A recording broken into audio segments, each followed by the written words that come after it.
everyone, and welcome to another Final Fantasy Friday with me, Boltage Cries. It's gonna be a hard one this week. But fortunately, I don't have to jump into the hard stuff immediately. I get to do all my custom deliveries, and there's a seasonal event that's gonna be ending soon. So, let's instead do that. So, I forget what my button is. There it is. Let's get over here, not talk to Slowy, and instead talk to Adkiragh. Welcome, Mont, welcome. The hall has regained some of its former liveliness, as no small part to your efforts. Okay, let's make deliveries. We have our malleable still materials from last week. But I'm the wrong class to turn those in, so I have to change. What was I doing again? Right, I think I was a miner. Yeah, but now I can't order anything at the bar. Hey, Syndicate Master. Happy Friday. Welcome to the stream. Let's make our deliveries. We're gonna have a time today. Using a material with superior heat conducting properties such as this, we can expect wonderful flavors to develop during our aging process. I can scarcely wait to sample the result. Oh, then let me examine it. By the light, and by Azim, the quality is transcendent. A manifestation is ideal. I did not think it existed. You, my friend, are a miracle worker. And we just turned the other few. I'm going to turn in the rest of them as a different class so I can get caught up on experience. Thanks to you, our very own house spirits is now ready to be served. I confess to feeling somewhat nervous, as if I were sending my child into his first battle. Not that I have any children, of course. Yeah, you have to clarify that, don't you? Yeah, I wonder why.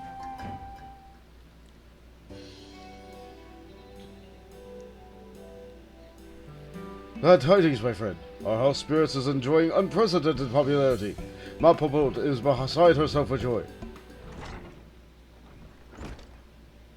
At long last, we made it. Gods, please let him be here. Oh, neither one of them. Okay, well that's well, no. He will be. He must, after all that we've been through. Aggie, Tenebog, what are you two doing here? A voice. It can only be.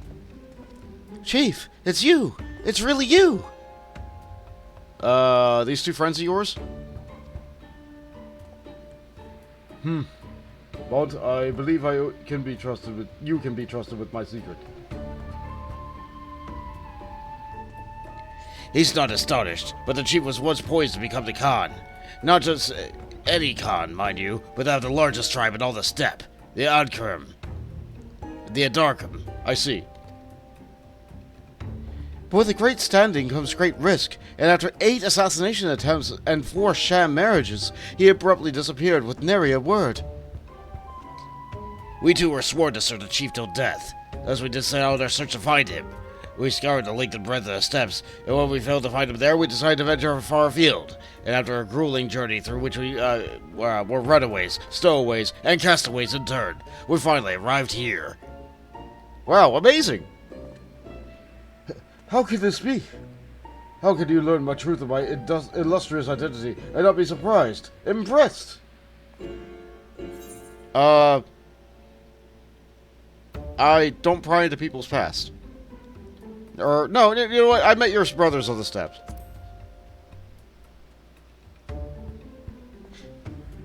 You met my brother? And he's searching for me, you say? That is not wholly unexpected.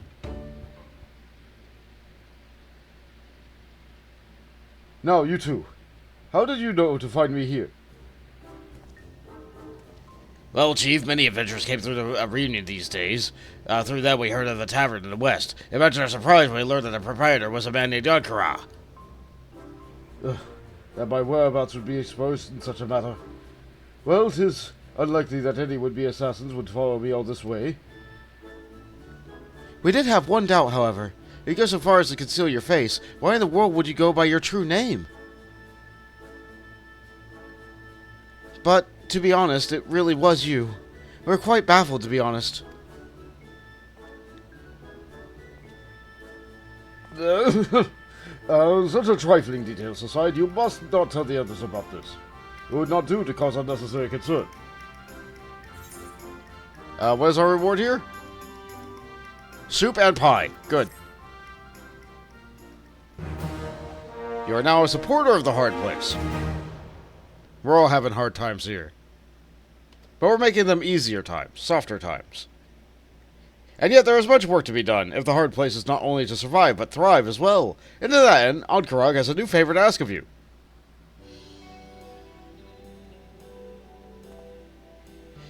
For as long as we can remember, the chief has always hidden his true identity to others. It's unheard of for him to trust an outsider.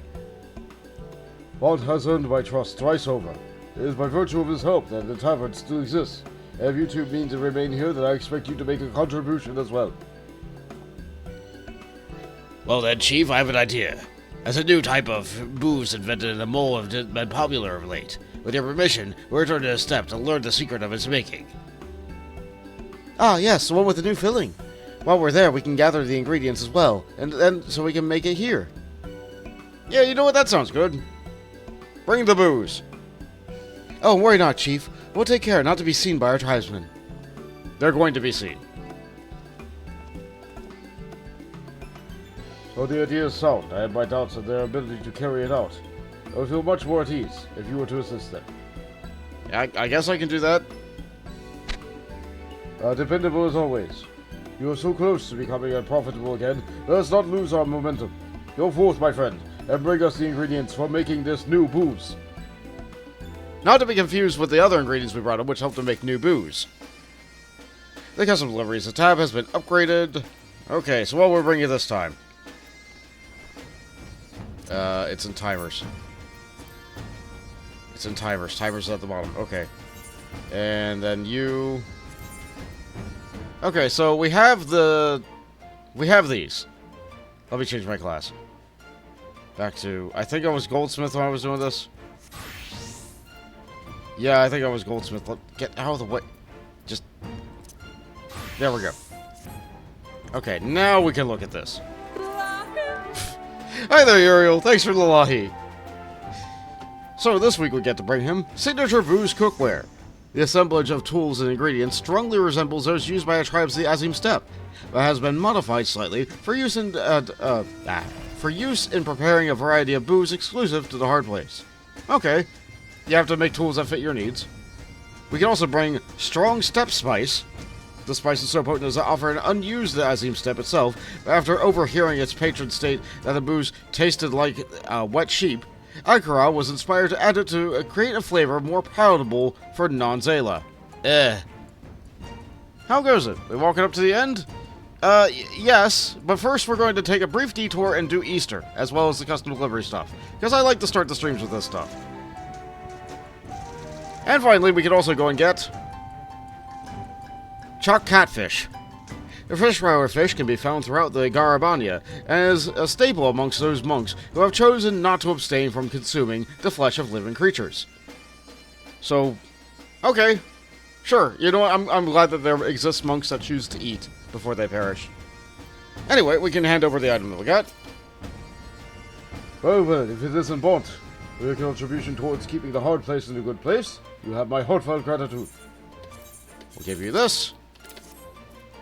Great booze requires great ingredients. With what you have brought, I can make booze of the equal of any found in my homeland. The dough irresistibly fluffy, and filling tantalizingly succulent. And then this dialogue is all the same. Okay. One person down, but now we gotta go help out Shirr at the Beehive.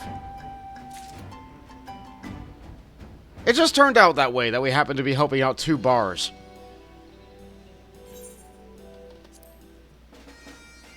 One with a pig, and one that serves pigs.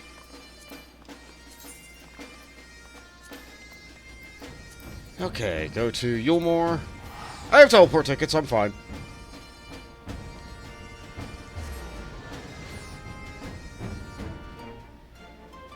Yeah, the content today is going to be Garlemald, which I have hinted before is going to be not a happy time. Our character is actively going to go to a war zone that is currently under some kind of control. Some, like, outside alien, like, control. So So we're not gonna go and see Garlemald at a happy place. Like Xenos is just kind of let Garlemald go to hell. And it's really not that good. It's really, really, really not that good there. Where am I going? Beehive.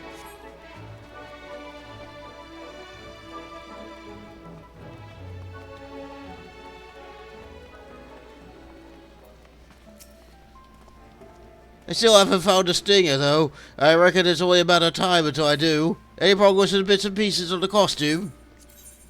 We have our honeybee trappings. We read these last week, so I'm just going to turn to what I got now. Ah, yes. You should be able to make pretty costume out of that slot. Bloody hells, I'm amazed. You're really taking it with another level with this. All the frippery that someone needs. I hit the cancel button. Oh, I'm capped on toe. I have to go spend my scripts. I think this is why I was doing it as a gatherer. The sheer amount of scripts that you get doing this is kind of... At least when I'm playing as a gatherer, I can get, like, cordials. When I'm playing as a crafter like this, the only thing I really buy is cheese. And, like, cheese is good and all, but, like... I think I had somewhere in the neighborhood of 700 cheese. I don't think I need that much cheese. Yeah, this is materia, but it's not gonna be good materia, so let's go for the materials. Yeah, we can buy more mozzarella. Give me that cheese. We have even more cheese now. I wish I could eat it. I can't just eat the mozzarella straight out of the bag.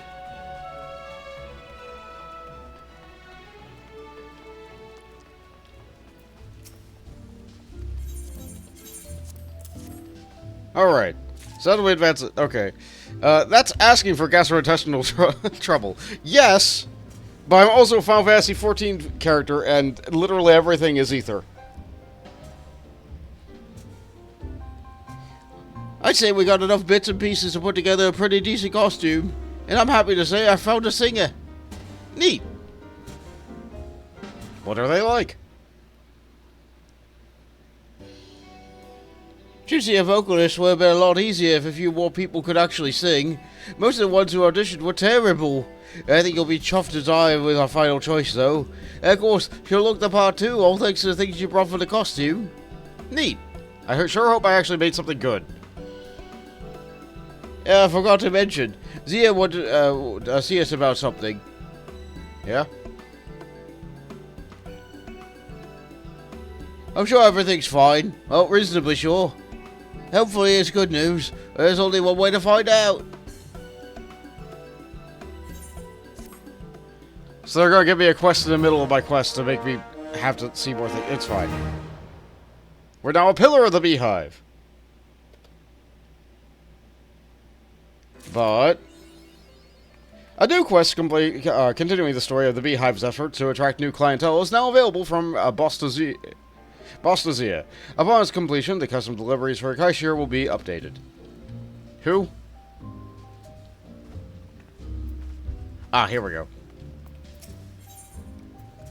Commercially flyable. Boltage is keen to show you that her recent efforts have paid dividends and will be given biscuits.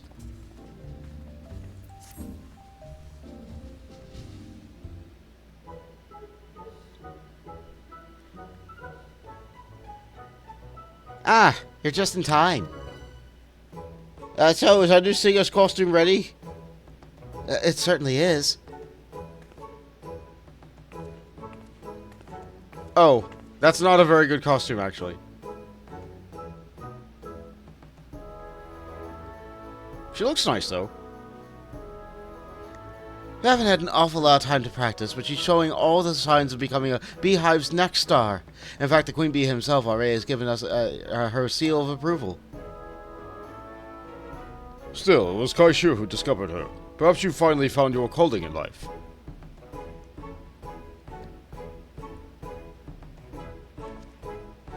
Are you putting my leg? No, I ain't cut out to manage the musicians or nothing. All I did was a bit of asking about to find her, and then the second voice did the rest. Besides, it wasn't really, if it weren't for Bob bringing me the material, she still wouldn't have this lovely dress. Yes, I've never seen anything so pretty in all my life. I'd like a princess. But I wouldn't even be on the stage in the first place if you hadn't given me this chance. I just hope I can repay you for everything you've done for me. Thank you from the bottom of my heart. Oh.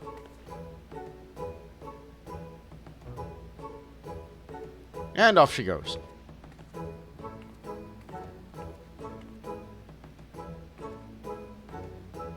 Yeah? Yeah? Ooh, I think you've made quite the impression on her. Eh? I know what you mean. I'm sure she'll do very well, though.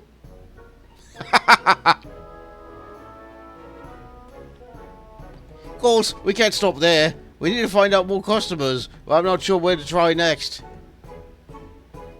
Since you've already covered most of Kalusia, maybe we should try elsewhere. Right, so there's only so many people on this island that would be interested in a place like the Beehive. A couple of ideas sprang to mind, but I need a bit more time to mull them over. If you come with me for inspiration later on, I should have worked out something out. Okay, sounds good. Alright, I better put on my thinking cap.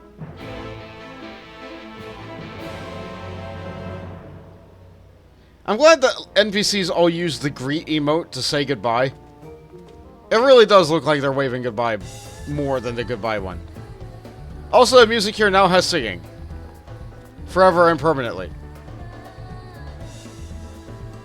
Boltage looked into the oven. Is it? Can it be? It's the power croissant! One bite and you can lift anything. Thank you, Trey. I hope you enjoy your power croissant there.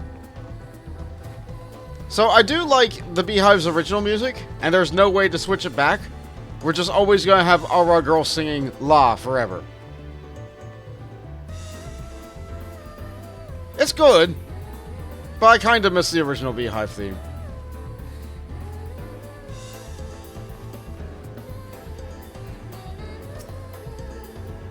I managed to turn my ideas into something resembling a plan, but I'm still working out the finer details. Like we were saying, most of the people in Kalusia coming over to the Beehive have been here by now. Well, a fair few of them even came back.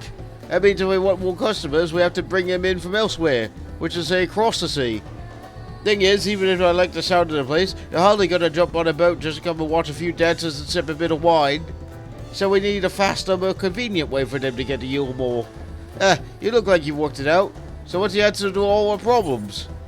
Airships! Because that's what Kalusia has!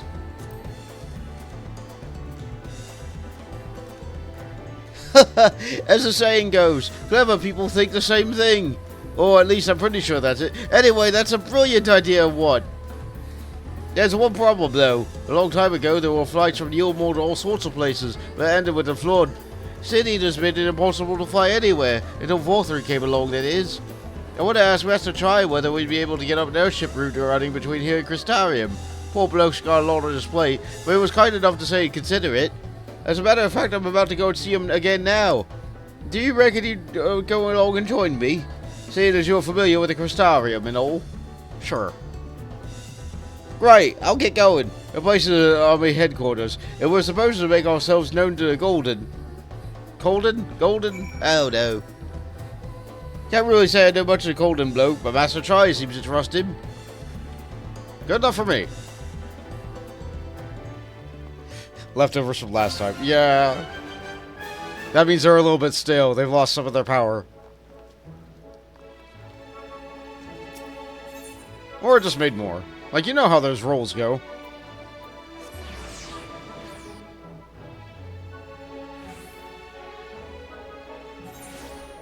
Let's see. Down there. Yeah.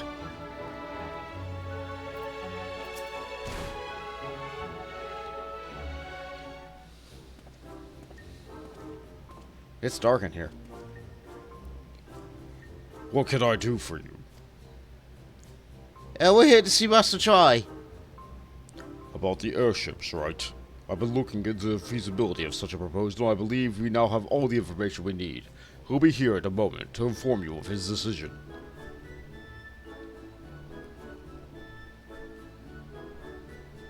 The problem is, I think I gave Chai and this guy roughly the same voice.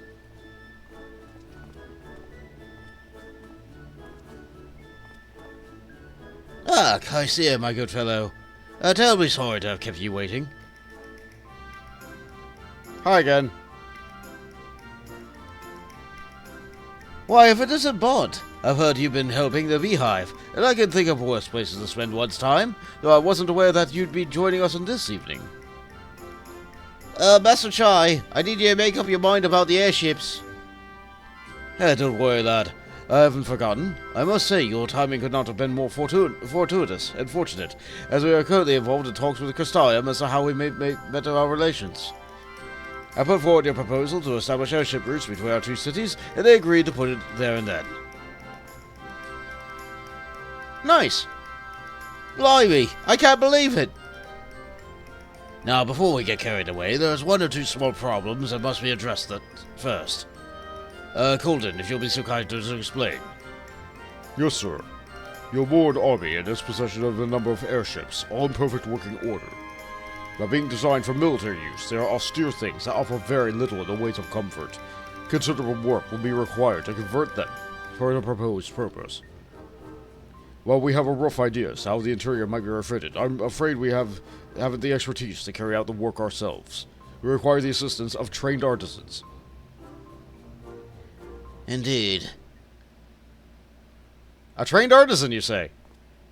Unfortunately, given all the outstanding work in the city, we are experiencing a shortage of artisans at the moment. I'm not sure whether we can assign our people to the airships. If it's artisans you need, I can take care of that. But where do you expect to find them? I was thinking of trying down at Vermont Yards. It might be shipwrights or not, airship rights. They should be able to deal with a lot of bigger tasks. I expect we'll be needing a few extra interior walls and doors to make a proper cabins. And from what I hear, they'll be glad for the work. Oh, of course. Why didn't I think of that? If we're bought in charge of the more delicate work, the airships will be ready before you know it. Yeah, you can count on me to hit it really hard, and then make it soft. And what sort of assistance will you be providing? I'm something of an artisan myself. Or, you know what? No, let's delegate. Shirr, tell the man!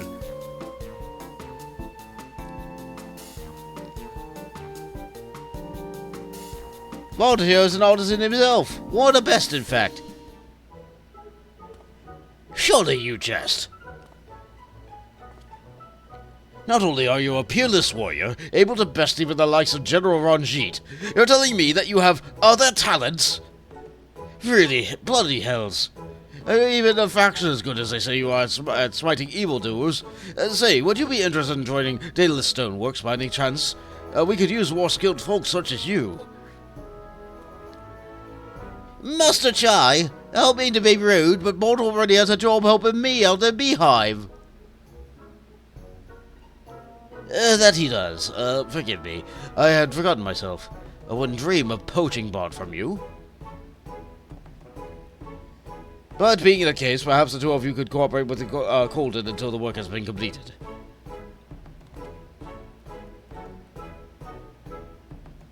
Wow, he got some backbone. Here's the outline of our improvements we wish to carry out. If you provide the listed parts and materials, as we soldiers can deal with the heavy lifting.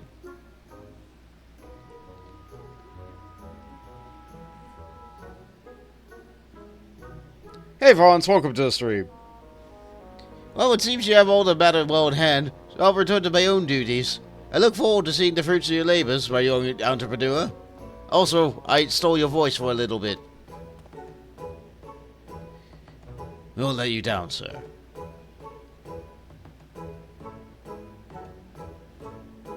I must say, I'm rather surprised to hear about Bond's hidden talents.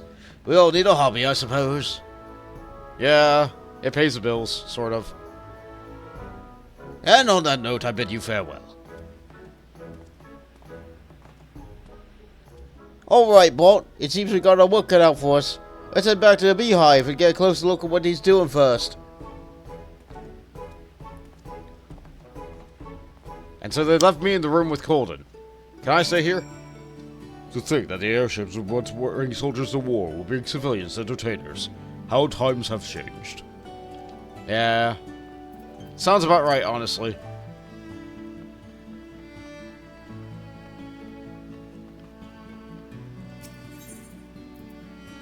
Back up to the top.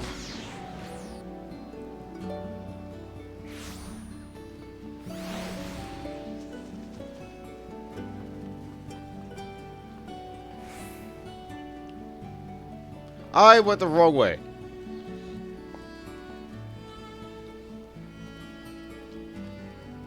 I know where I'm going, sort of. She will never stop singing, ever. Master Chai caught me a little off guard offering you a job, but knowing what you're capable of, I hardly blame him. Of course, I couldn't let him have you just yet. We need your talents for stuff on the Colden's plans. Metal plates, canvas, grease. It's a long list in your arm. I'm just not used to the standard ones neither. It'll be all the fancy, hard-to-find sorts. And cushions. Bugger me, you think they've had enough of those hiding around more as is? Why can't they just borrow some? Well, I can't say I've taken care of it, so we should get started. I'll have a word with the lads at the vermin yards, and we'll let you to get stuck into rest. It's a bit of a tall order, I know. We're up to it, right? Of course. Heh, of course you are. Let's give Master Chai and the people of Yulmore something to smile about. I hardly know anything about airships. You're on a few, right? Hopefully that'll make your job a bit easier. Alright, so what we got to deliver this time? We could do airship fitting components.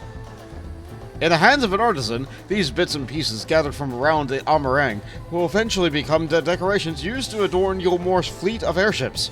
In fact, it took another sort of artisan to get even figure out the first place, having been forced to separate the proverbial wheat from the chaff in order to discern the most perilous of locations.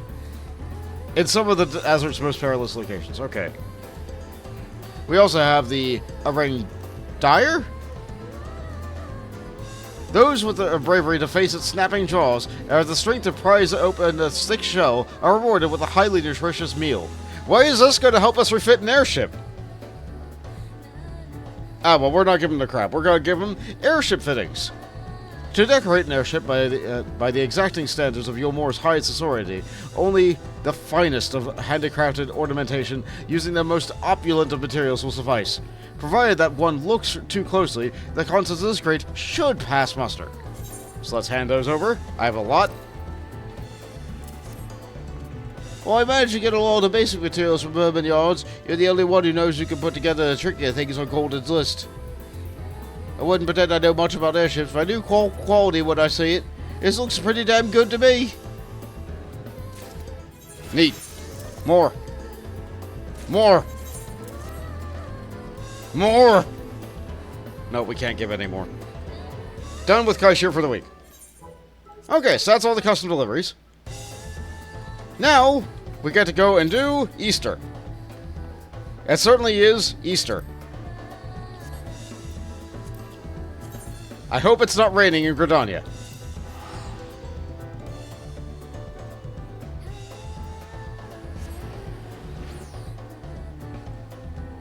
Update the stream title while I'm traveling.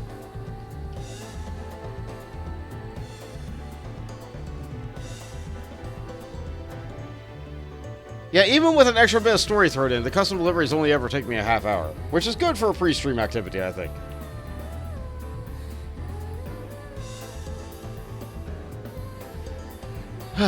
Unfortunately, Gridania is getting a lot of the spillover from Limsa as the second most popular place to just hang out. So it takes almost as long to load here as it does Limsa. As you can tell from the eggs everywhere, we're going to be in for an excellent time.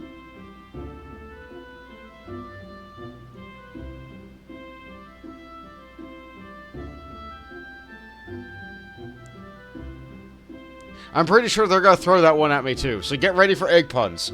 These two love egg puns. Every year. Also, it's papaya. Why is Easter papaya? Don't worry about it, it's just fun. I love that the eggs are neon and glowy.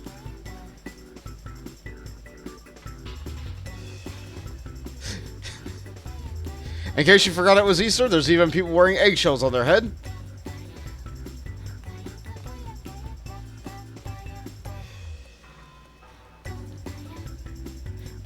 Do you sell things? You do. So I can get more hatching tide prisms if I really want to. Let's use one just to demonstrate. Eggs. Exploding egg confetti. Hey look, it's another Aliapo. Hey, Jilly. In pursuit of excellence, Jilly Aliapo has a great deal to say about Hatching Tide. The quest is only available for a limited time. Excellent time! Boo this man! Hatching Tide is upon us once more. I hope the season finds you an excellent fettle. For my part, Bont, it's an absolute pleasure to see you again. Yeah, I remember you. While I have your attention, allow me to expound upon the nature of this year's festivities. Hatching Tide has its origins in the days before the 7th Umbral Calamity, when 12 sages and an era past appeared before me in a startling vision. I have been visited by such dreams ever since, and even this year is no exception. I saw a great mass of eggs, as vivid as those you see now, borne aloft unto the heavens. Making dreams manifest has never failed to lend wonder to the Hatching Tide before, so needless to say, I intend to bring my latest vision to life. Speaking of which, the eggs I commissioned ought to have arrived any moment now. Oh, Jilly, it's a disaster! The egg toppled over en route. Thankfully, the driver was unscathed, but I can't say it's anything for the eggs. Good heavens! I'm quite glad to hear that the poor driver was unharmed, but without the eggs, how are we to breathe life into my dream? Don't worry, I'll simply fashion some more eggs myself. Though, to create the quantity required will take time, and we're already facing at least a minor delay at this point. If only I could assign someone to help you. Alas, the dreamers are busy enough as it is. I must need to schedule alterations myself. But what about me? But wait, Bont, perhaps you'd be willing to lend a hand? Yeah, that'd be easy enough. Bond, how wonderful it is to see you again. Knowing what an exemplary assistant you are gives me a cause for hope. We'd be happy to help, that is. Of course. Let's help the baked potato. Thank you. My first order of business will be procuring more of the necessary egg supplies from the merchant. Our supplier should be in Margaret. He's a burly fellow, so he won't be difficult to spot. We'll be able. I hope he has enough stock.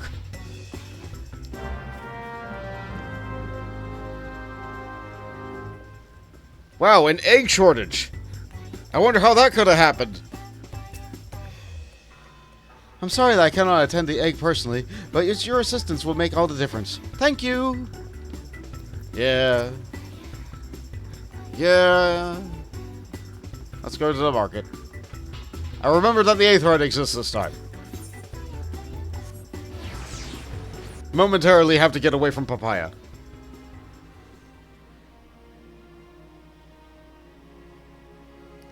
We'll be back. We'll be back to Papaya. Just you wait. I think it would have been faster to run.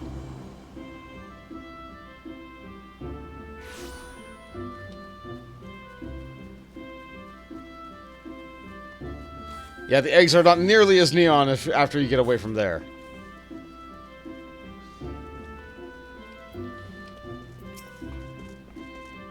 There's our man.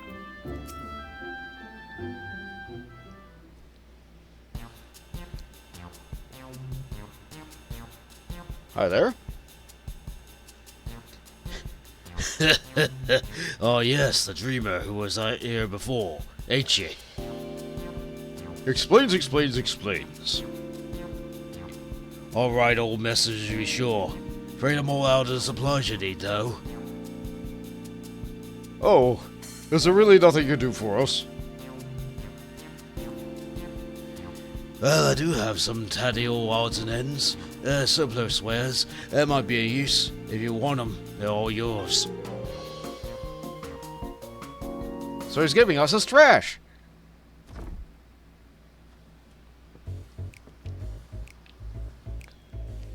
Might not be exactly what you needed, but I'm sure you can cobble something together with these. The storage fees were eaten into my profit. I mean, I'd rather see them put to good use. Thank you. What a nice guy. When I ordered the initial batch of supplies, I remember thinking of a kind fellow he was. He certainly proved me right. Any road, we're better take stock of what he's given us.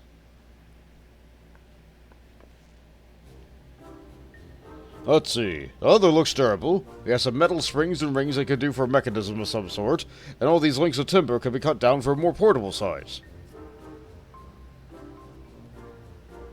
I think these herbs and resins are used to concoct water-repellent alchemical solutions. Never tried it myself, but this is the first time for everything. How do you know all this? Besides that, there are plenty of bits and bobs, which have no trouble when it comes to decoration.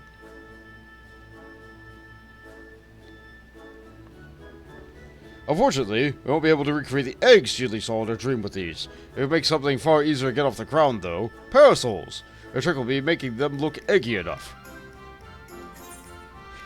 So we could be a silent protagonist here and just let them do everything themselves, or we could say, any rounded object looks like an egg from far enough away. It's science! Or I could say, the shell makes the egg, as they say. Do they say that? Any road, we should paint them. I kind of want, I'm gonna say option number 2.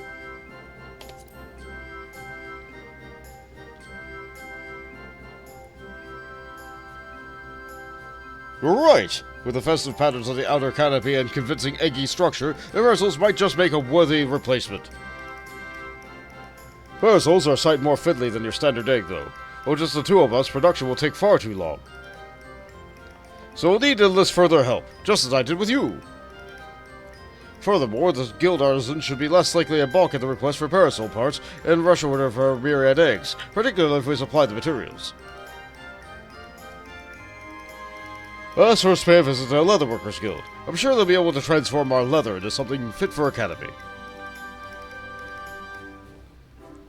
Now, if I remember right, the dialogue for this part will change very, very, very slightly, depending on your progress with certain crafting classes. If you don't have a crafter, they'll say one thing. If you have accepted the level 1 quest but not turned it in, they'll say another thing. And if you are much higher level, they'll say a third thing. So if you have alts that haven't picked up leatherworking or carpentry yet, go ahead, try it out. See the minute differences in the dialogue. Or you can just check it out on a website that catalogs out the dialogue. That's what I did. I'll explain the situation to Jiva, and she seems inclined to her sympathy. If we keep our manners about us, we should manage to secure the guild's assistance. You must be the adventurer's assistant. Nonota spoke of. She was just informing me of your plight. Many of our apprentices are looking forward to the Hatching Tide celebrations. You shall have the guild's aid, though I'm afraid we lack some of the resources needed to work your leather into parasol canopies. The material is water-resistant to a degree, but nevertheless porous. Untreated, it will degrade over time and begin to rot, but our stock of coating is perilously low at the moment. As water repellent you're after, say no more. We just so happen to have the necessary ingredients, so I can say to its preparation. In the meantime, won't you take the timber over to Carpenter's Guild and request that they craft the parasol frame? We can meet up with the Black Rabbit Trader still at dawn. Trust that your leather is in capable hands. Always is when it's in Master Jiva's hands. Ah, that's not the door I need. That door has a little sign on it that means I can't go through.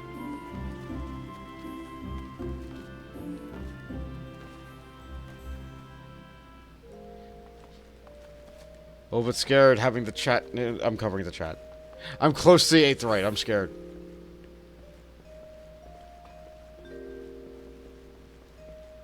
Alright, now where's Master Beaton? I just need him to load. I'm too close to the 8th right. That's why nothing's loading. There he is. Hey, guy. Why do you stand there like a frightened schoolchild? If you need something, speak. We have assorted timber. Various lengths of timber necessary ready to be sewn and lathed into parasol parts. So, I'm a carpenter, but I don't think I've ever done my level 1 quest. Maybe I did my level 1 quest, but not my level 5 quest. So let's see what the dialogue's like.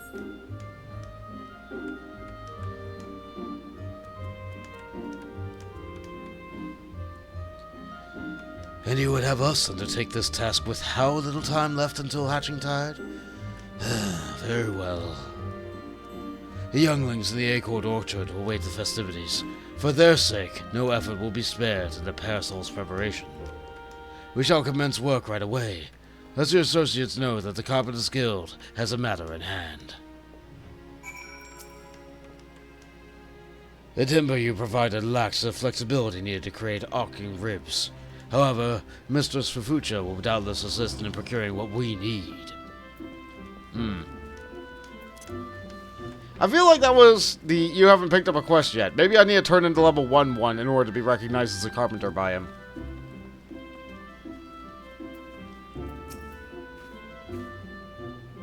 I trust everything went well with the Carpenters Guild. I just placed an order for the alchemical solution and a few other things besides. The next step is to piece all the parts together into a prototype parasol. I'll bring the prototype over to Jilly once I've finished, so you can go ahead and wait there with her. And we're right at Black Rabbit Trader. I'm delighted to play a part in realizing another hatch and tide for the ages. Leave the alchemical solution and final details to me. I'll soon have everything sourced. Okay, I can do that. I like when the NPCs say, leave it to me, and leave me to go on and continue my quest. Jog wears off when you're transitioning between areas. Fortunately, we have Peloton. Hello. Jade looking lovely as ever.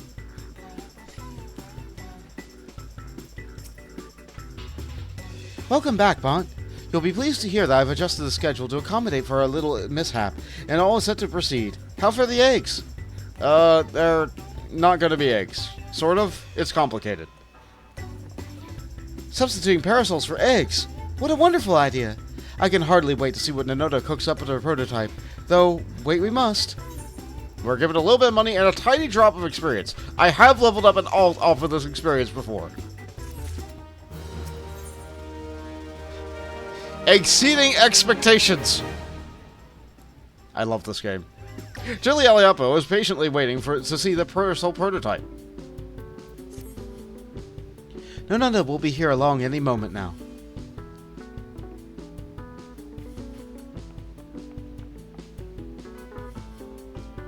Sorry to keep you both waiting. Allow me to present you with the very first Archon Egg Parasol. And... it's an egg! I like the little golden bits and the tiny chocobo on the top. What a fine example of ingenuity. It's magnificent. I'm so glad you approve. With your blessing, I'll begin producing more to distribute.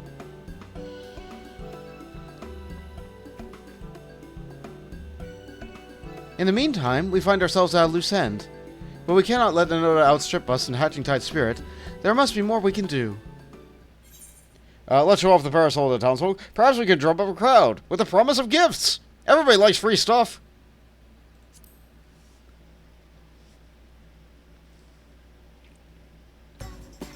But of course! We ought to promote our newest addition to the festivities. And we can give tell even a few Gridanians that these gorgeous accoutrements will be available to those who celebrate with us. Word will spread of its own accord.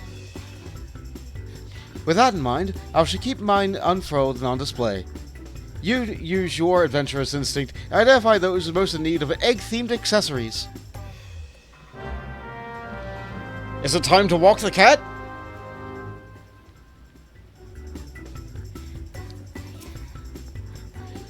The market is always busy. Let us look for potential celebrants there. Jilly is now accompanying you. Keep her close to your side in order to proceed with quest events. And so, they give me this tutorial again because they don't know whether or not you're at the point in the game where they started to implement this stuff. We can talk with you? When I think back to the very first Hatching Tide, it's a marvel just how popular the occasion has become. I have so many people to thank for their efforts, yourself included. Yay! We're recognized. Let's walk the cat. I'm not teleporting again. One of the things that's often requested as a reward for Hatching Tide is, can we please just get these ladies stockings? People want zebra stripe stockings so bad. But I guess we'll have to wait for next teaser to see if we get some zebra stripe stockings.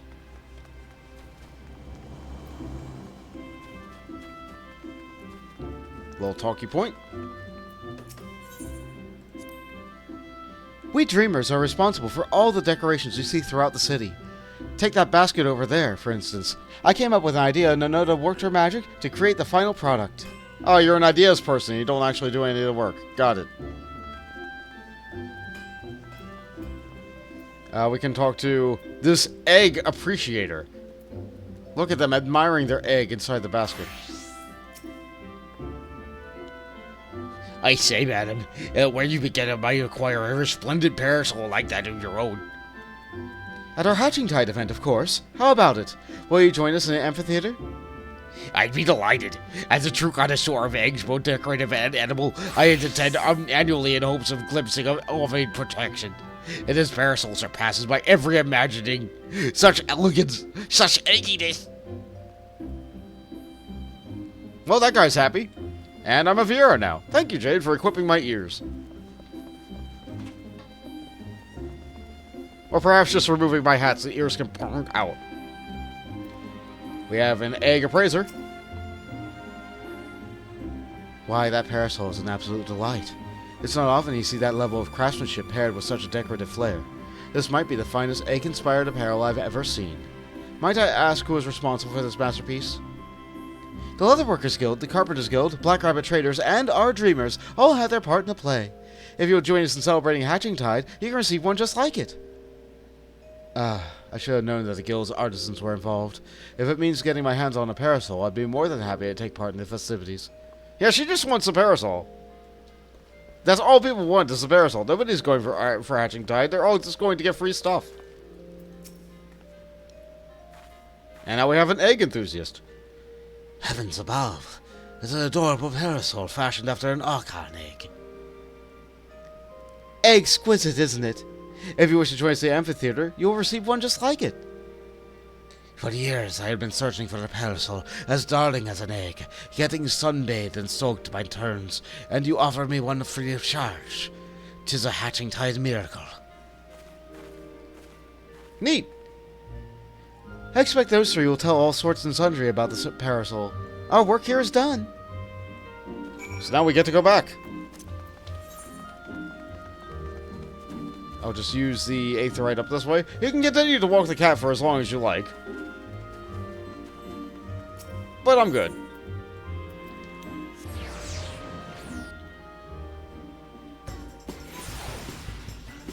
So we know Chloe Aliapo, Chloe Aliapo, Key Aliapo, now Julie Aliapo, and I think the other Aliapo sister might be in the Archers Guild. So we have at least 5 Aliapos. But if I think about it, they aren't related because in the lore for cat people, don't they pick their last name? Isn't that just like their first? I don't know. Lore's weird. I don't think they're related, except for the 2 in Idleshire, because I don't think they understand how their own race's lore works. Or maybe they just decide to name themselves after their next closest person. Whatever. Done thinking about it. Aren't I supposed to be here? No. No. I'm supposed to be over there. Ah, rip me. I skipped a step. Again.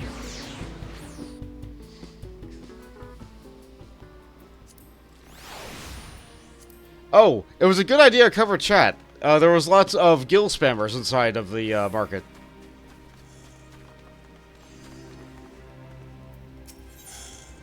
Let's see. No, not here. I need to be here. The place that's 5 feet away from there.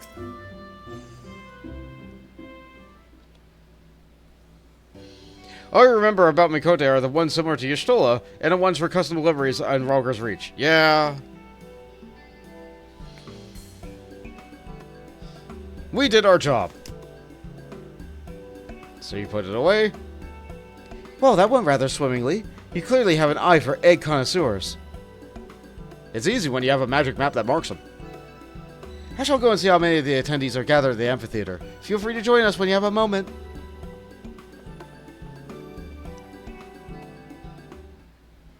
Where their last name is literally one letter. That's, I believe those are the sun cats. The moon cats have the different names.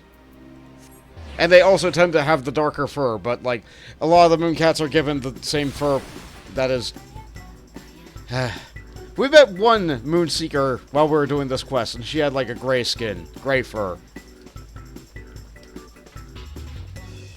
Like, the Y means that they're a different bloodline than M. Yeah, the Y tribe, the U tribe, the M tribe, the G tribe.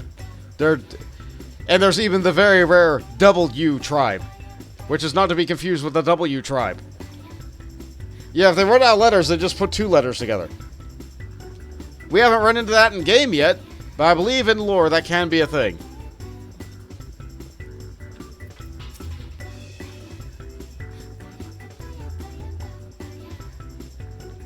Look, Bont, isn't a sight that I'll see all those parasols simply marvelous? Well, let's turn around and see them. Wow, this looks a lot better during the day. Eggs held aloft, just as in my dream. Hooray! We did it, Chili! We certainly did. Shall we officially declare this hatching tide a success? Hold that thought. You have yet to see the half of it. Oh, hello again.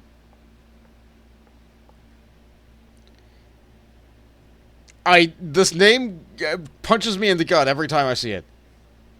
My Senta. I'm not quite sure I follow.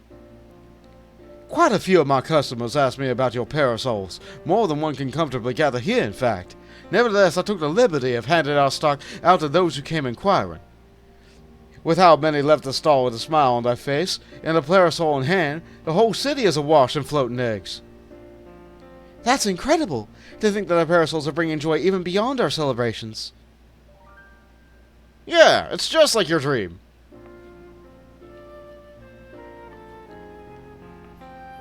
Wait, Chili. This is one and the same, aren't they? The celebration is spread across the city, born of a great mass of floating eggs. You're right. I was intent on gathering people here, but the eggs of my dream were far too numerous to be contained in one place. They were always meant to be seen far and wide. That our original plan met with a misfortune was a blessing in disguise, for we have touched the hearts of more people than I dare to imagine. There's no doubt in my mind this will go down as a hatching tide to remember. I guess. Black Labra traders will continue distributing parasols to those who ask for them free of charge, but they are drawing in business by the spades. Nonoda has told me how to assemble them, so I can prepare as many as necessary. Alright, I'm glad it's helping your business. Truly, we would all be... where would we be without your ingenuity, Nonoda? I couldn't have done it without our able adventurer. Ah, that reminds me, I have something for you, Bont. Is it another parasol?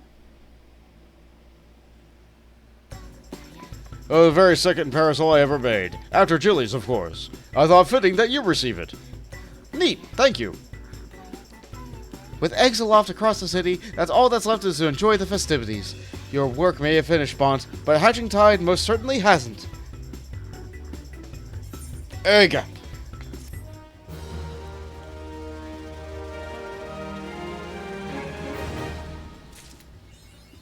I feel like the writing for seasonal events always kind of gets cut a little bit short because the dev team is so busy writing so many other quests. I believe in this patch, not only was there Hatching Tide, there was also a major main story patch. There was the upcoming space exploration coming next week, which they're going to have a day-long maintenance for. Then there was the Arcadian series, which like also got a fair amount of story in it. Didn't get a lot of voicing, but did get a good amount of story. A lot of people are having fun in that second fight. And What else are they adding? Oh yeah, they're also adding the Bermuda Triangle, Eurekant. I look forward to that. That's the content I'm excited for.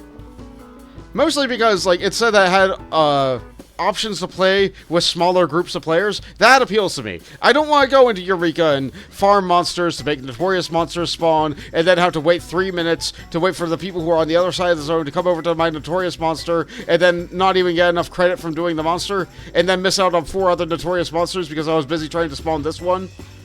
Yeah, I'm not happy and looking forward to that. No, that just sounds like a massive headache to me.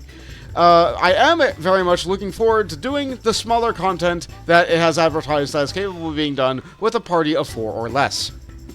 That appeals to me. Anyway, let's use our parasol. Argon Egg Parasol. Finished a striking yellow and golden trim, this accessory provides exceptional protection against all but the worst of downpours. I love the puns. Let's use our egg. We have egg. We now match all the NPCs. When the Noda first relayed the awful news, I was wondering how we would possibly salvage the situation. But now I can see I didn't have worried at all. This has exceeded all expectations. Thank you, Bolt. Not a problem. Adventure, I had such fun preparing the parasols for you. I'll be forever grateful for all your help. And if we look around, we can see people that we may have interacted with previously. Oh, but some other my own. These hatching tide parasols are certainly something. I feel like if I did a previous Easter event, there'd be another NPC here. But he's not here because I didn't do that. Over here we have a couple of the NPCs we met along the way. Oh, it's Anwa and Emmanuel. This parasol's strange, but undeniably compelling. You look dashing, my lord.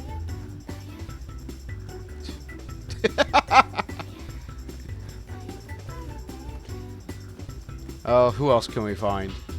Yellow Moon and Red Rose. Such stylish parasols. This must be in the mood to weave. Do make something to weave that matches my complexion. She's a little bit... Yeah, it's fine. It's fine. They're happy together. They're not in a relationship. They're in a business relationship. She has a different man. Let's see. More eggs over here. Oh, it's Alpha! Quack, quack! And Omega! With Omega getting the parasol. That's cute. That's real cute. Good to see you two having an excellent time. No exceptions. I feel like I'm missing a couple of other NPCs. The festivities have all but drawn quite a crowd. Captain, mayhap we should unveil ourselves as a parasol each? Oh yeah, that's the guy from the Company of Heroes. Yeah, I recognize that guy.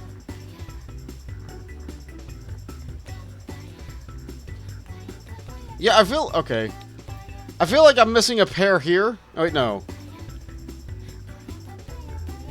I think the golden trim is simply marvelous.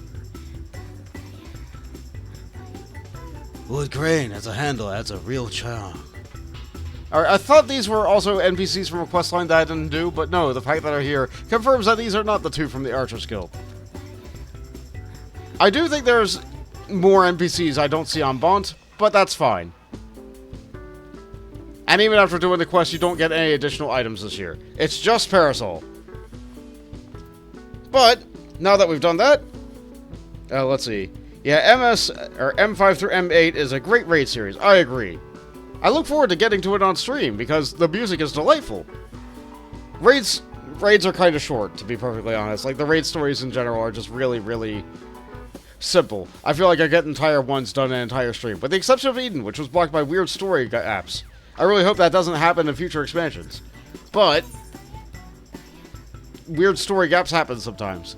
Anyway, let's go back to Garlemald. Let's get into Garlemald for the first time. I've stalled it enough. So with my half-hour usual intro and the half-hour of seasonal stuff, I now change the stream title one more time.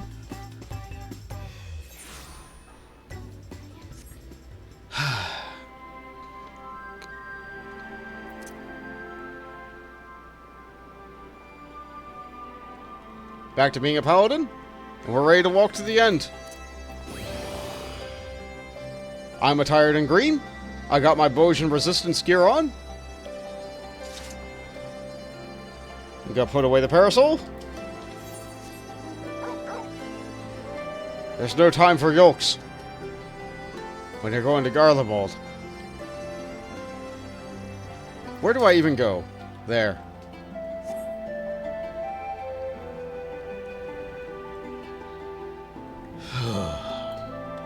I'm pretty sure I talked to all the NPCs last time, so I'm not going to do it again.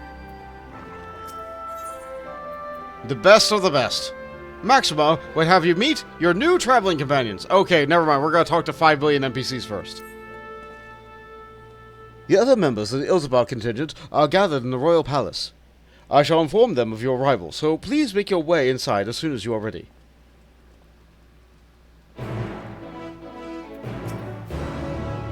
Yeah, to the remaining members of Scions. Your friends will be at most Ilzabad contingents awaiting you within. Would you like to see you through? Sure.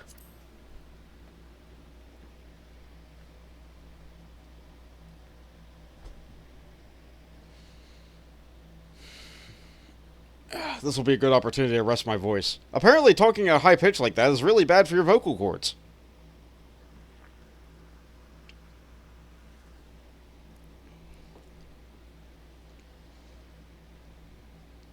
It seems easy, but it's actually hard.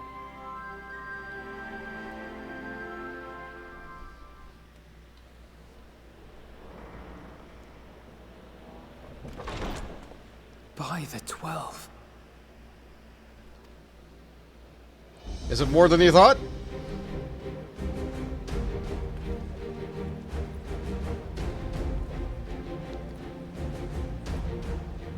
Glad you could join us. I hope you don't mind, but we went ahead and started without you. As you can imagine, our traveling companions were eager to become acquainted. 'Tis a rare thing indeed to see such a diverse and talented group of individuals assembled for a single purpose. We fight not only for the sake of Eorzea, but for the entire world, including the people of Garlemald. Much rides on the efforts of the Ilzabad contingent. Indeed, which is why I am glad to find myself in the company of many trusted comrades, yourselves included. Hey, it's you! We know you! Lucia. I have come at the behest of Lord Emmerich, who has honored me with the role of Ishgard's representative. And for the good of all nations, not least my former homeland, I am determined to see this mission through to its end. We have a hard road ahead of us, but walk it we shall, together. Yeah, we gotta walk to the end! We too welcome this opportunity to work together once more. I have faith that, if there is a way to resolve this conflict, we will find it. Allow me to introduce you to the rest of our company. Please! Everyone! If I may have your attention.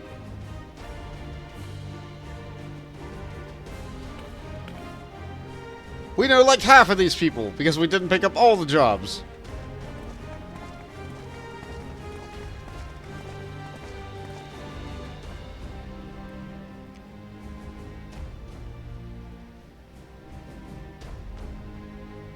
Might I ask you to speak first?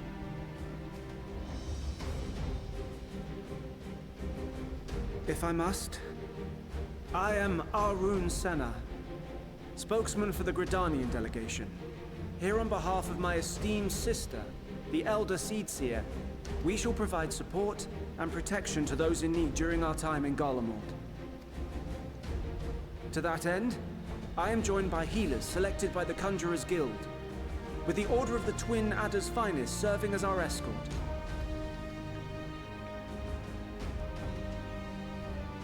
Suppose I'd better say my piece. I'm going to briefly interrupt this. His tone and manners are entirely different if you have done the White Mage quest line. His outlook is pretty bleak right now because you have not done that. But his outlook is different if you are a White Mage. Sigurd, on the other hand... Wait, I I know you. The name's Sickard, in case you've forgotten. Truth be told, I'd rather you had forgotten. Anyway, the Admiral asked Captain Hillfear to send his best, and for whatever reason, he picked me. Of course, if I'd refused, I'd be the laughing stock of the bloody executioners, and my reputation's taken enough of a keyhauling as it is. But more importantly, like any pirate worth his salt, I know when you're staring down a storm, you gotta trust in the commander of your ship.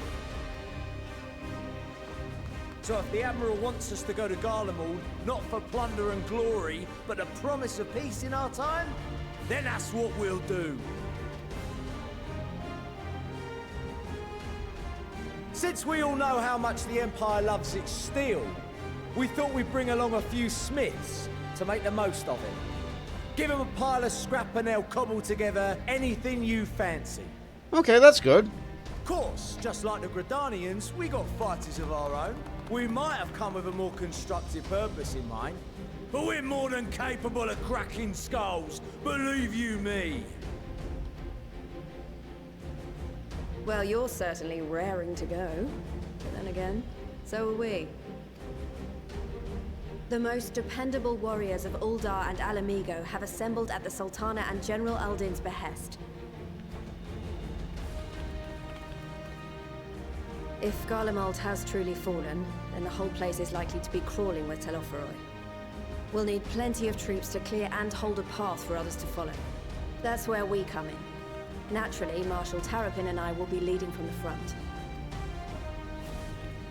Yeah, they have the little guys, the backup. It's been some time since I last saw you in your element on the battlefield. From what I've heard, you've become pretty fearsome yourself. Master Matoya, the avatar of destruction. There's only one way she could have found out about that. With comrades like these, I know we'll succeed, no matter what awaits us. And then we might finally get a chance to enjoy a good long rest. But until then, let's give it our all.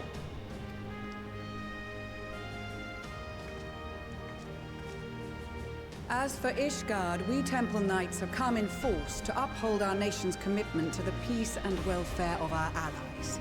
The bitter cold of Garlemald is a formidable enemy in of itself. Our experience fighting in ice and snow will prove invaluable in the days ahead. Absolutely true and fair. Like, they're probably going to be the most capable ones on the field. Accordingly, I have been designated commander of the Ilzabad contingent. I will do all in my power to provide you with the leadership and guidance you require.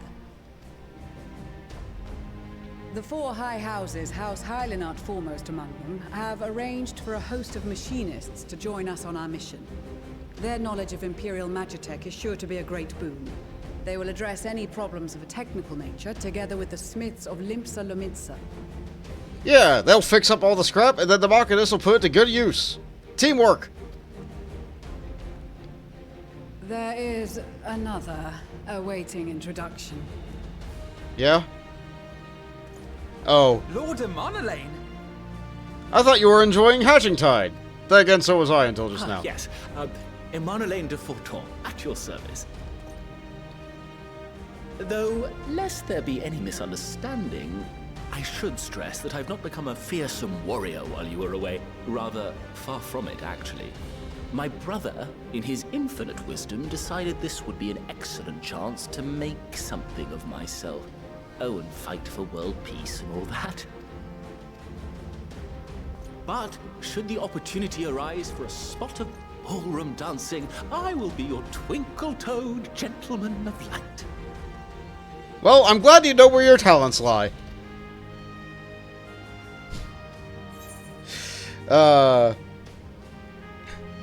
I dare say your fancy footwork may be all that stands between us and certain doom.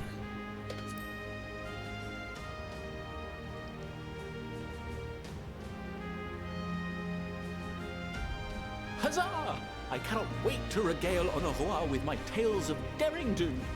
Yeah. I believe that concludes introductions for the Grand Company of Eorzea. Our allies from the Eastern Alliance were due to arrive some time ago, but it would appear they have been delayed. Would that be the shinobi of Doma? Actually, they've been tasked with relaying messages back and forth between the various Eastern nations.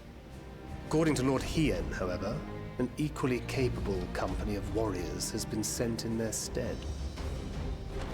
Out of my way, you preening fool! Oh, I see. They're all here.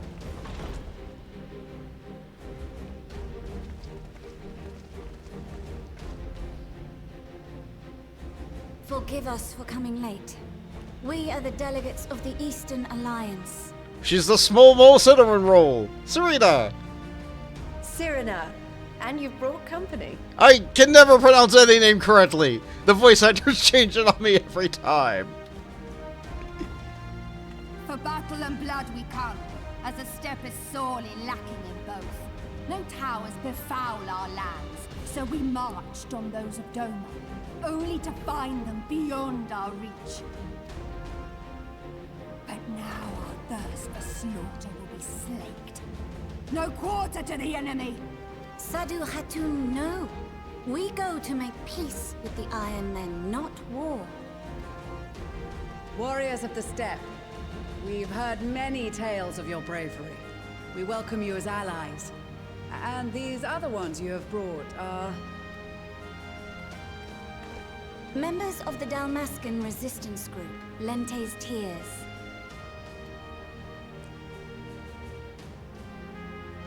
It's great to see them all coming together. And the Bosnian resistance. Between them, they have a wealth of experience in espionage, and are particularly adept at infiltrating Imperial facilities. Which is fortuitous, since Garlemald's domain is so vast that I could never hope to handle reconnaissance duties all by myself.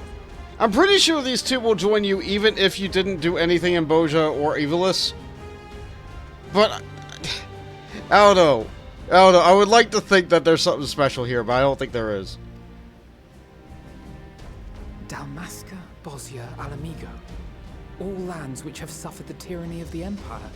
I would never presume to question your motives. Nevertheless, I must reiterate that our goal is to aid the victims of the Telophoroi, the common folk of Garlemald. And they are victims, make no mistake. Though I understand that many may struggle to see them as such. You're more right than you know.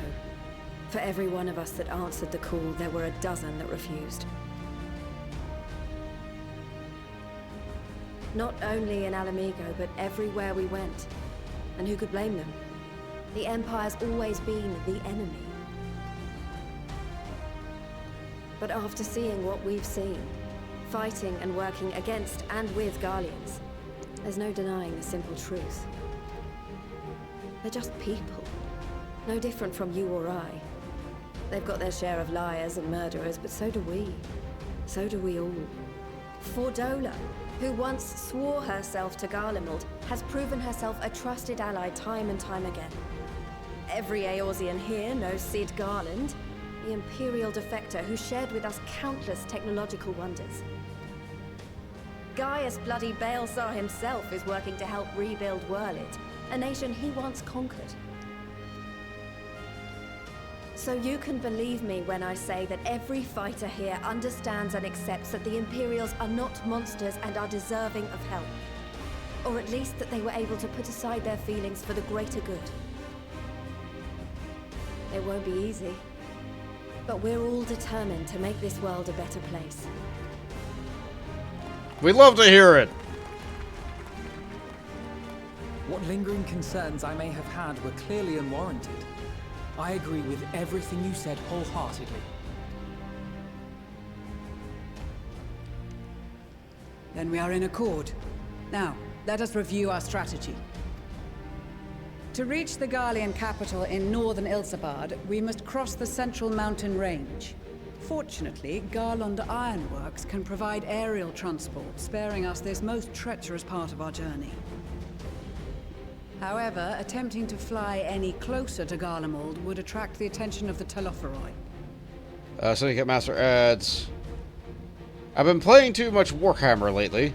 I hear, for the greater good, your mind immediately goes to the Tau. Yeah.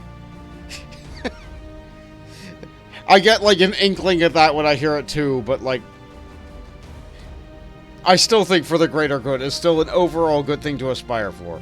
As they appear to have seized control of the majority of the Imperial military, we must assume that includes its fleet. In addition, Garlemald possesses devices that can interfere with airship navigational systems, further discouraging an airborne approach. Given the circumstances, the closest we dare deploy our contingent is an area between the range and the capital, the Magna Glaciers. From there, we must travel the rest of the way on foot.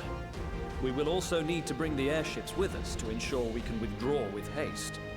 Although much of the terrain will be blanketed in snow, we should be able to make use of local roads and shipping facilities.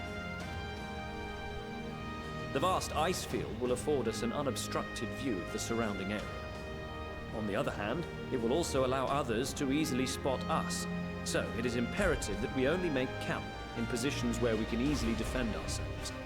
And the airships, which must be kept safe at all costs.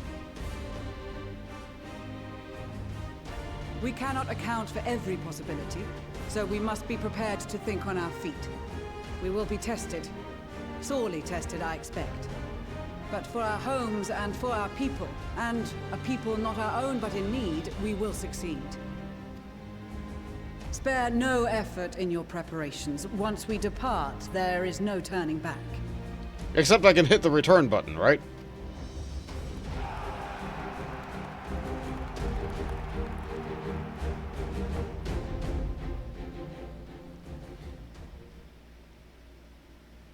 Wow, look at that flood attack flap. I do like seeing the chat log get caught up with an entire cutscene like that afterwards. Wow, look at all these people I can talk to. Alright, let's start with the science closest to us. We've been part of some joint military operations like this before, and with great numbers. But for some reason, this feels very different to our previous experiences. Despite having shared little more than introductions, there is already a palpable sense of camaraderie. I was half expecting to find the man who taught me red magic amongst our number, but he's nowhere to be seen. I suppose he's had his share of unpleasant experiences with the Empire, but so have we all. Perhaps there's some other reason. Well, in any case, I have a feeling I'll see him once again once this is all over. I'm sure he'll be pleasantly surprised by how much my swordplay has improved since we last met. Yeah, that's right. The red magic guy was also often has stories of fighting Garlemald with red magery.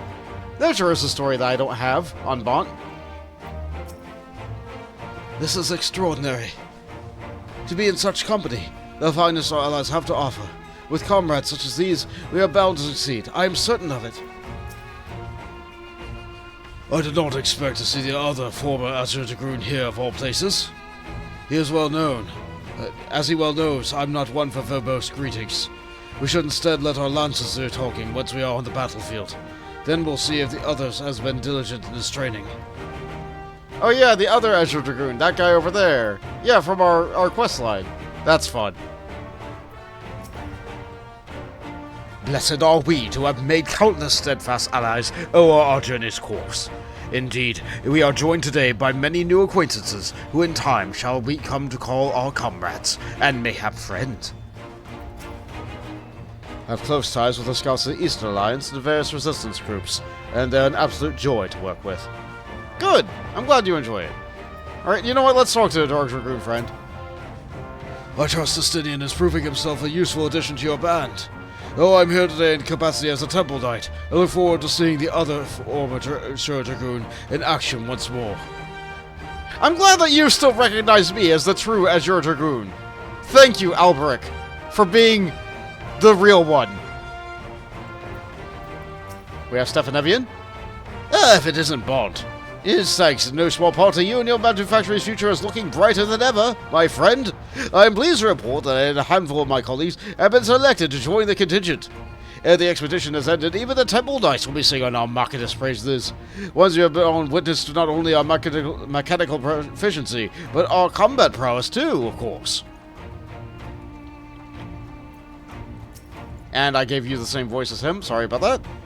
Well, well, if I had known what a social gathering this would turn out to be, I'd have dressed for the occasion. Still, this seems to be a perfect opportunity to mingle with the other guests. Would I be correct in assuming that the ladies over yonder are Serena and Sadu of the Steppes? Perhaps I should introduce myself, though I don't much like the look of that fellow with the enormous axe. Honestly, Emmanuel, you'll have more success with the guy with the axe than you will with the other two. Trust me.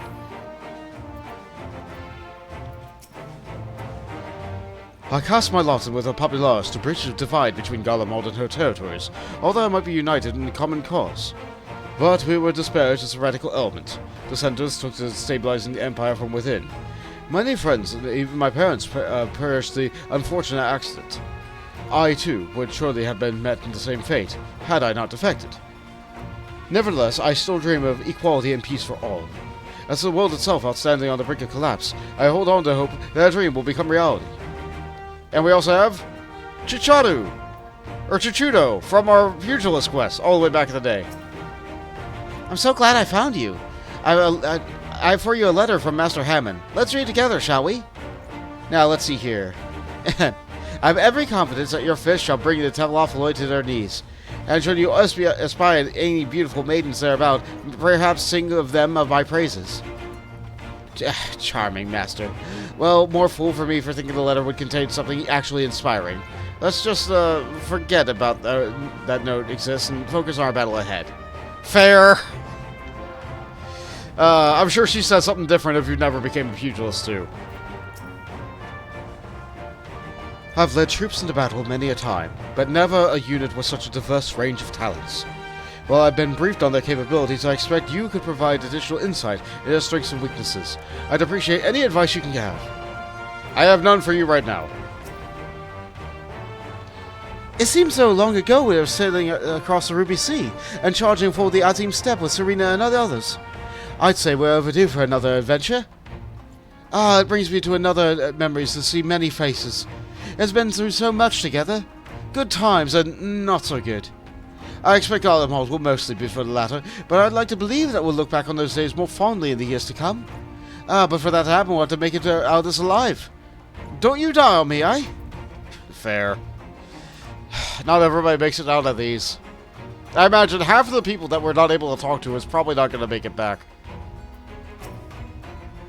Often has father told me of the struggles faced by El Amigo in the days of occupation. I too have crossed swords with the Empire on many an occasion. Though Garlemald has long been our bitter enemy, Her Grace has elected me to bolster the Ilsabard contingent with members of the Immortal Flames. As representatives of the Sultanate, we are one in our commitment to a cause. Thank you for continuing to be one of the best characters of the game, Pittman. We also have over here Bronbar. Yeah, I remember you from the Marauders Guild. I'm here representing the Marauders Guild. It's my job to keep the Smiths out of harm's way. Mind you, with them hammers of theirs, they can put up a fair fight themselves. With a bit of luck, this will be over and done before you know it. Maybe when this is all over, you could pay the Axemaster a visit. He still tells all the new recruits about the time you killed Kujata and avenged that boy's parents. I remember like it were yesterday. Yeah, that was a time. It's a shame Curious Gorge couldn't be here to join us. Until the Empire fell, Garleans were the only ones who allowed to impose tariffs upon the sea. Easy pickings, but I made myself a pretty gill. Since they've been so generous to me and mine, perhaps it's time I returned the favor and gave them a little something back. Yeah, perhaps like freedom? Alright, I didn't do the Scholar questline, which is probably why I can't talk to this fellow. But this fellow is associated with the Scholar questline in spite of being a marauder. Shame that. With so many people from so many places, I'm rather out of my element. Regardless, I'm a seed seer, and will endeavor to acquaint myself accordingly. Yeah, he's all business because that's just how he is right now in his story. And I didn't do the Bard questline, so I can't talk to anybody from that. It's fine. I'm glad that your classes and choices are represented by the NPCs that you're able to talk to. We can also talk to Magni. With them all, champions of the Nadam. And the Dorkar having sent so many here, I thought to defend the steppe in their absence. And I would have done so were it not for my step-brothers. They urged me to grant our allies the sun's might, and his radiance may deliver them unto victory. While I must tolerate the presence of this feral Dotharli dog, I first among my brothers, I will do no less than accept this challenge. My deeds will become the stuff of legends. Well, I'm glad you're properly motivated. I care not for the Ironmen of the Troubles. It is the destiny of the weak to die in ignominy. Even so, I will do as I have agreed. I volunteer to join this band at Serena's request. If she thinks of a worthy cause, there is reason enough. Though we hail from different tribes, our bond has grown strong of late. She has much better company on hunt than any of the steppes oafish men could dream to be. Ooh, I see. I'm glad to see you well, Bon. Grandmother was worried for you. The night I agreed to come hither and join the contingent, the god sent her a strange dream. 2 suns, one burning red, the other frozen black. Closer they circled, closer and closer, until they danced the world fell to ruin. In a blinding chaos she spied blackened silhouettes, and knew at once that one was yours. Yet we knew not how to interpret this dream, save as a sign of great danger awaiting. But whatever lies ahead, I will walk with you, traveler. Aww.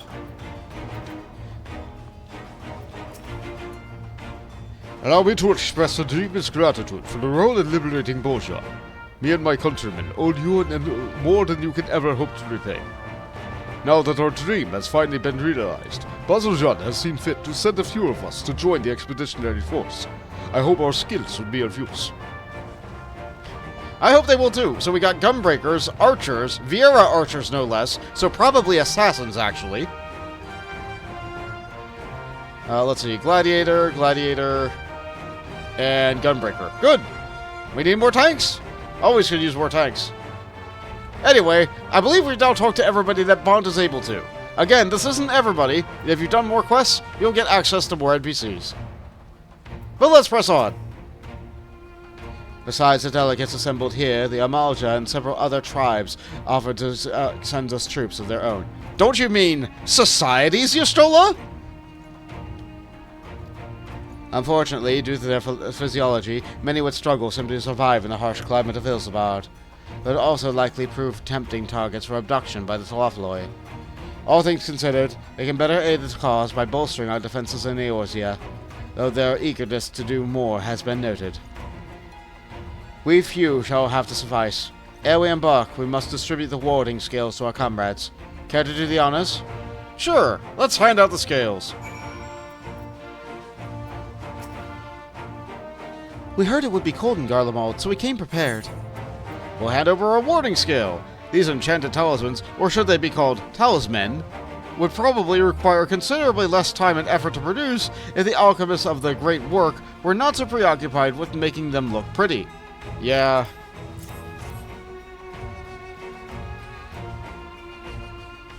Oh, the talismans! We are to keep these close at all times, yes? I will see that no one misplaces theirs. Ah, and before I forget, I have a message from Hien. In distant lands and times of strife, together stand, together fight. In darkness shines the light of life. I hope I have done his words justice. Doma, like much of others of Othard, has been plagued by the towers. Yet while he could not be here, he wished to express his shared conviction. Hien and Yukiri labor without rest to unite the people, and with their aid shall we keep the enemy at bay. And we at the Steppe and of the Eastern Alliance will repay those efforts by ending this war. And to you? Warding skills for the Shardian delegation, I take it? Oh, you know it. Many thanks. Those talisman will prove to be a deciding factor in the battles to come. I find myself conflicted by this foray into Garlemald, sent by the Empire to infiltrate Ishgard, only to throw my lot with those whose secrets I was supposed to be stealing. And now I lead a mission to save the countrymen I betrayed. But that is doubtless why I was chosen by Lord Emmerich. He would have me put my extensive knowledge of former ties to good use. I will not disappoint him. For the future of Ishgard, Garlemald, and the world at large, I will lead us to victory. Yeah, you go, girl. Is a set of warden scales I spy? Not that I would know what they look like. Here's your box.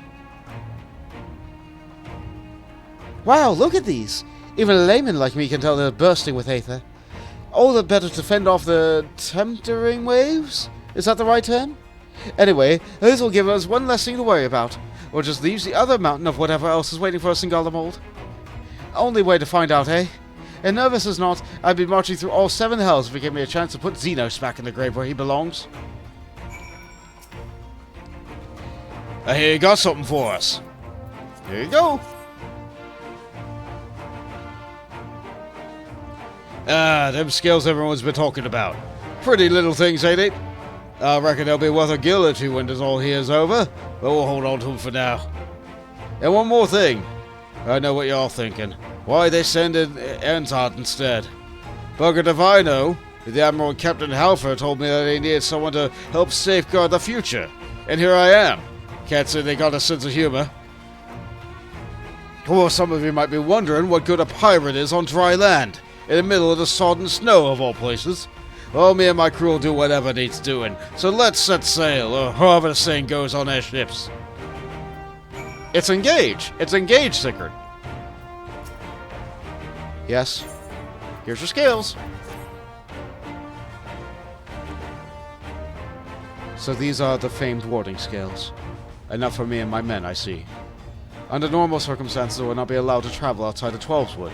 The eldest Seer, however, has granted me special permission. She has bid me lay my magics to the people of Garlemald while learning all I can of their ways.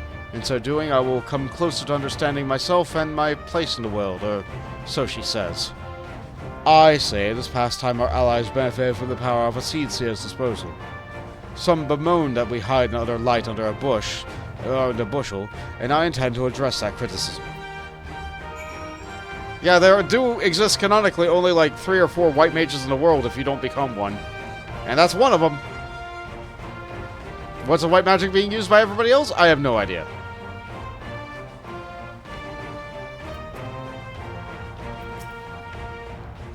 You have a warding skill for me too. Yep, here you go.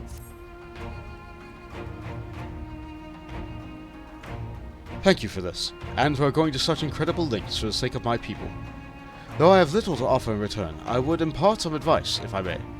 If you have been told by many to ward the cold of Ilsebard, and I cannot stress enough that this is no token warning. I will be distributing specially made warming tinctures, courtesy of the Alchemist Guild, but understand that they are no substitute for proper protection. I leave the provisioning of said protection to your discretion. Now, let us proceed to Alamegan Quarter. While you may have made your final preparations, I will have the pilots ready, the airships. So that explains canonically why you're allowed to go up there with a bathing suit. Or less. Let's see.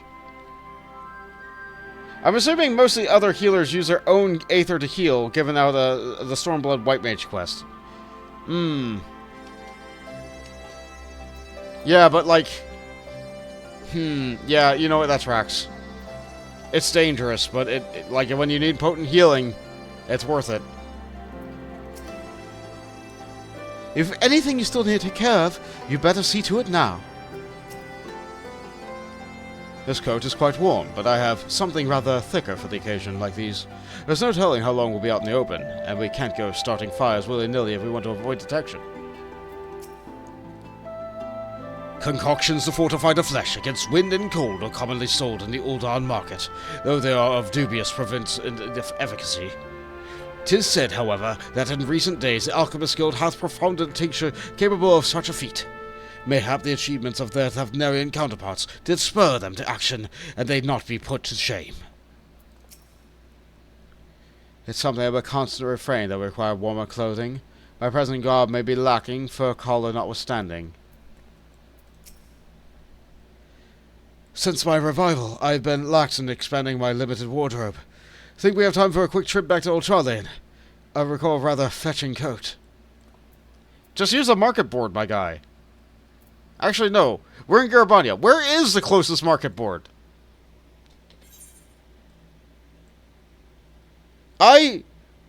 Legitimately, I don't know where the closest market board is. Probably Gardania. Wow, that's kind of sad to think about. Preparations. I've got my armor and my lance. What more could I need? Yeah, spoken like a truish guardian. Gridania, I think. Yeah, probably. Please give me whatever this reward is. This is our last chance to make ready before we set forth. You needn't worry about Adkiragh and I. We still have what we wore in Garlemald before. Estidian claims to be quite warm and toasty beneath his armor, and since he spent a fair bit of time up north recently as well, I have no reason to doubt his words. Most of the others will be borrowing Grand Company stock. The rest of you could do likewise, I suppose, provided you are not overly concerned with style. Not to put too fine a point on it, but I wouldn't be seen dead in one of those ridiculous overcoats. If only I had time to find something for my liking. Hark! Is that a cry of the Scions are here in need of a tailor, I hear? But who else would it be but Tataru? Right on time! But how? I have my ways. Oh, yes, indeed. You thought you could sneak off to Ilzabad without telling me? Ha! Nothing escapes my notice. Now in full craftsman's attire. Now you will wear these garments I made with you, whether you like it or not. I refuse. You never cease to amaze. But why do you need a new outfit as well? Wait, are you coming with us? What? No, of course not, silly.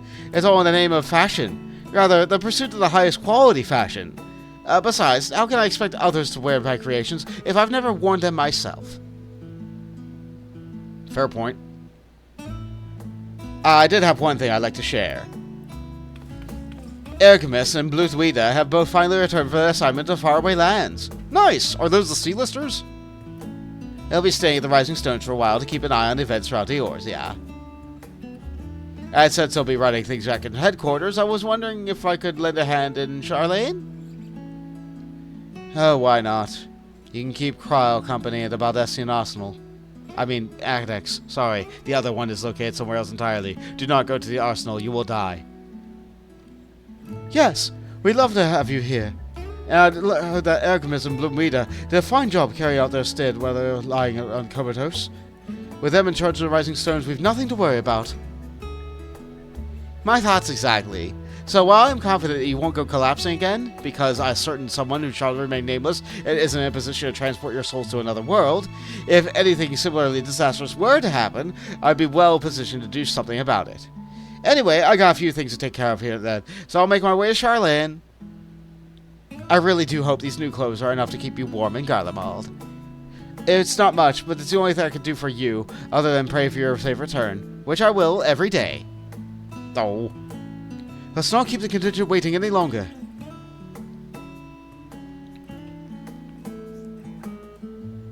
Here are your winter woolies, handcrafted by yours truly. And we get a terrible looking coat.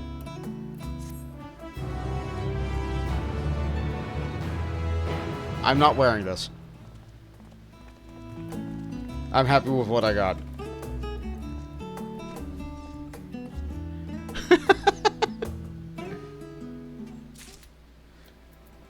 Yeah, let's try it on just to... Yeah.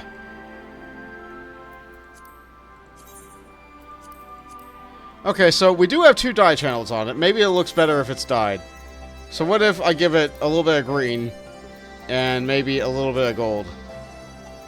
Yeah, what would it look like if I were to give it some of the... Maybe not coral. That looks a little better. But I'm still happier wearing my armor. It certainly is warm. But I'm good. I'm good with what I got. I'm pretty sure if I teleport back to the Rising Stones right now, I'll also see the 2 that they mentioned. That would take a little bit more time, though, and I've already spent a lot of time talking to every single NPC, so I think I'll be fine just proceeding. A frosty reception. Tataru is desperately trying to retain her composure as she prepares to see you off on another perilous journey. I'm told the airship pilot has been sent to meet you. Yeah? Ah, there he is. Alright, this is where we go our separate ways. Do be careful, won't you? I've modified your clothing and do what Alphado and I wore when we journeyed to our Lord Hashafat's falling snows to Ishgard for the first time. In those days, I barely knew one end of the sewing needle from the other, and as you've always had a very individual taste, I let you pick your own outfit. I'd like to think more of my skills have improved since then, but do you know what's more important than skill? Heart and soul. There's plenty to be found in each and every one of my works. I see. Don't you also like Gil? Yes, I like a lot of Gil. Okay, where are we going? The other direction. Ah. Yeah, okay. Ironworks pilot. It's an honor to finally meet you. We of the Garland Ironworks will be ferrying you to your contingent across the mountains to get into Garlemald. For many of us, it will be something of a homecoming. Our illustrious founder was only a most notable Imperial defectus. For that reason, his company is committed to the success of the expedition. Our resources are at your disposal. If there is aught that we might do to be of further assistance, please do not hesitate to ask. If you are ready to depart, I will ready the engines. Upon boarding the airship, several cutscenes will play in sequence. It is recommended that you set aside sufficient time to view these scenes in their entirety. In addition, you will be required to participate in battle. Your progress will be saved at certain points. In the event that you are defeated, you will be able to try again from the most recent of these autosaves. Please note that if you enter a battle associated with a quest or log out from the game, the progress will be lost. So pray you don't get disconnected. Here we go! Garlemald ahoy!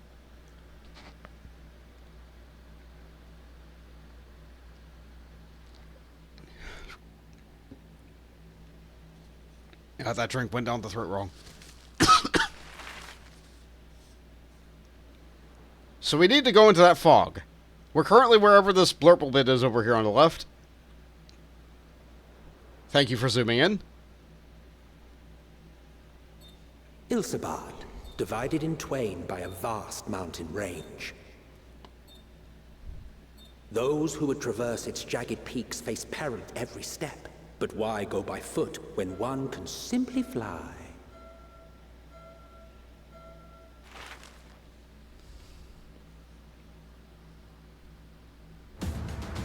Isn't it kind of early in the expansion for several cutscene statement? Yeah, I agree. On the outskirts of the Imperial capital, in the frozen wastes of the Magna Glacius,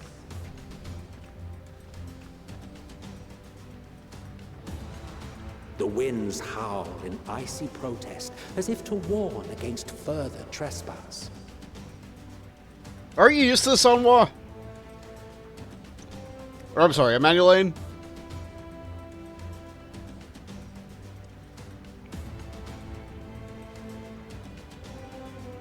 I like Graha's coat. First time he's not wearing red, too. We've received word from Thancred's reconnaissance party. They've sighted a detachment of heavily armed Imperials. Survivors of the Civil War, perhaps? Perhaps, but there is more to it than that. Maxima reports that they're led by Vergilia, legatus of the 3rd Legion, which comprises the bulk of their number. Ah, she's wearing healer armor, but wielding a lance. However, they are also joined by several members of the 1st. From what I recall, the 3rd Legion fought for Nerva in the War of Succession following Varus's death. The 1st, on the other hand, were under the direct command of the Emperor and rejected Nerva's claim to the throne. These legions were enemies. Indeed. In fact, our sources claim that it was a conflict between them that sparked the Civil War. Yet now, these former foes cooperate to defend a ruined Garlemald from invasion. Then it is all but certain they have been tempered. So, what's the plan? If me and my crew is out reaving, we charge straight in, no messing about. But that ain't what we're here for. Quite right. Soldiers or no, they are people of Garlemald, the very ones we have come to aid. Direct confrontation is unavoidable. Nevertheless, we must make every effort to limit casualties on both sides. Rather than kill them, I would remove them from the field. So do non-lethal damage. Take the penalty. How so? Savage beatings, disarmament, and imprisonment? Not impossible, but easier said than done in the heat of battle. Having observed the opposition, I imagine Thancred had something to suggest? He did. He and the other scouts have already infiltrated a supply depot some distance beyond the Imperial detachment's current position. Stored within is a stockpile of Magitech armaments, and once we give the signal, Thancred's team will destroy them all. In so doing, we will deprive frontline troops of materiel, and likely force the detachment to send men to investigate. Divide and conquer. Not a bad idea. Once the scouts have finished their preparations, we will split into two groups. The first will form the vanguard, while the other brings up the rear with our supplies.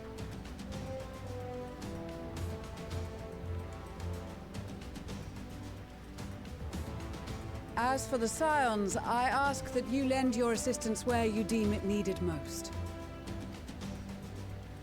I would prefer, however, that you accompany the rearguard and be prepared to join the van at a moment's notice.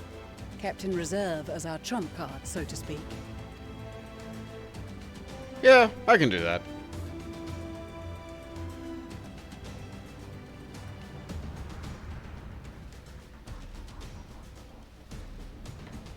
Meanwhile, at the Imperial Supply Depot...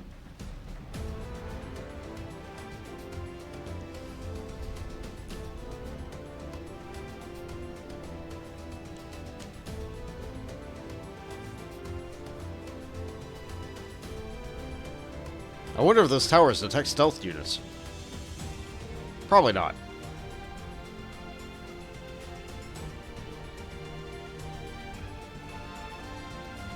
Your proposal was well received. More specifically, they asked that we destroy the Imperial's toys in as spectacular a fashion as possible. Ishtola always did have a flair for the dramatic. She's not an easy woman to please, but I shall do my best to satisfy her thirst for fireworks. All right, once more for my peace of mind. Our first objective will be to rig the enemy's Magitech with explosives. After we've withdrawn to a safe distance, we'll detonate them remotely. Thancred, is talking about the plan immediately outside the wall of the base that you're about to attack really the best idea? Our second will be to issue a deactivation command to the automated units via the control terminal. If our calculations are correct, this signal should reach those deployed on the front line, giving our friends a much-needed upper hand. The blizzard will help us stay hidden, so let's aim to get in and out before it passes. Trust in the plan, and we should all live to see tomorrow.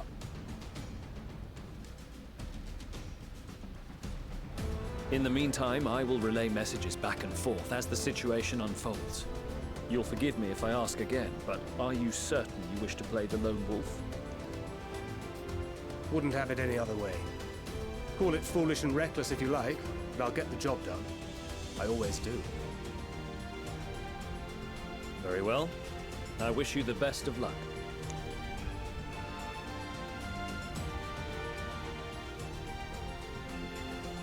Is going to stealth like a gunbreaker by being really loud and unkillable.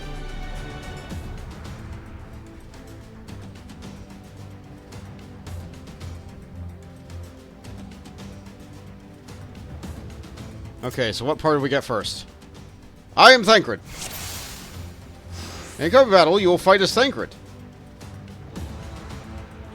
Our buttons are, let's see here. So we have the threat awareness, which is the enemy bar. We also have our single target combo, our defensive cooldowns, our... Is this stealth? We have stealth as a gunbreaker, and we have silent takeout, assassinate as a gunbreaker. Great. We also have this bewilderment bomb, which is ground target reticle, which gas. Okay, sure. Stealth, kill, gas, defend, single target. Got it. No AoE. We can't talk to any of the other people. To be fair, Thancred is an Archon, and with a thesis in stealth. Fair. It's still unusual to me that he gets to multi-class when we lost our ability to do so. But here we are. Hero units, I guess. Assuming there is nothing that you wish to confirm, we may commence a mission as soon as you are ready. We will commence a mission. Are you ready? I guess. Keep your wits about you. It's time. We only have one shot at this, so let's make it count. 2 on the gate. Could get messy if I'm not careful. We stealth? And my stealth faded? I didn't realize that my stealth had a buff. 1 guard in controls. Time he took a nap. Easy enough.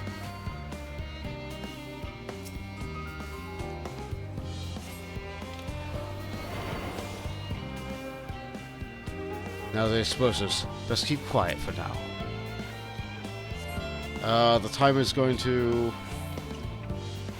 the time runs out just as I'm about to move.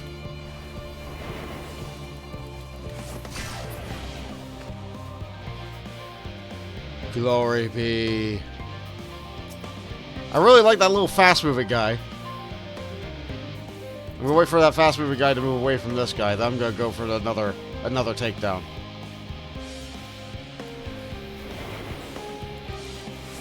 Didn't notice their friend's body. Alright, let's put the bomb here. No further.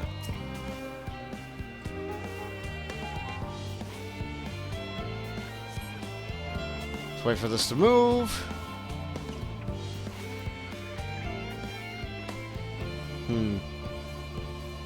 No effect on Imperial soldiers or magic weaponry. Okay.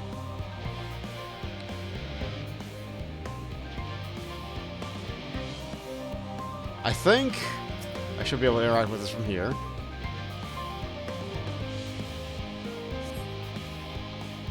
I take field to proceed further to the supply depot. Okay. This is going to be a little bit tricky because I have to dodge a patrol.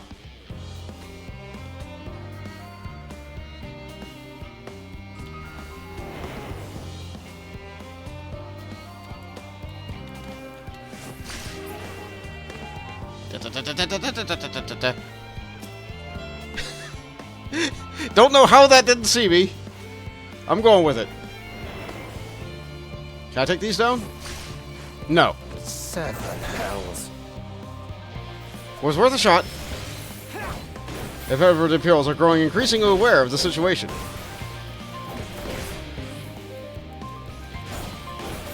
I'll be fine.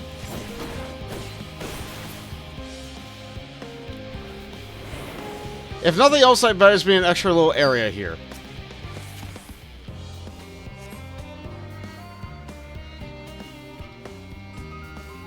Can't go inside the tent.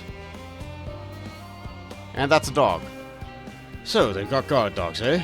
No use hiding. They'll soon sniff me out. Luckily, I came prepared. So we gas the dog.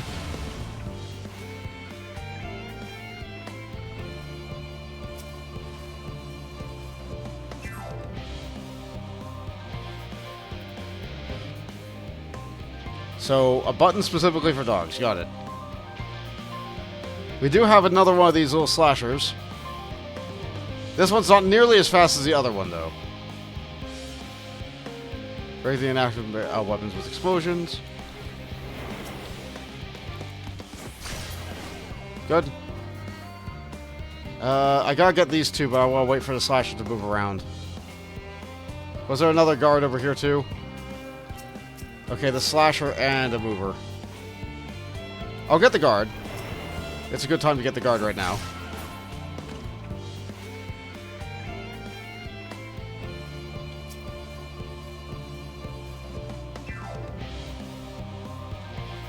They're moving.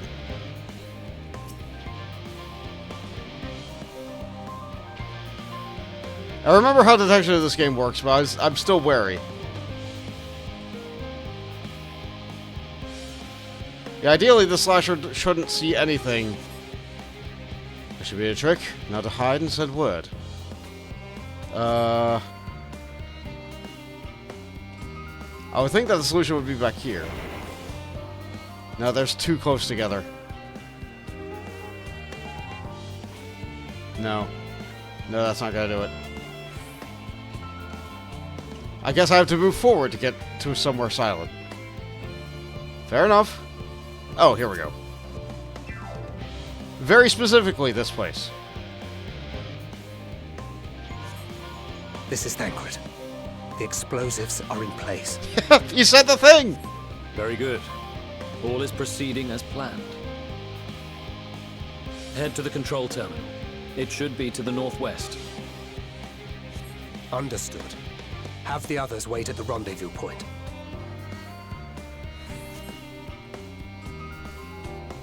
That's coming back. I have to wait. I have to wait. I'm not the biggest fan of stealth games, but we have to help them take down their metal gear that these Garleans have.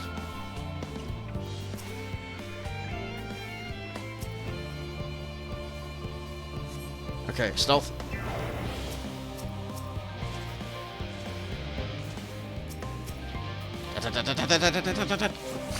Okay.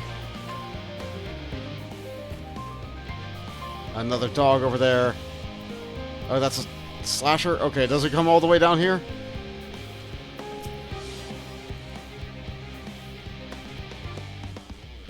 Looks like this guy is. Okay, the slasher turns. Good. Perfect. Perfect, that's what we wanted to see. I've done this part before, I don't remember it. Oh. Alright, that's gonna be our next target there. I need to wait for a slasher to move, though. I'm glad we can see how far the dog can smell.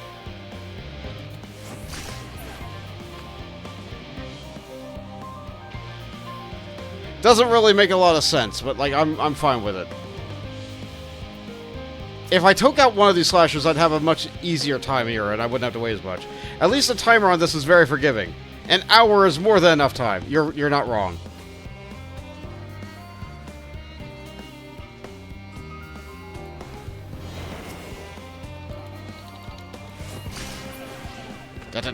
Back up, back up, back up, back up, back up. If the stealth cooldown was a little bit shorter, I'd be able to get multi-kill takedowns, but it's not, so I have to wait.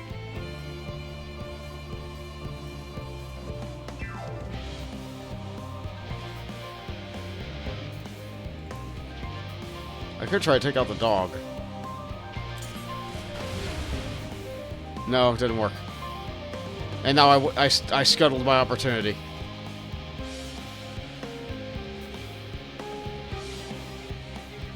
I think if I get the robot with the gas, the robot will immediately aggress upon me. This would be a lot easier if I just took one down.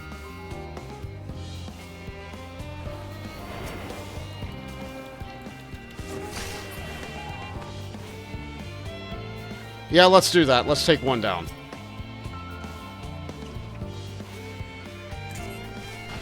That'll also confirm that this aggresses.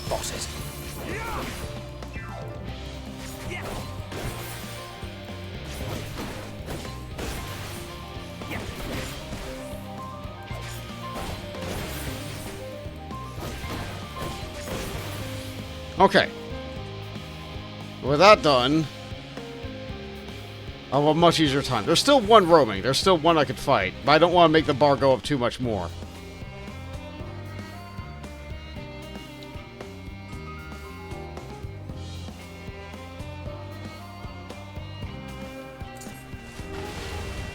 That takes out that dog. And that one's still over there, so that's fine.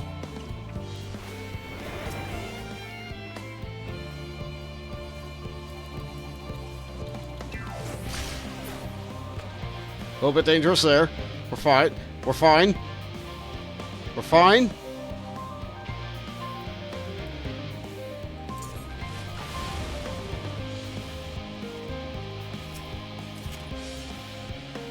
Okay. Oh, sorry if I'm so quiet. I'm... This is it. The control terminal.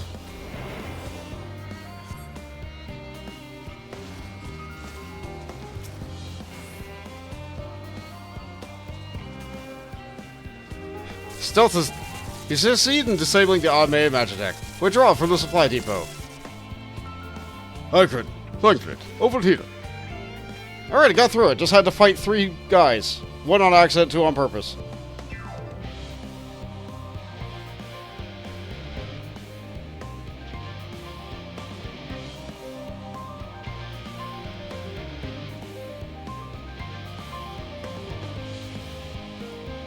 You are returned, and none the worse for wear, to my considerable relief. Yeah, that was actually really forgiving as far as stealth segments went. What news from our comrades? They stand at the ready. Excellent. Then let the fireworks begin.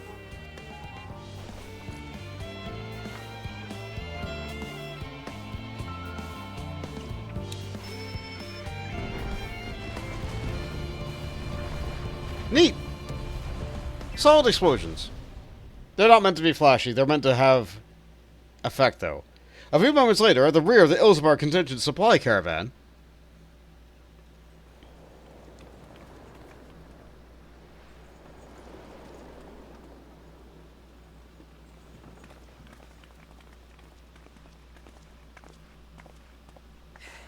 The blizzard's beginning to clear. There was a The blizzard? Vanguard should be engaging the Imperials any moment now, if they haven't already. Ishtola and the others are with them, so I'm sure they'll be all right. But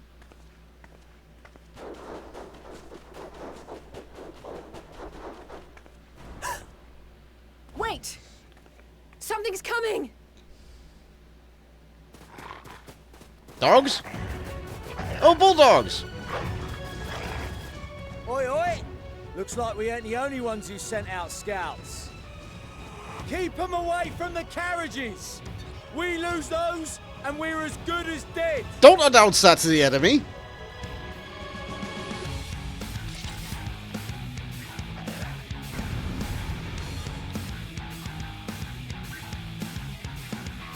I'm glad we get dungeon boss music for this. In the coming battle, you will fight as Bont McEmmer, as I usually do. Fighters! Protect the others!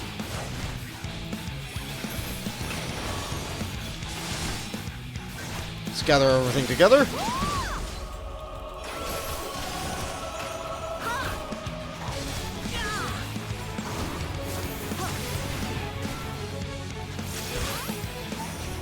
Okay, I have enmity of everything, but they're not moving, so...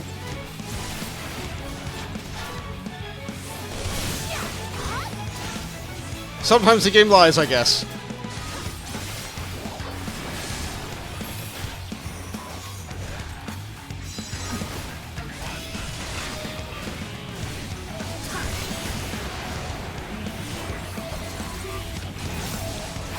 I love the flexibility in Paladin's rotation so much. A brief respite, but stay alert. Wow, you guys are really knackered.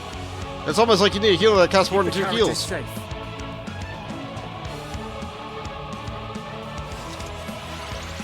So send Elaine's troops. Okay, so I gotta move up. Get to the carriage in front. Okay? Let's help! High yield help incoming! What impeccable timing! Let's help him, Elaine! Fear not, friends! The savior of Ishgard is here! High praise! Pull you.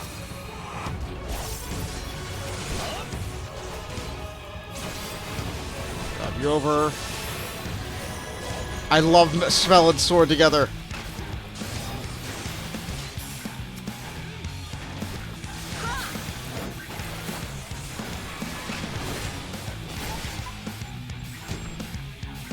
Looks like they need help up there. But the other carriages are still in danger. Go on ahead. We'll hold the line.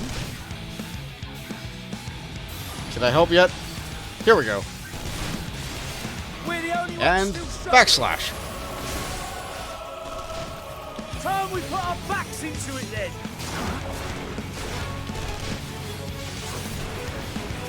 I've been itching for a good scrap. plow on through.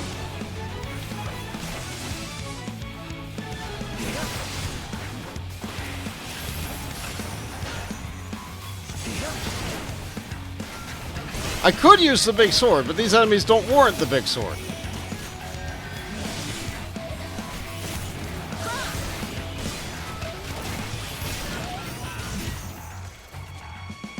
Magic reinforcements arrive.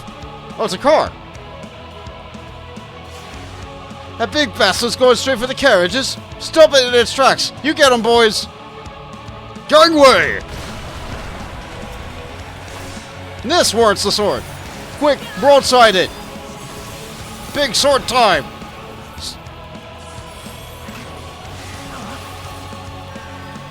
I love being a sword saint.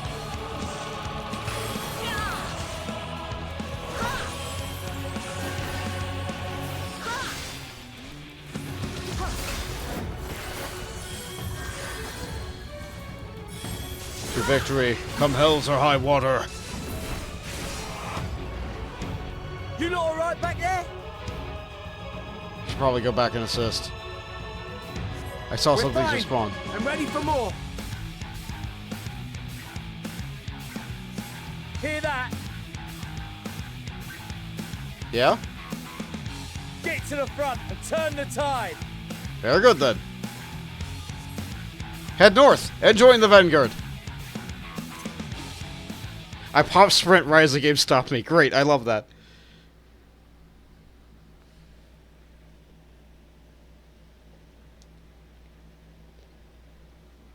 Oh, there was text at the bottom, but I missed it. Meanwhile, with the Vanguard. Oh yes, the music from the Steps of Faith.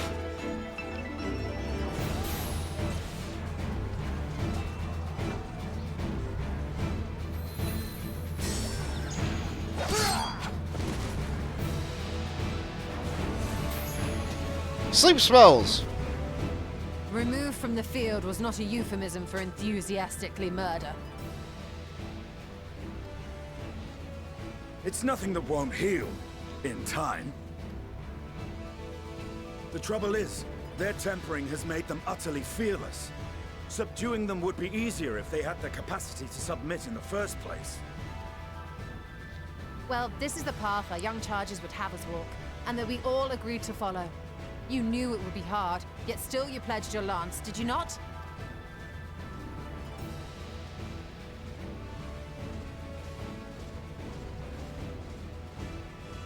That I did.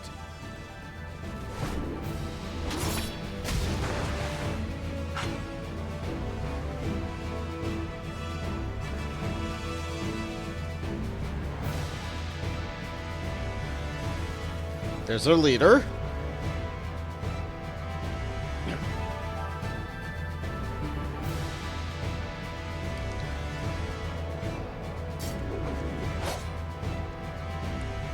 That's Vigilia. Damn it. I need to help the others take her down. There's no end to them. But there's me. I was wondering when you'd turn up. Just had a little bit of trouble with the carriages. We're good now. There's no stopping us now. Come on. Let's show them what we're made of. A lot of Aether. Here we go.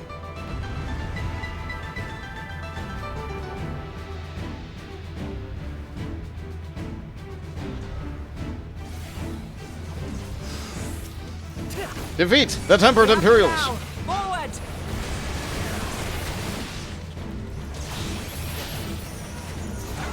The supply caravan is safe for the time being. Adkirag's team has thrown the enemy into disarray.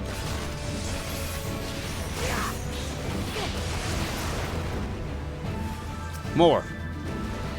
Let's grab these dogs. Let them have it!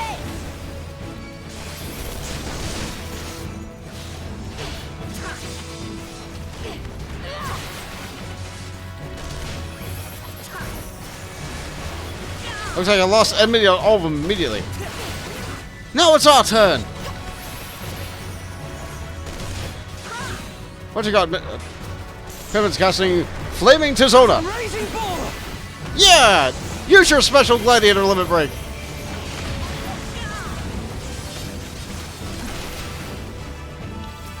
Their soul crystals are different.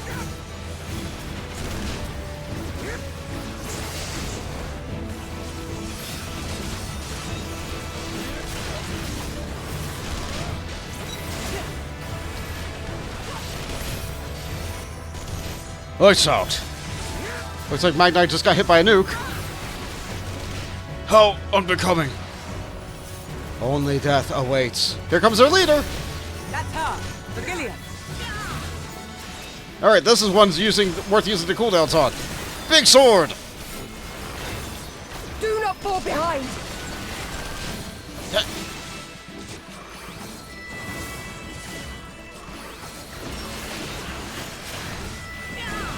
I'm built more durable than that. Let's get Regen on with Holy Sheltron. How about a second Holy Sheltron? Almost nothing. I am a tank.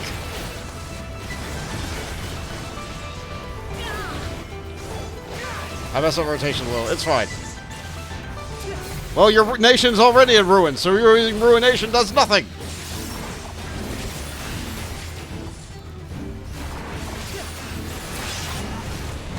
Maximum melee range.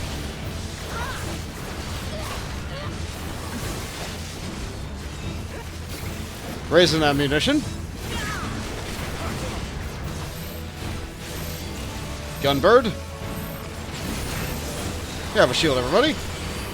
Nothing. Well, for me, anyway. Thanks for giving me the melee spot, everybody. Alright, time to heal with more magic. Like Big Sword.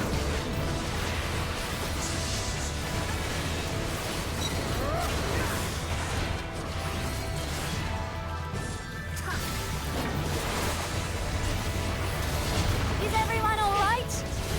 Yeah, doing peachy.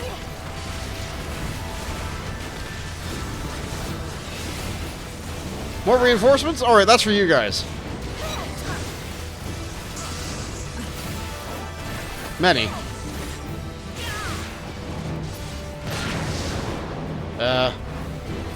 Where'd you go? Get back here! Keep the war machines at bay. Die!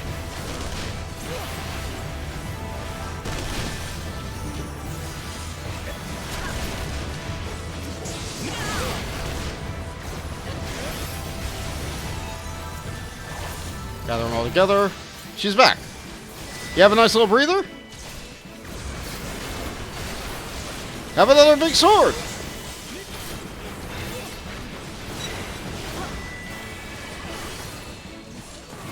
I have more big swords, so I can move away and still cast these at you.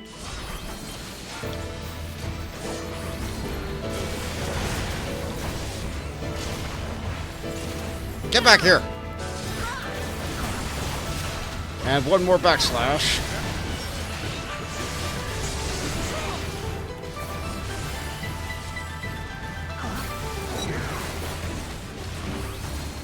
A tank over it. Ha! More fodder for my flames! So many. At this rate, we will be overwhelmed. Oh, not fall so easily. These curs will taste my wrath!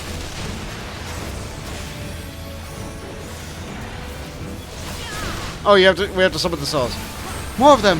Quickly, lend Sardu a hand. Let's use a couple of defenses.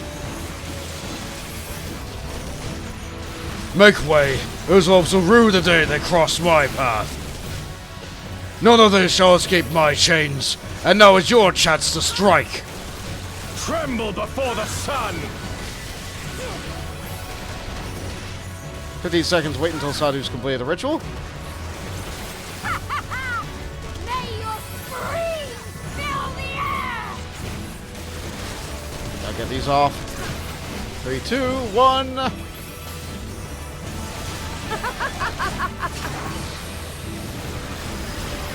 It's a meteor! The level 3 limit break. Good! Well done, Black Mage.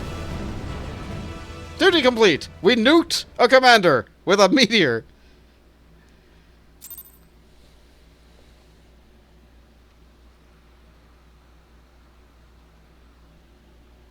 Ah, good times.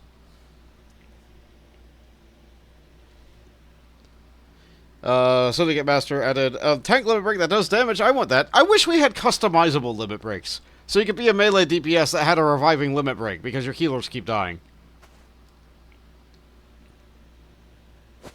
A worthy adversary. But then you would be put into situations where nobody has a tank limit break and you get a duty that there's a tank limit break required. So I can understand why they don't do that. Rest, recover, reclaim yourself. Then we will fight again, to the death. Sadu Hatun. He goes for a hug and gets none. He didn't kill every enemy after all. The day is ours, thanks to your timely arrival. What of the supply caravan? Oh, they're doing great. Outmaneuvered, but not outmatched. Good. Let us take the Imperials into custody and rejoin our comrades. And soon we shall arrive at the capital. Yeah, it's a pretty big tower they got there. You know it's evil because it has lots of spikes on it. But you know what? That's also a really good way to have your buildings not be stood on by dragons. So cold and unforgiving. Thus spoke Emperor Solus as he gazed upon his barren domain.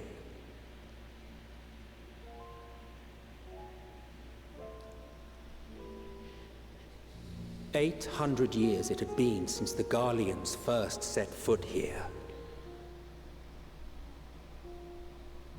Bested by the Kavosi after centuries of war and driven from fertile southern pastures into the blasted northern wastes.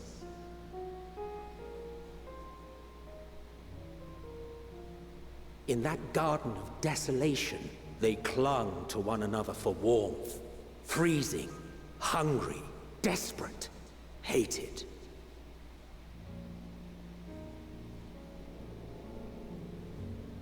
Why would they have an aetheryte?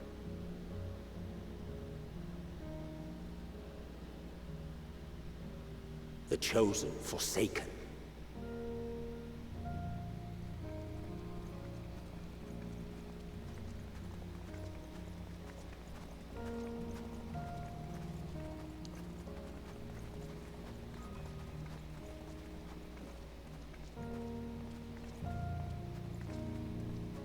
In the year 1513 of the 6th Astral Era, a young legatus named Solus single-handedly sparked the Magitech Revolution.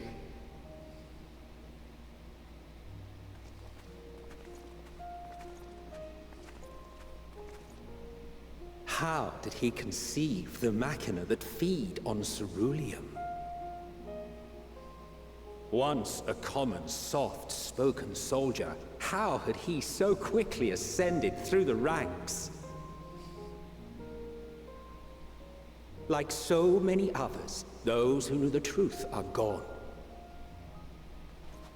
Taking in the capital with his eyes for the first time, I recall thinking to myself, far colder on the earth than in the heavens. Yes, far colder indeed. Bitterly so.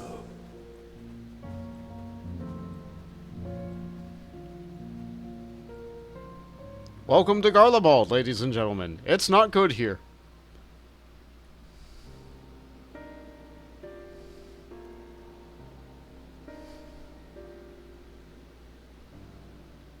Not so much as a whisper. The roads leading beyond the city walls would have been used less in recent years. Nevertheless, this was one of the most important gateways into the capital. A buzz day and night with activity, aye. Merchants passing through the checkpoint, many of them stopping at the local hostelries. Surely they cannot all have been tempered. We can consider the question after we have made camp.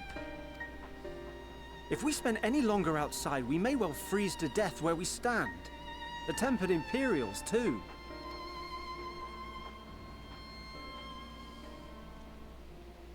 This will be our temporary base of operations.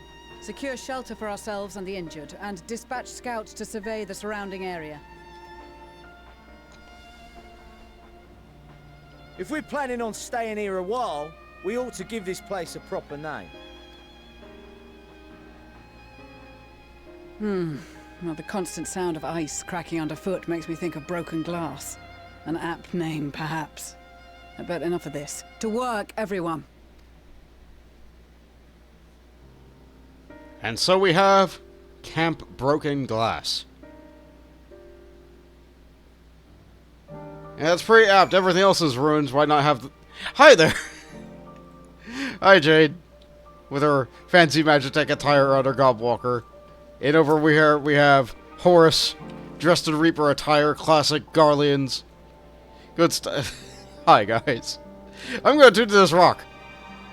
It looks a lot less like candy out here.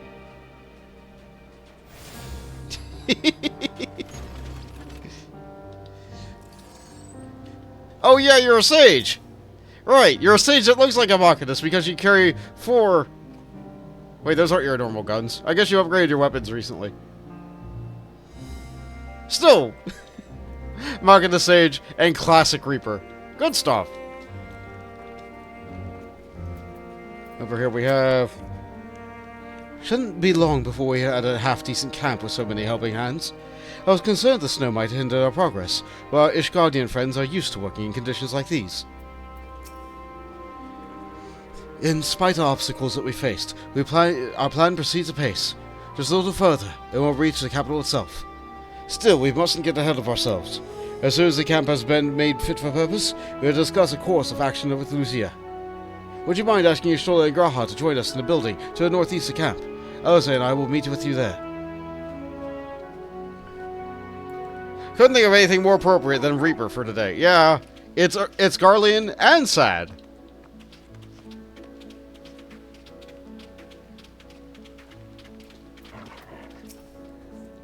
A meeting? Yes, I'll be my way over once my head is cleared. In truth, I've been feeling out of sorts since we arrived. The air is thick with a palpable aura of malevolence.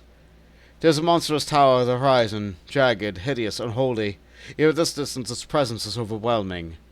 Much like the sensation I felt in the Tower of Azot, only far more terrifying. Aether flows unceasingly towards it, converging into a swirling mass of unfathomable power. For a blessing, the constant chill of the air is helping to anchor my senses in the here and now. Tell the others I shall be with you in a few moments.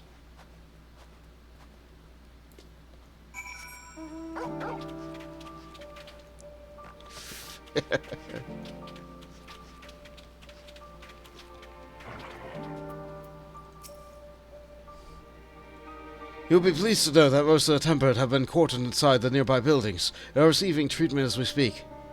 I do, however, feel no small amount of guilt for commandeering civilian homes. The arguments may be long gone, but everything is exactly as they left it. Considering the length of time that has been clearly passed since then, one would expect to find them ransacked. Strangely, there is no signs of anything having been stolen. It is possible that everyone fled the first sign of trouble, though it seems that we have left far too many useful possessions behind. Aye, but there is no conclusive evidence. I strongly suspect they were tempered. Sorry, but I was really thinking aloud. If you'll mention the meeting, I will make my way there. There are so many NPCs I could talk to that have time dialogue that's pertinent to our relationship with where we are in the story. But I will be here forever if I talk to every single NPC and not just those that are around the quest objective marker. We've asked the Ironworks members for some of the other comrades to stay with the airships. In the event that we are discovered, we must be ready to move as swiftly and safely as reclamation. This is all that remains of the light from homes become empty husks. This is the state of the outlying villages I dread to think what has become of the capital. Raban taught me a lot about military strategy during the exercise in the fringes. Coordinating units and wildly different capabilities, surveying and securing hostile terrain, that sort of thing. Now I have a chance to put this teaching into practice. Virgilia is in our care, along with the rest of the tempered. Glory to Garlemald, glory to Garlemald. They still whisper at their sleep, even as they writhe in pain. Hell's bells, this place is bloody freezing. Rather than be tied to a topmast in a storm than suffer this cold any longer. Anyone got a spare swig of rum? That'll sort me right out. No, that'll make you freeze faster. The tempered soldiers are sleeping soundly where they undergo treatment. There are too many to attend at once, but I and the others healers will see to all eventually. I do like the layout of this building. Lots of storage in the side passages. And one great big hall to address everybody in the main area. They have fancy boxes in Garlemald. Is this metal? Yeah, it's metal. Okay. I love this architecture. Thank you for informing the others of our meeting.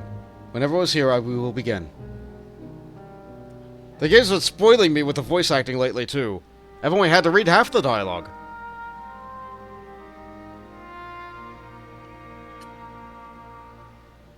Our present situation is as follows. Efforts to aid the people of Garlemald have begun in earnest. Moreover, having entered into the capital, the Imperial Palace is within our reach. But before we proceed further, we must learn what has befallen this city. For therein lies the key to understanding and combating the Telophoroid's designs. I have a suggestion, if I may. Several of the Imperial soldiers we captured on the Magna Glaciers are members of the Populares and acquaintances of mine. Once we have cured them of their tempering, they should be able to give a reliable account of the events leading to the capital's downfall. A promising idea. I will assist the healers and their ministrations. Of course, I will require a porxie of my own, assuming you can spare one. Would you like a hand? No, I am sure we will manage. Better that you take my place in the field. The noxious ether of this place disagrees with me, and as I shall need to draw on my own for the treatment, 'twill be prudent for me to remain within the camp. This talk of curing the tempered is all well and good, but I reckon the cold is a more pressing concern. All the houses round here are fitted with ceruleum heaters that could keep us warm and toasty. Problem is, the machines seem to have given up the ghost, and if we keep sitting around, freezing our asses off, we'll be next. My smiths reckon that with the right parts, they can have them working again, but it won't be easy. Understood. The machinists will assist them in the repairs.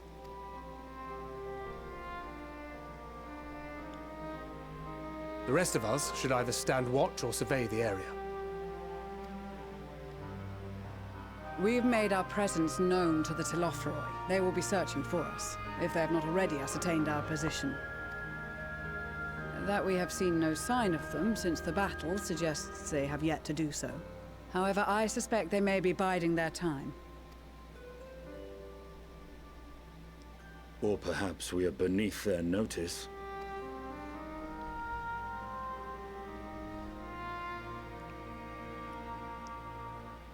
In any event, we'll find no answers standing around here. Urianger, Estinian and myself have visited Garlemald recently, so we'll lead the reconnaissance efforts. Perhaps bolstered by a few Bosnian and Dalmatian scouts from my previous excursion for good measure.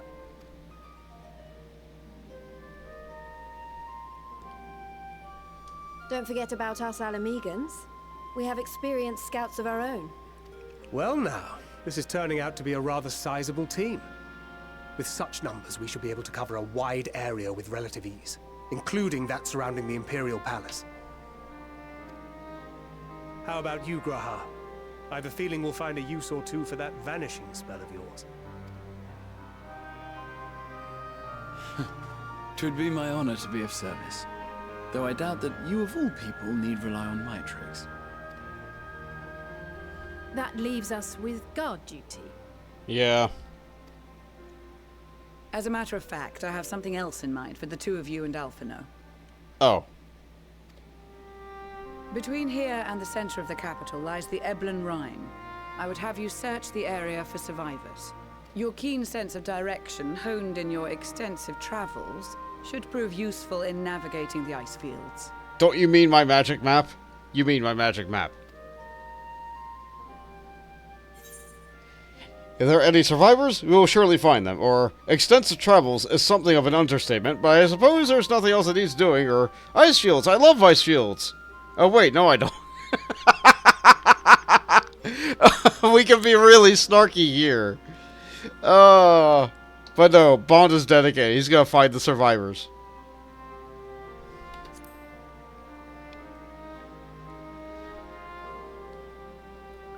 I have faith that you will, and look forward to greeting you on your safe return. You all have your duties. Let us make haste. May the Fury bless and keep you.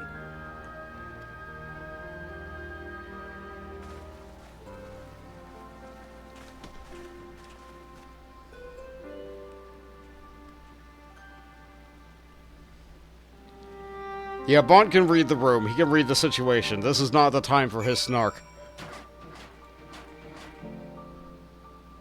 I heard machines. I see. What are you in queue for?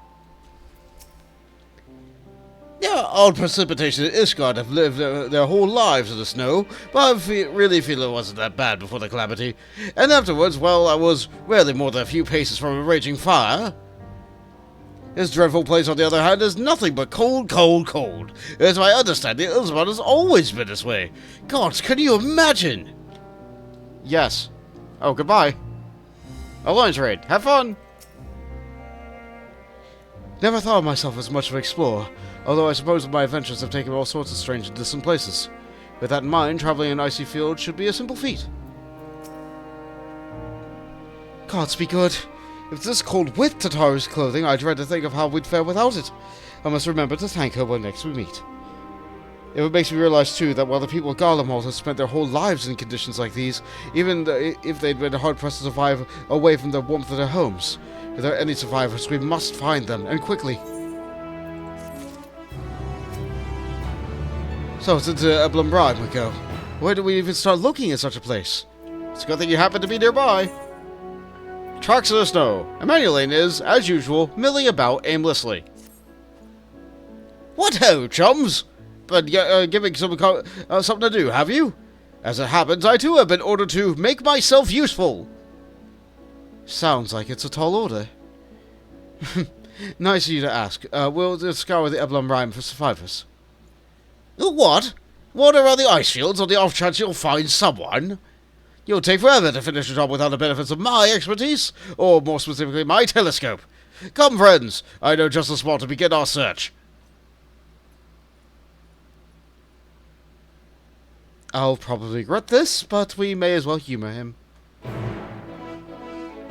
I mean, he has the right tool for the job. Double check the camp. Is there a plus sign quest? I don't see one. So, no. I gotta keep my eye out for aether currents.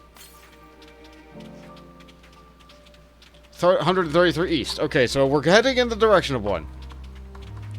And just like Ishgard, they have ice sprites and great big giant yaks. Which are called Ovibos, which I guess is Garlean for yak.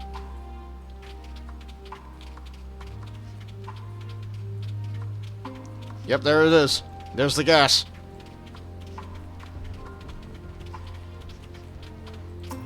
Can I just walk up the cliff? I can. I could walk up this cliff, but not that one. Weird.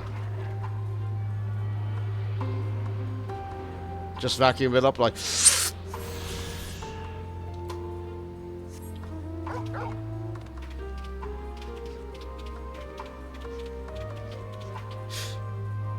A gatherer out in the field. I'm surprised by how many wild beasts there are roaming around the place. Perhaps now that the soldiers have gone, they are free to wander and forage as they please. The few buildings I can see don't appear to be residences. It may still be warrant investigation, though. How you doing with your spyglass, Emmanueline?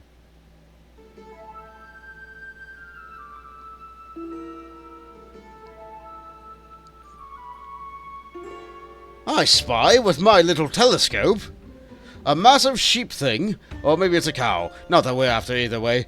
Is that an aether current? No, just a wind sprite. That is all snow, snow, snow.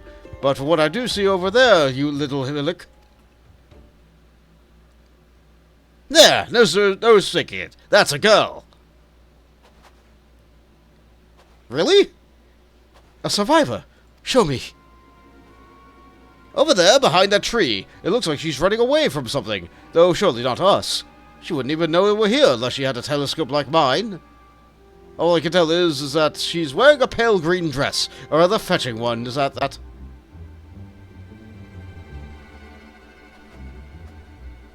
She'll be long gone by the time we get anywhere near, but we should be able to follow her footprints. Sound idea. I'll let Lucia know where you're heading. Oh, and take these warming tinctures with you. Yeah, we might need them to anybody that we find. The poor girl must be chilled to the bone, not on the verge of freezing to death. That's actually very thoughtful. Thank you. But won't you need some for yourself? No, I'll be fine. As a man of chivalry, my honor demands I do no less. Unless we forget, the very reason we're here is to protect those in need. Now go, and Godspeed.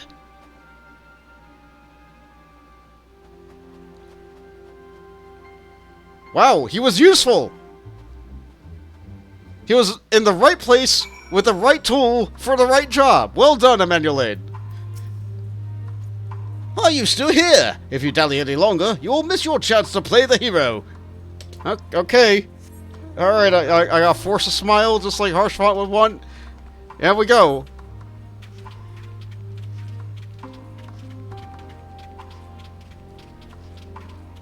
This might be getting to the point of one of my least favorite quests in the game. Or my least favorite type of quest that they added in this expansion. So let's follow these footprints. And I see Syndicate Master shares my affinity for this. A trail of fresh footprints head east.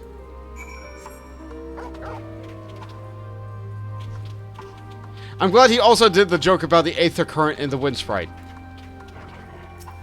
What is that?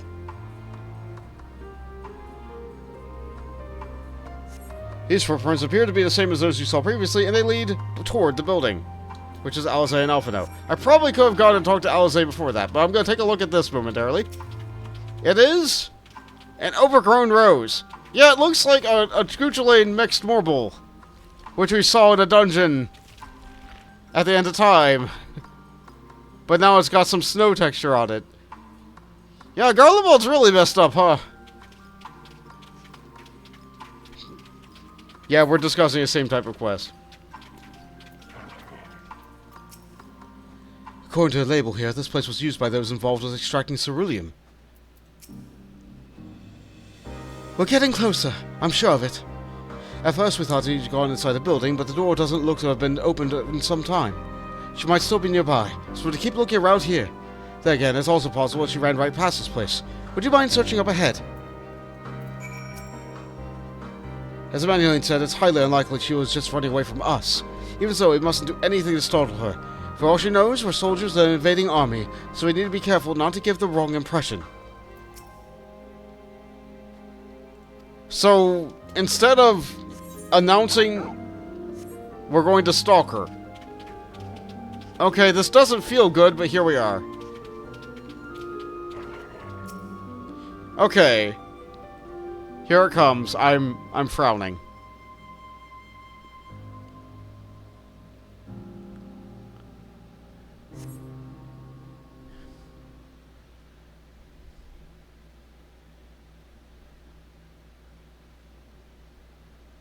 Wide open field with a tree here and there.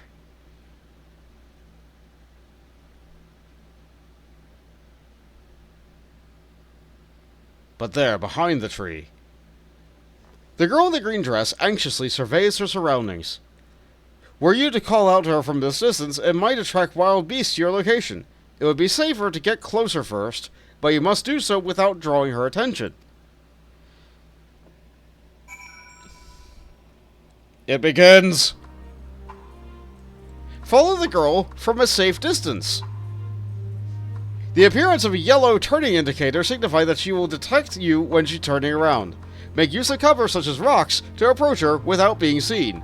The yellow lines on them was also added during Dawn Trail after they got several complaints from people about this type of quest.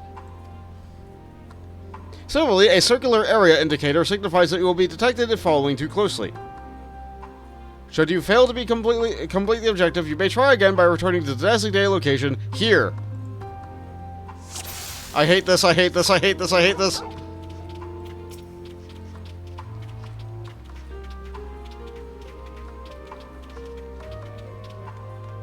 Get behind a rock.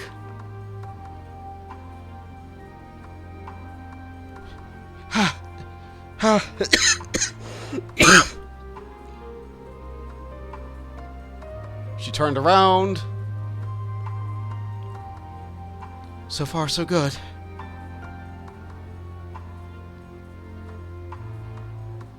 She turned around. Okay, yeah, you see how there's the marking around her when I'm not in cover? That lets me know that I'm not in cover.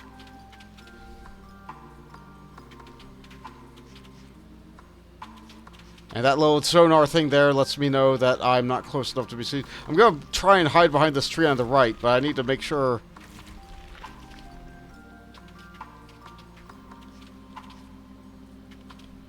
Yeah, there we go. Is someone there?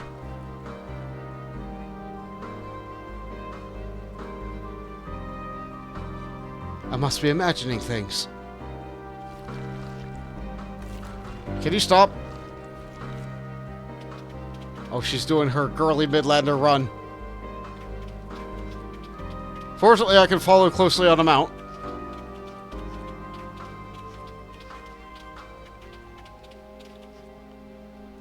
Better catch my breath.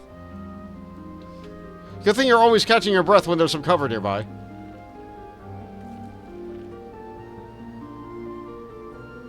If those beasts spot me, I'm done for.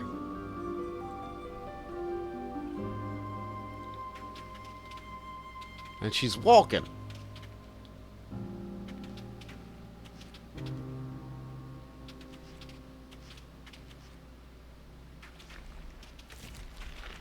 Can you please not? I hope my luck holds. Gotta keep going. You're all depending on me. And she's booking.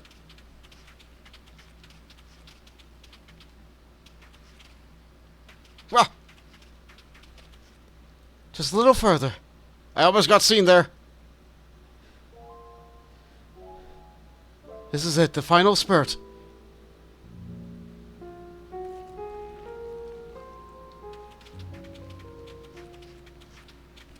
I like that when she turns around, she makes sure she always turns to her right. So that way she'll go in a full circle so you can't just hide on her side.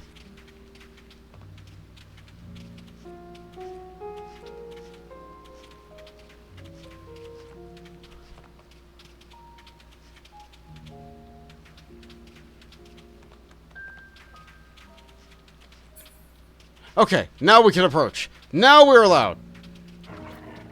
Yeah! First try! Oh, I hate these. Still in one piece.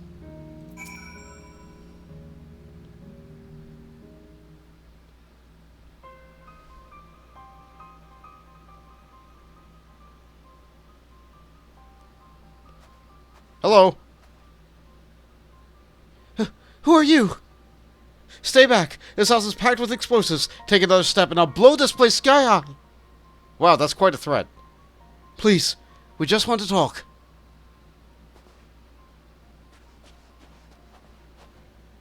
I'm Alphino. This is my sister Alize, and our good friend Bont. They have no intention of hurting or taking anything from you or anyone. I give you my word. We and our comrades have come to provide aid to the people of Garlemald. Aid? You savages are the ones responsible for all this. You did this to us. We didn't, I promise you. One of the other reasons we came was to find out what was happening here, in fact. The Talophaloi are the ones to blame. They're the ones who laid waste to the Garlemald and won't stop until they destroy the entire world. They're the enemies. They're our enemies. Oh, I can skip, but I don't want to. On our way, we encountered Imperial soldiers who had been made their thralls. Those poor souls are now in our care, and we're striving to cure them of their affliction. You're the first person we met who wasn't already enslaved. How were you able to escape the Telophil's influence? Are there any others like you? I'm sorry, I don't mean to overwhelm you. Let's start with introductions. Can you tell me your name?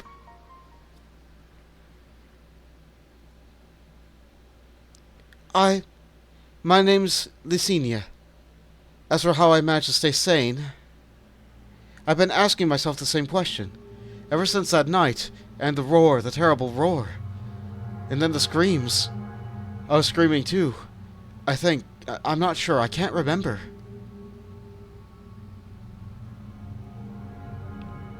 Then came the silence. Everything was still.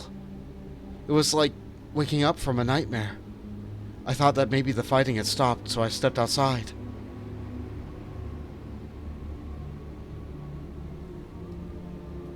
If your hells are real, I saw one that day.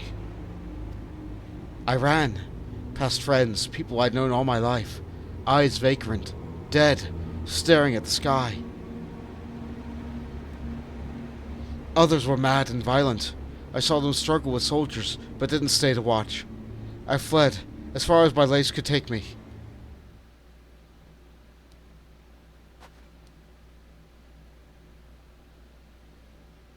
Do you have family here? Is this their home?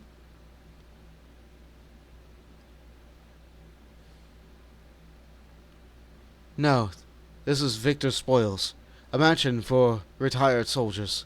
Or it was, but now me and my few others are borrowing it. As for the explosives, I was making that up. I just wanted to keep everyone else safe, and I didn't know if you were... The truth is our supplies are running low. You said you're here to help, can you? Of course! Whatever assistance we can provide, we will. Thank you. I better tell the others first, though. Wait here. Alright. This is going a little bit better than we expected. This is everyone. Licinia says that you're to be trusted, but these are desperate times. We'd be fools to let foreign troops into our home. Having said that, were you to provide us with the means of heating this place, a sign of goodwill, perhaps we could take you up on your word? If that's too much to ask, then leave us to be. Time to put my firewood gathering skills to use. Oh, good! We can't have an expansion ever since Heavensward without Alphino mentioning his firewood gathering skills. Could you provide us with a spark with a little magic, Alizé? We'll have the fire burning in no time. May we build it under the gazebo? The what? Oh, you mean the bower. Yes, do as you will. Different words for different things in different cultures and different languages.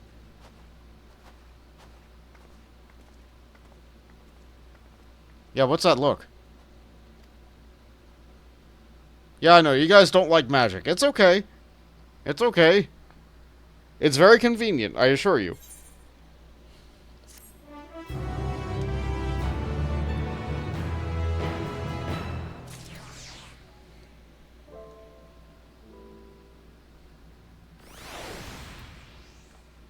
So we have a moment here. We're going to go over and take a look at everybody else. Let's also use the Aether Current. 600 southwest. That's like that away.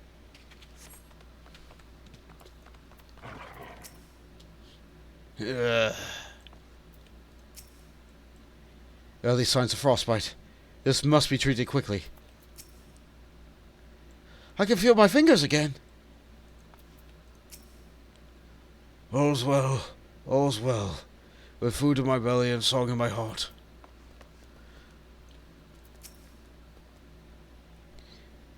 What they need most is a decent meal. We've food back at camp, but there's a distance to consider. Yeah. I have plenty of pizzas. But it's not Garlemald pizza. I probably wouldn't like it. It has mints in it. How the mighty are fallen. Lucina's inner turmoil is ripped plain on her face. Sorry, I was I'm still finding it hard to come to terms with how all this happened. Now you're here, though, I'm hoping things may change for the better. You know, I've worked up quite a sweat from all the running about, so I'll leave space around the fire for the others. As you can tell, we're in a far worse state than me.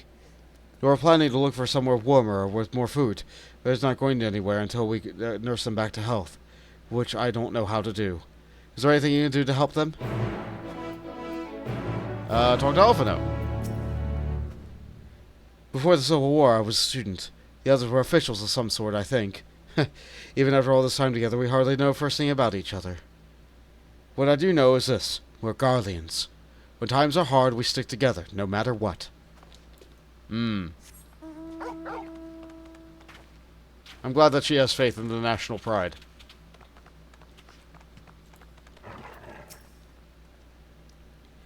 I can treat the frostbite in their wounds, but it will take time for the fire to do its work. Now would be a good occasion to make use of Emmanuelin's tinctures, the ones that warm the body from inside out. Would you make sure everyone gets one? Sure, I can do that.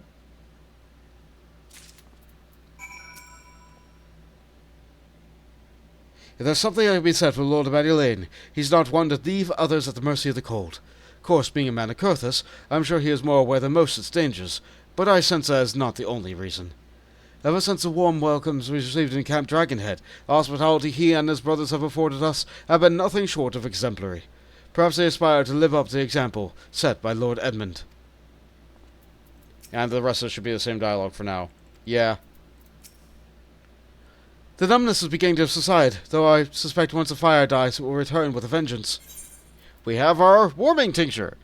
Being gifts from the notoriously unreliable Emmanuelin, it is highly doubtful that this concoction will have the intended effect. If only there were willing, and more importantly, unwitting volunteers for whom to test it on. Oh, this feels bad. Don't word it like that. Warming tincture? I have never heard of such a thing. No harm in trying. But tell me, have you heard aught from the city? The thought of calling it seems absurd. What happened. It's nothing but ruins now. The few buildings still standing offer no more than meager protection from wind and snow. Food production, water purification. The magic that sustained us has come to a grinding halt. What machina that remain operational cannot be run for lack of ceruleum. Of course, Cerulean Indians is full of the stuff, for all the good it does us. No one here knows the first thing about extraction or refinement. Many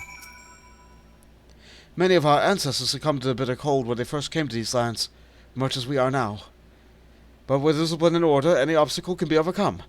When one man knows his duty is held in account and he shirks it, without a hierarchy, this is what we are reduced to.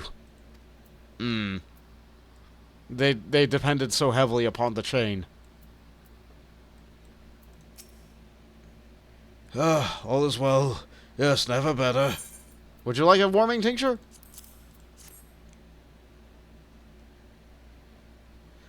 Oh, what sweet libation is this? Is it poison by any chance? No, it's a warming tincture. It was a joke. A joke. If I laugh, 'tis that I may not weep. So said the poet. And alas, my tears would freeze on my cheek ere they fall. We are blessed damned to bear witness to the fall of the great empire, when our brethren lie dead, or live on as puppets of flesh. First came the war, then came the roar. When moaning came, Garlemald was no more. In a cacophony of gunfire, explosions and screams was our beloved capital razed to the ground. From the rubble rose the dishevelled remnants, their lavish finery caked in the ash and shovelled mindlessly toward the palace, each bearing a fragment of stone or metal, an offering, perhaps, to the architecture of our destruction. Our hopeful few tried to reason with the deranged, only to be beaten for their kindness. But I know better than to plead with the horde. I fled with my health, if not my conscience preserved. Now I wait with my fellow cowards for our final judgment.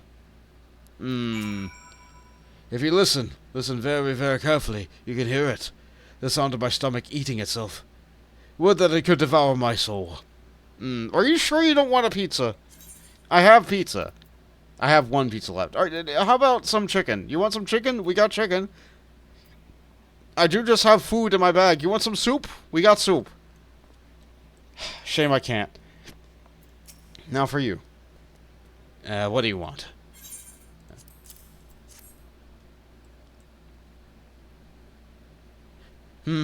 Tincture. May as well drink it, I suppose.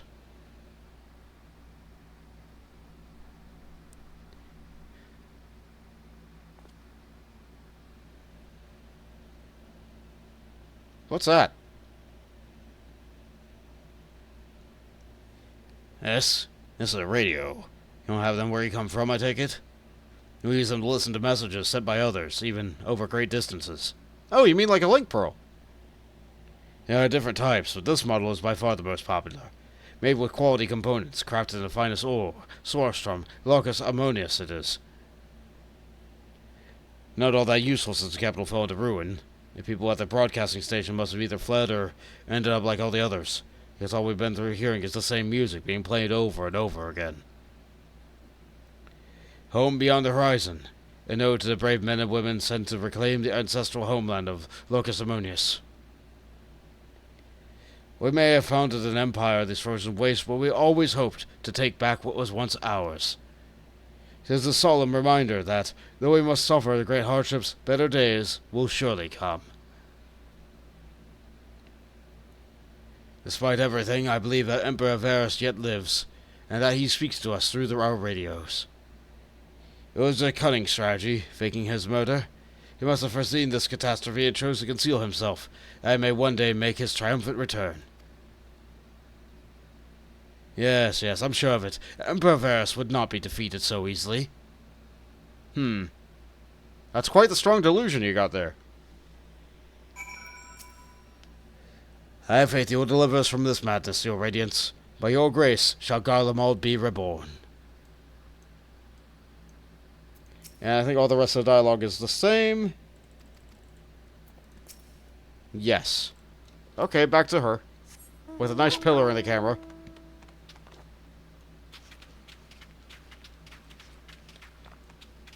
How about you? You want some warming tincture? What's that?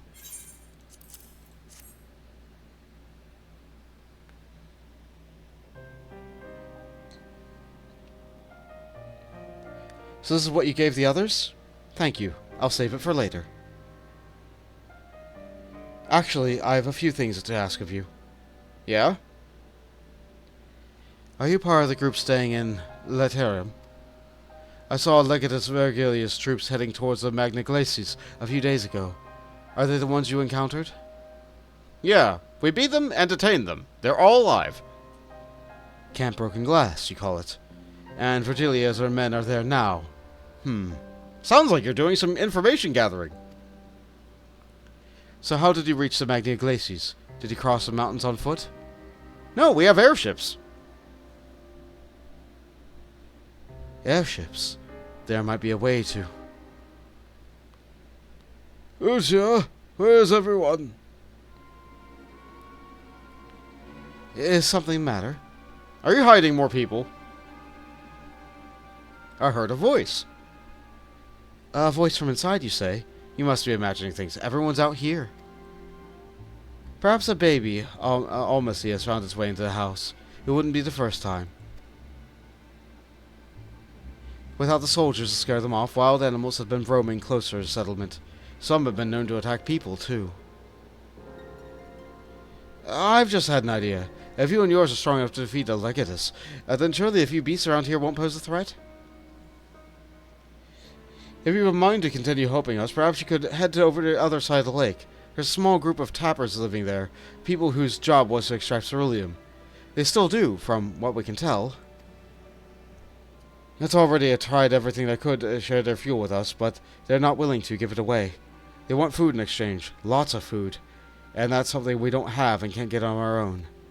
On top of that, to even reach their den, we have to make our way past all those creatures. Would you be willing to go in our place? We need only enough ceruleum to use until our others are strong enough to travel their camp. If the offer still stands, that is. Oh, and I don't expect you to give us your own supplies, but there might be another way to pay the tappers. If it's ceruleum you need, then ceruleum you shall have, or you best watch what your Zve always sees while we're away. Yeah, I'll say the latter here. Because I don't trust this girl.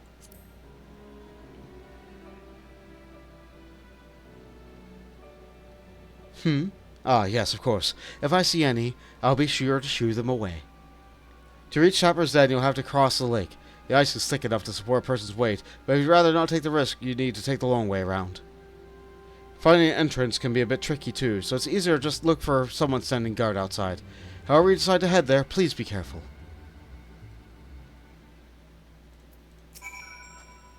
I'm not sure what else the Tappers might need besides provisions, though I dare say that capable providers like yourself can offer them the form of compensation.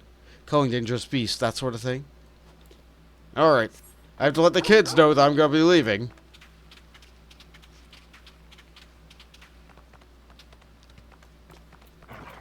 But I think it's still the same dialogue. Yeah. Same dialogue. Okay. The Almacies are probably those Yetis down there. We could have our dog climb this mountain in a very appropriate manner. 500 southwest. I remember there used to be an aether current on top of this pipe. However, since this is no longer the current expansion, they reduced the amount of aether currents in the world to 4 from 10. And so, I no longer need to go on top of the pipe.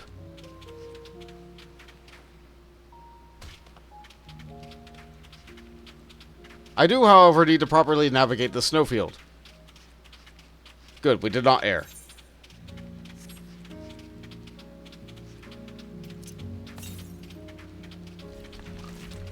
Directly south, you say?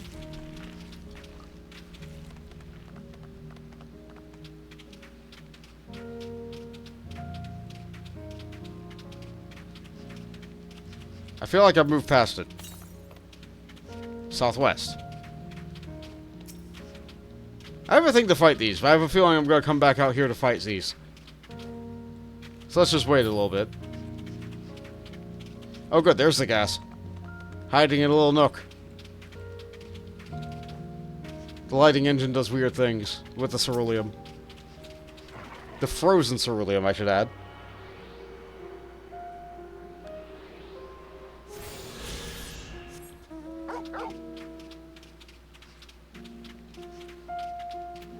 Burly Tapper. Now, you guys don't look like Garleans. Who goes there? How'd you find us? What do you mean I stand out like a sore thumb? Huh! All the purebloods over at Victor's Spoils have given away our location. You'd never have found us. Those stuck-up arseholes. They think they could come in waltzing here demanding ceruleum with nothing to offer in return? Ha! Looks like the boot's on the other foot now the capital's gone to shite. So you want to send us to negotiate? I know your game, sellsword. If you think you're given to intimidation, you got another thing coming. Well, guess we have a fight.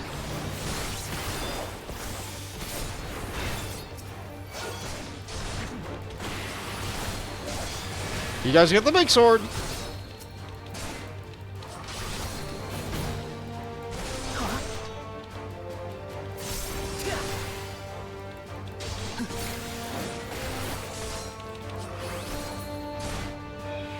Stop, please! Consider me intimidated.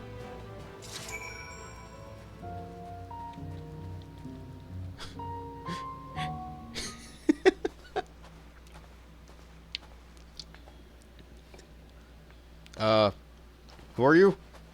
There you are. Just after you left, Lucinia asked me to go and catch up with you, in case you needed a hand. Someone must have let slip that our little experience in transporting barrels of ceruleum. Was it really wise to leave Alphino there alone? So this was Tapper's Den. Well then, after you.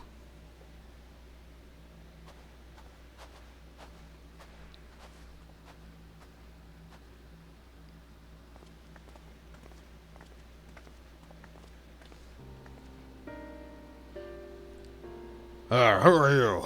What happened to the cars? They tried to intimidate me. I cannot be intimidated. The Orsians and rebels here to save the people of Garlemald. That doesn't make a goddamn sense. Why the hells would you pass up the chance to put those imperial bastards to the sword? Let me guess. Now you are Guardian? You were brought here from other lands. Yarabanya, Youngsha, Bolsha, Dalmaska, to name a few. We're dragged here against our will, others fled the bullocks in a better life, all but the work to exacting ceruleum. All given the esteemed title of An, placing us firmly at the bottom rung of the ladder. But the old hierarchy means nothing in the new Garlemald, says we. But the only thing that's escaped more or less unscathed for the ceruleum engines, still sustaining us, even with our paymasters out of the picture.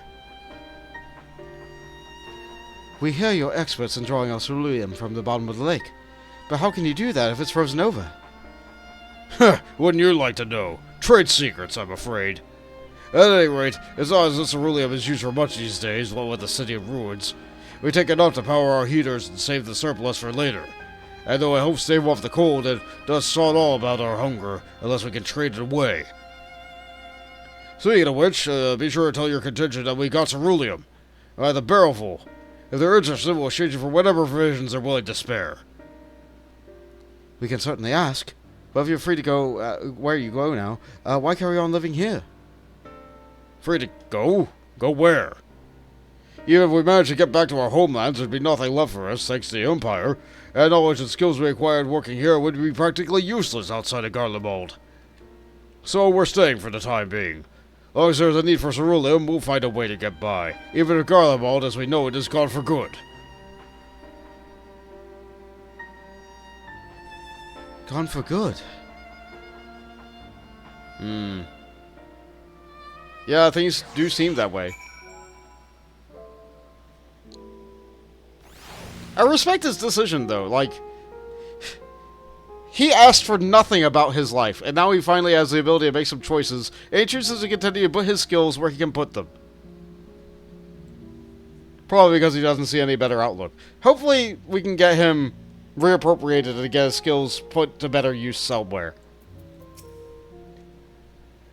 We wonder why we're post guards outside. It's because we've had trouble with other refugees. And I don't mean the ones in Victor's spoils. Some of them come bearing weapons, and won't take no for an answer. As for the 2 guards you met on the way in, I'll tell them what we've discussed, once they've recovered from the beating you gave them. Can't think of it, maybe we should ask you to our contingent to send in some bandages and healing balm. How bloody hell did you find us here? And who are you? Come here from across the ice shield, said you. Well, I better hope we ain't followed by any of them crazy soldiers, or we're done for. Yeah, they're doing their best out here. Oh, yeah, it's a wolfman. Yeah.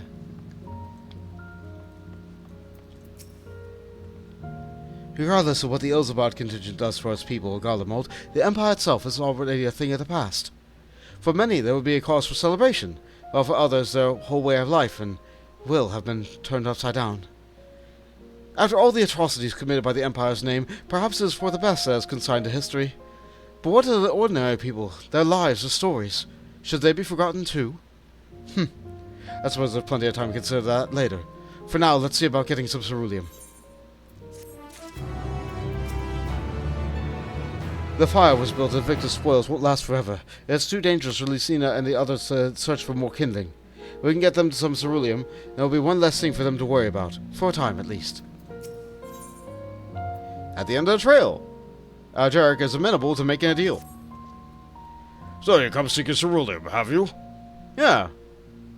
Just go back to the Camp Broken Glass and you'll get some supplies. What? The scribblers are up to Victor's spoils, sent you? They turned their enemies for help. They must be more desperate than I thought. Again, Lysinia's got her little sister to think about. A sister? But we only saw Lysina and 3 men. Yeah, it's possible she died from whatever was ailing her. If she needs treatment, I doubt there'll be any way of getting it around here. I may have found Lysina at first. I refused her at first, thinking she'd come back with something in exchange, but I could spare them a bottle's worth of ceruleum. Consider it a reward for introducing me to the rest of your contingent. Be sure to send them our way, you hear? Will do. I can't for the life of me think of why Lysina would keep her sister a secret from us, but we can ask about that after we deliver ceruleum. Come on, let's hurry back.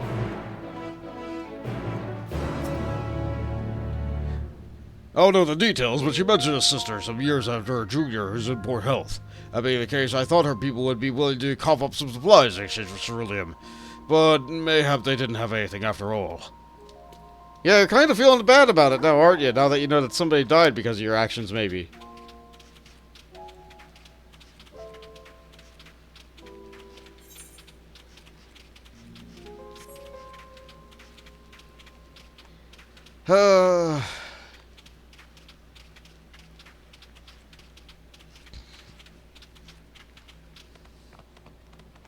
They live in such a terrible, immoral state. Everything they knew is gone, and now it's everybody fending for themselves, trying to make use of their skills as best they can, leveraging them.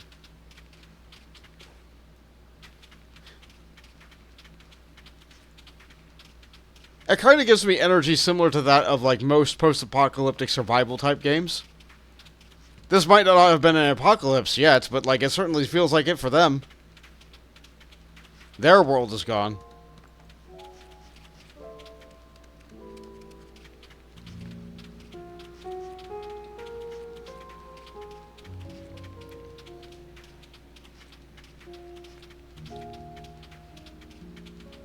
I don't think I would survive an apocalypse. I don't think I have enough applicable skills.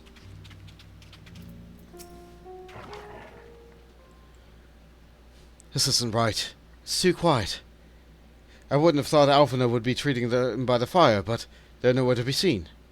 I see. I'll look more inside the house, while you search outside. They can't have gone far.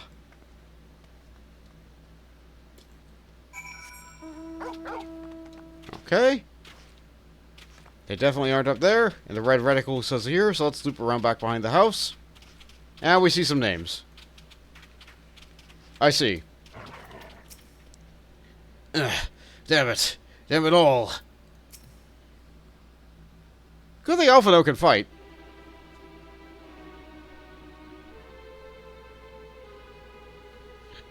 They asked me to help carry supplies. When I followed them back here, they attacked me. Caught me off guard, forced me to defend myself. I fear they fared rather worse than me. You can't fool us. We know. We know what you're about. Yeah? Vultures, that's what you are. Waiting for those in the wings to show weakness, then you swoop. Here to help? What a rot! All a ploy to make us lower our guard. Honestly, given the current situation, you guys sound like the ones who are vultures. You get some help, and then the second we show a little bit of weakness, you hit us. Let you in, put ourselves at your mercy, put us in chains, steal our lands, get your revenge. You're wrong. That's not what any of us want. Save the arguments for later. We've got bigger problems. I found empty medicine bottles in bed that was still warm. It's true. The senior was hiding her sick sister inside the house. Great. But now, there's no sign of either of them. Where are they? Where did they go? Away from you and yours. If you think you'll tell you, you're a fool. I'd never give up on my people. We're trying to help you, you idiot! Her sister's ill. The empty bottles prove it. If the medicine ran out, she put it in her pocket to make it easier to carry. Or to avoid the sound of clinking glass. There are beasts everywhere. How could you let them go alone? To protect them from you.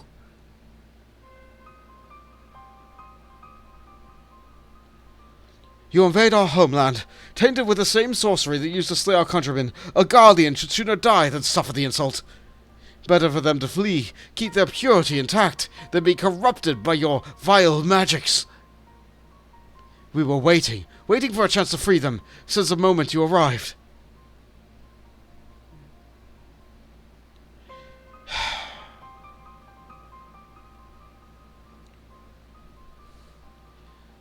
This is getting us nowhere. I cannot say how Licinia and her sister will react when we find them, but find them we must. Go on without me, both of you. I must first need to tend to my injuries. And theirs. I will join you after I search after. Alright, be careful.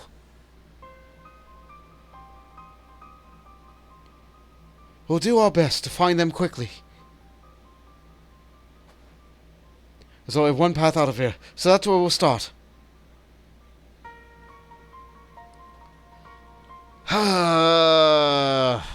Victims of propaganda. Rob us of our lands, rob us of our pride. No, no, I'll not allow it. Better to die free than live in solitude and shame. The girls will say the same. I'll follow as soon as I can.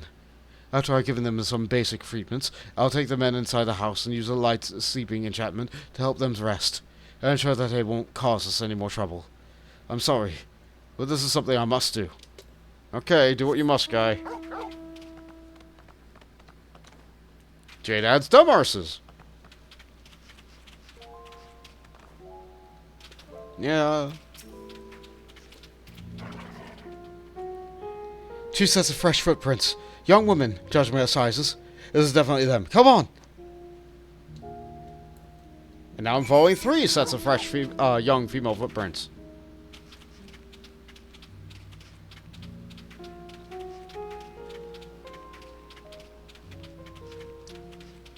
I love the sad Garlemald piano music.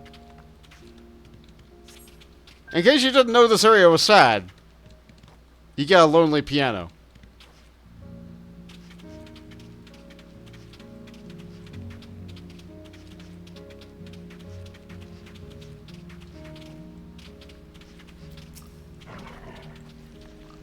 The trail stops at the frozen lake. Perhaps I chose this route as not to leave footprints. I can't think of any other reason. Look at this place, it's crawling with beasts. And I only imagine how hard it must be for our ailing sister across the ice.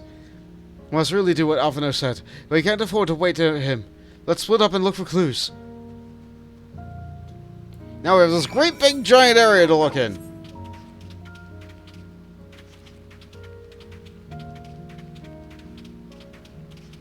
I don't think I'm going to find every interactable thing while I'm out here.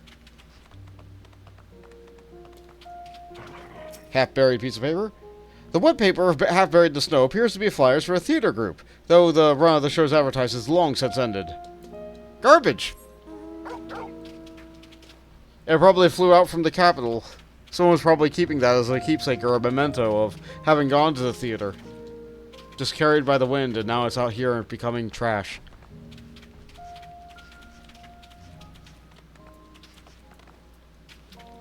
Here we have a fresh blood. Oh no. The blood staining the snow appears to be fresh. Judging by the amount, the victim may have been severely wounded. The trail of blood leads southeastwards. So finding that keys me into the location.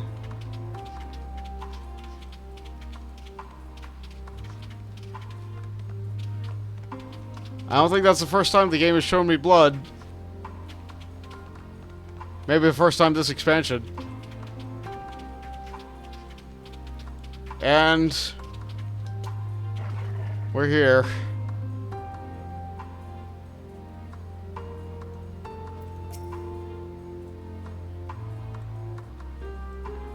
Well,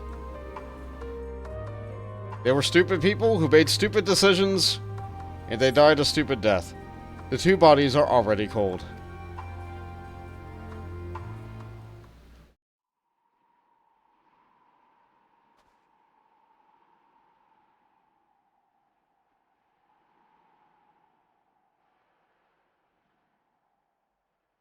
I don't know how the bloodstains would get like that in their current positions. Maybe monsters?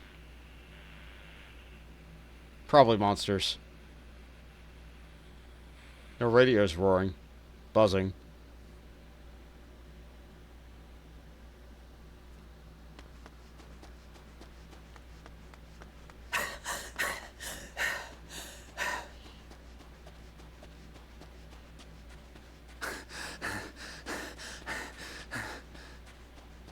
They're not gonna be happy.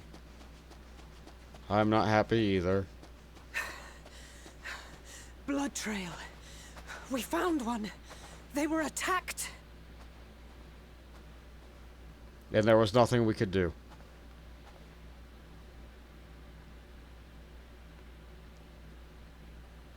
No.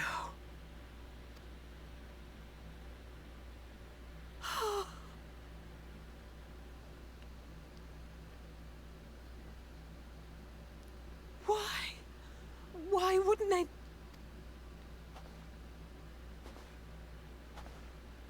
Safer to brave the wilds than trust in our magic.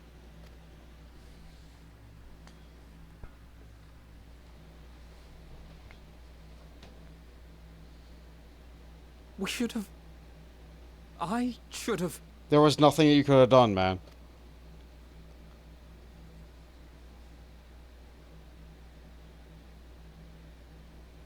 We can't leave them like this. We have to take them home. Really? What if we're only making it worse?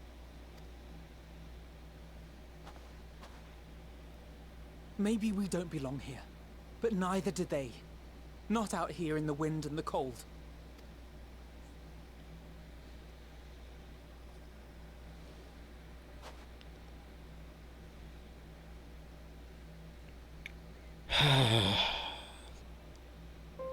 I feel like bringing back their dead bodies would not...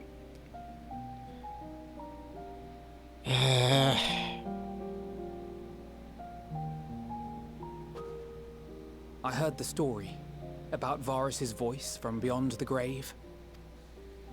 Of course, I didn't believe it, but Licinia and her sister did. Perhaps there is something to the tale after all. Could be a recording. I want to understand. So I'm going to borrow this for a while, if that's all right. Yeah, sure. It's a radio, You had every yeah. reason not to trust us. We came as trespassers, invaders. But I pray that in time, we will be more than that to you.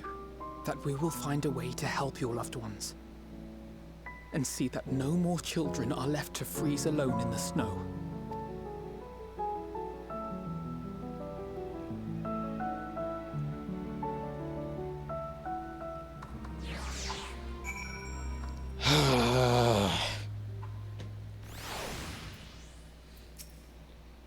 Alvin is silent. It must have been something we could have done. But what? Should we have never come here? Would they still be alive if we hadn't? We can't think like that. If only we'd had a chance to talk things over. It was too late now. Too late by far. A way forward. Alphado resolve may be shaken, but he has not forgotten his duty. We have already caused enough harm here. Let us return to the camp before we can cause any more. As for those inside the house, we should send someone to take care of them. Someone who isn't us.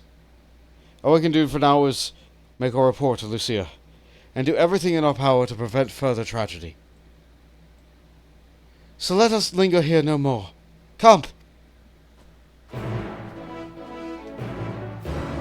I think Alfino said that the other NPCs are going to be inside the house, so they shouldn't be around for me to talk to anymore. Good way to hide them from me, game. Good thing we attuned to the Aethernet while we're here. So let's teleport to Camp Broken Glass.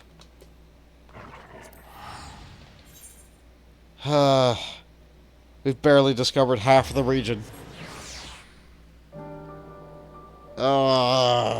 Okay. So if I had to divide Garlemald into chapters, I'd say that's chapter 1 of like 4. Maybe 5.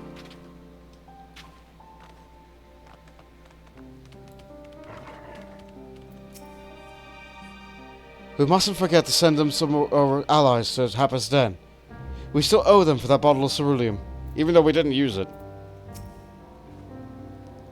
Would you mind giving Lucia a full report? Treatment of the tempered is a process that we can it's proceeding as well as expected. If there's anything to report, you'll be sure to know, though I gather you have a report of your own to deliver. Is something the matter? The twins look out of sorts, and you too seem a bit off. Forgive me for saying, but the three of you appear to be rather drained since your return.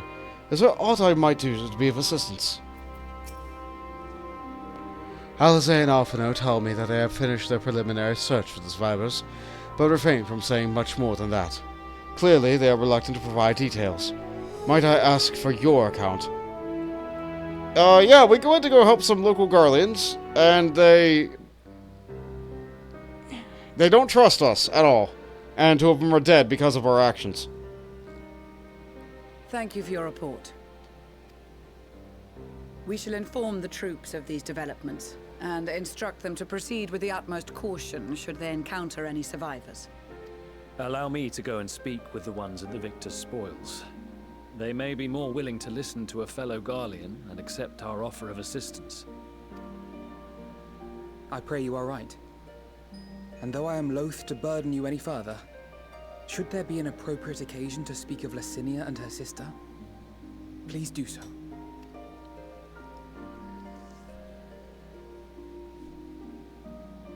I am sorry to have put you through this. My distress is nothing compared to their suffering. So tell me, what else have we learned?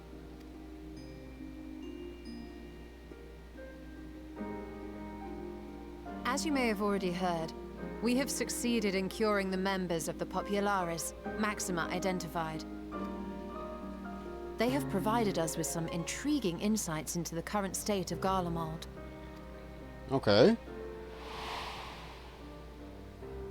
The assassination of Emperor Varus was the catalyst for the civil war. Nerva declared his claim to the throne, and his opponents refused to recognize it. Fighting broke out in the capital, where Nerva's 3rd Legion clashed with the 1st, who remained loyal to Varus even after his death. Of course, even Imperial warmongers would balk at the idea of turning their shining city into a battleground. Like burning down the wood to spite the wasps. Neither side would be so mad. Unless something or someone inflamed their animosity to such an extent that they could not help but act against their better judgment.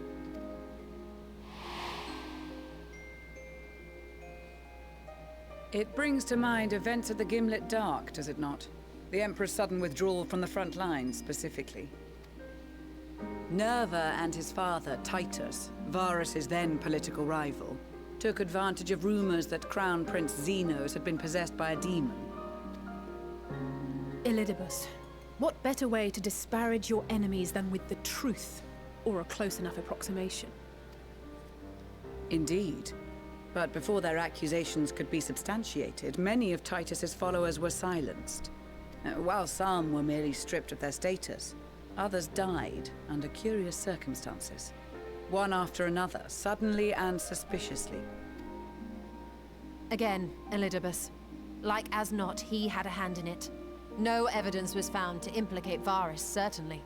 Nevertheless, Titus, Nerva, and the 3rd Legion would have judged it a brazen attempt by the Emperor to rid himself of his political enemies. And then, in the midst of this growing turmoil, Varus Sosgalvis is murdered. And Garlemald's own prodigal son, Gaius van Belsar, is named the murderer. Shortly thereafter, Nerva claims the right of succession, and in response, the 1st Legion claims the assassination was part of a coup d'etat orchestrated by Titus and Nerva. So no one is at fault, and everyone else is to blame. I should add that both parties received substantial financial backing, presumably to provide them with the means and encouragement to pursue a swift victory, and that these contributions came from the self-same benefactor. I'd heard House Brutus had been filling the 3rd Legion's coffers, but the 1st as well. Yeah, that is a little bit weird. It would seem so. Though the Populares determined that the 1st Legion received funds from a variety of organizations, all had connections to House Brutus. So Fandaniel, in the guise of Asahi, was playing both sides against each other the entire time. The information we gained from my friends does not end there. One night, shortly after fighting broke out, the capital was shaken by an immense tremor. From that point onward, they have no memories, no recollection of any events, including our clash on the Magna Glaciers. But when asked about the Imperial Palace and its bizarre transformation, they somehow recall Emperor Varys giving them orders in their dreams. May the Tower of Babel stand as testament to the glory of Garlemald. That name sounds familiar. This sounds awfully familiar. We have something to show you all. Yeah, maybe it wasn't in their dreams, but maybe it was in their radio waves. Varys spoke to them through this radio. Perhaps it was a recording, but if not, that would be inexplicable. I'm glad Maxima's first reaction is the same as mine.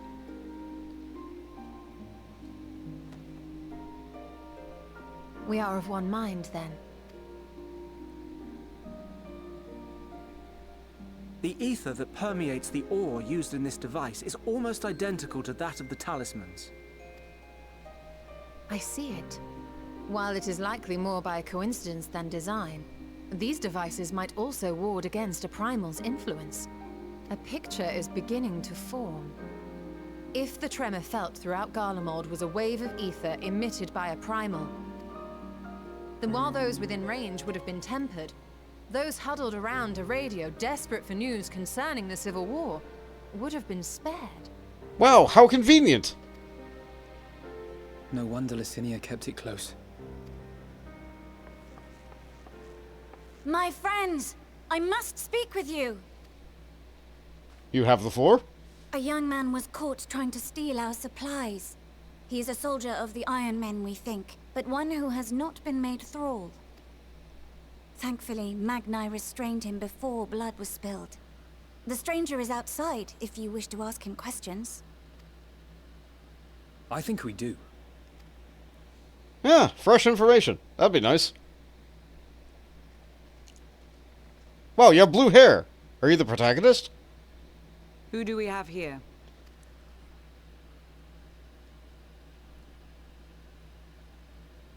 Garleans? Traitors to your homeland! Have you no shame?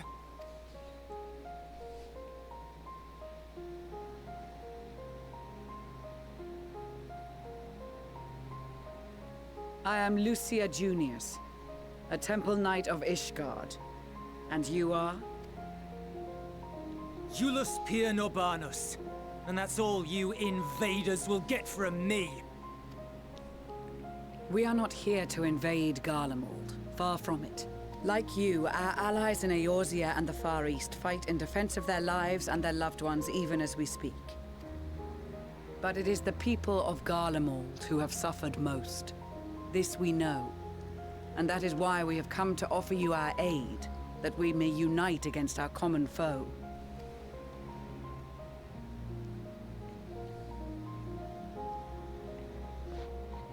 Whether you believe me or not, those are the facts. Now, answer me this. Why would a proud soldier of the Empire be reduced to stealing? The situation must be dire indeed for you to go to such lengths. If it is supplies you seek, we would gladly share ours, or turn a blind eye while you leave with your spoils. I will not negotiate. My commander will determine how to deal with you and yours. If you wish to treat with him, I will take you, but no more than 3. I don't much like the sound of that. But if we do accept his proposal, I suggest the 2 of us and...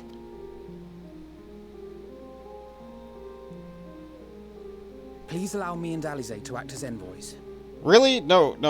This sounds like the worst idea. May I ask why? We have seen with our own eyes the hardships the Garleans face. How their futures and lives hang in the balance. It's not the warmest invitation, but it's an opportunity to prove our intentions true. Maybe not a chance to make things right, but a chance to make them better. I'm going with you, or... What would your mother say if I let you two go by yourselves? I'll say the latter.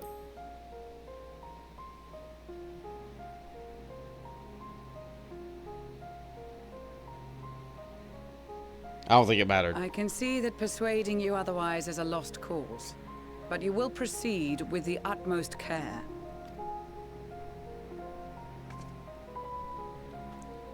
This is such a bad idea. Couple of children and what? A sellsword? Is this an insult? Not in the least.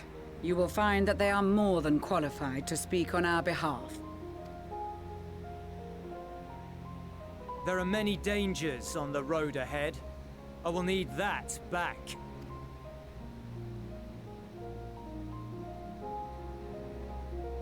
Your gunblade. Looks like standard issue.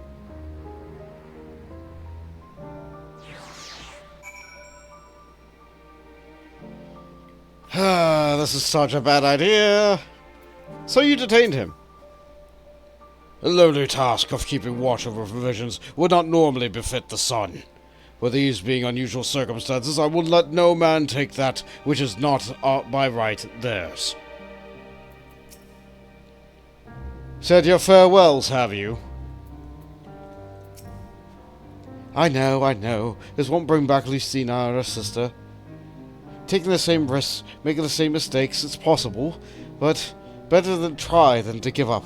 Every time. Perhaps it's unwise to volunteer for a mission so soon after a previous disaster. Nevertheless, I shall not squander this opportunity. We captured the boy as he was about to make off with our food. He must be very hungry to take such risks. Mayhap we would give him something to eat. Reward him for his boldness. You don't... In my opinion, rewarding a thief with the thing that they were going to steal is not necessarily the best idea. But... that is kind of what we just offered and said we do. We are here to help after all. They're just too proud to ask. Just pure Northerners. It's unusual for one so young to achieve such a high rank. Very unusual. His uniform identifies him as a member of the First Legion, which has a particular fierce reputation. Whoever his superior may be, I advise you to approach them with caution. Thank you for the helpful advice, Maxima.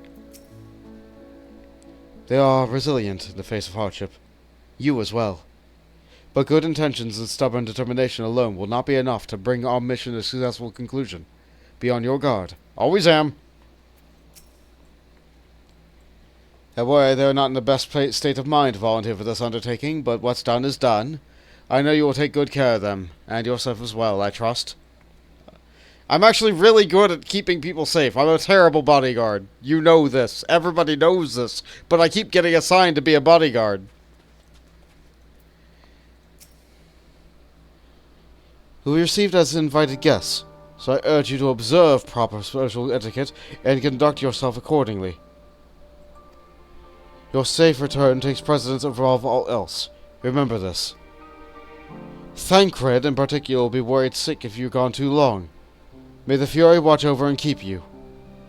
Ah, I understood the code, so I'm to look at their state of stuff, and Thancred will be following me in the shadows. Got it. As I said before, Thancred can be quite the warrior, but rest assured he only has your best intentions at heart. Are your children ready? I'll explain en route and once we are outside your camp. If anyone attempts to follow us, we will judge it as an act of hostility. You will not hesitate to take appropriate measures. I would expect nothing less. You have our full cooperation. This is such a bad idea.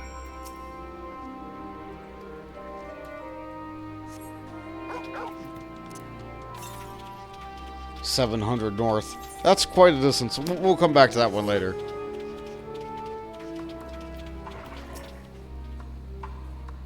Where do you even think their headquarters are? I assume that there are a few others beside him and the commander he mentioned. We'll do only as instructed. After all, this is what we have been striving for ever since we arrived. Alright, this is far enough. Listen carefully. We head over the hill, then follow the road until we lead the liminal station 4. Children in the lead, I want you where I can see you. We do have names, you know. I'm Alizé and he's Alphino. And last but not least, there's Bont. Bont. Where have I heard that before? No matter. Alphino and Alizé will watch the road ahead, while you bring up the rear. I wasn't lying about there being many dangers, so you're to run, not saunter or run, towards the station. You even think about going for your weapon? The deal's off. Should any creatures bar the way, we go around them. Once you're clear to depart, Julius will accompany you. Alphino and Alizé will begin moving towards the destination. Make your way towards Liminal Station 4 without falling behind. If you leave Julius aside for any reason, or lose sight of Alphino and Alizé, you may try again by returning to the start point. Ready to make the dash for the station? We'll go. I would love to talk to him, but there's no time. Over that hill there?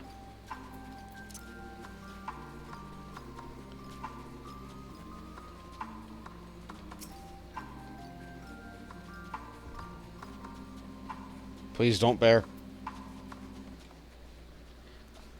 This must be the road he mentioned.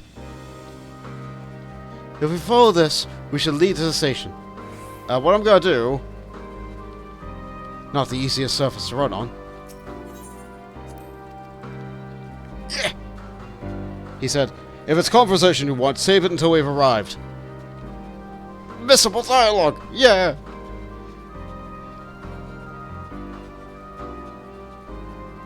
We'd better not draw attention. Yeah, from that tough customer. That's the station, I presume.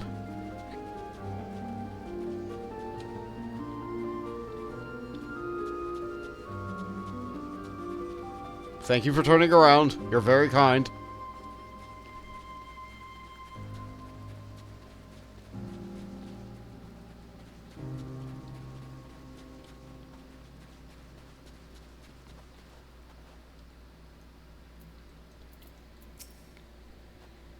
We're here, I think.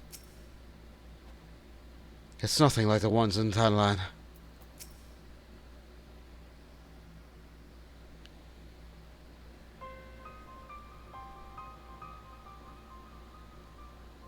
Yeah, it's big. This is it. This is the first stop, that is. He's checking to make sure he wasn't followed. He's taking this very seriously. Good. Looks like your people knew better than to follow us. Are these your headquarters? No. We're stopping here so I can check for pursuers. Since it appears you've kept your side of the bargain, we can carry on.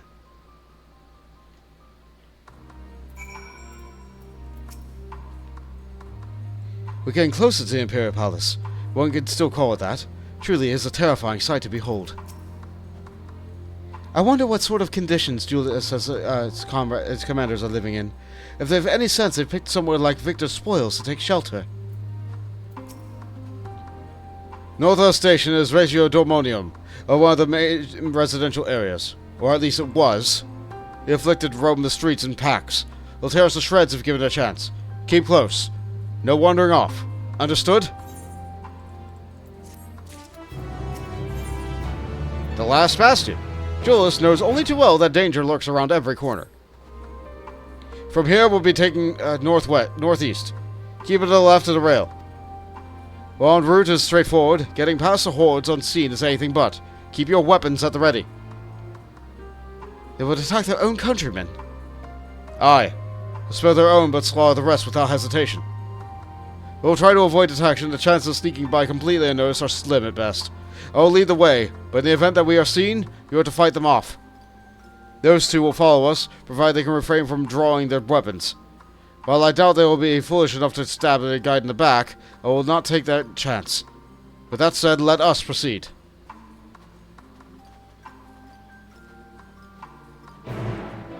Okay, well, we're not doing a follow section anymore.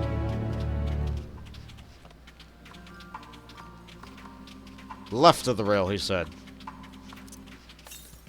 I think there used to be an aether current inside this place, too. So you had to go around to look. Oh. Well. Glory to Garlemald. Death to her enemies.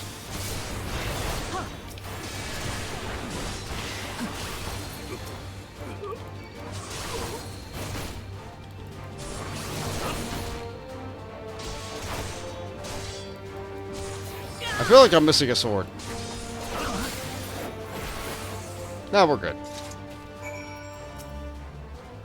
God damn it. We're perfectly capable of holding our own.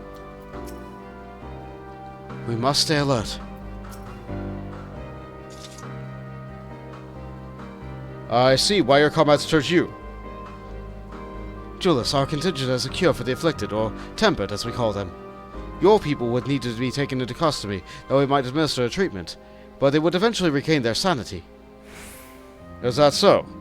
For all I know, your treatment would simply force them to forsake one's master for another.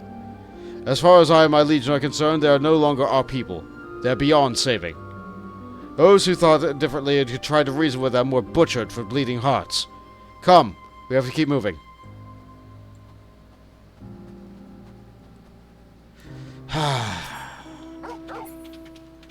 Completely binary military outlook. I suppose that's what allowed them to survive this long, but... A derailed train. Another fight. Hey, look what's off cooldown. Long live the Emperor.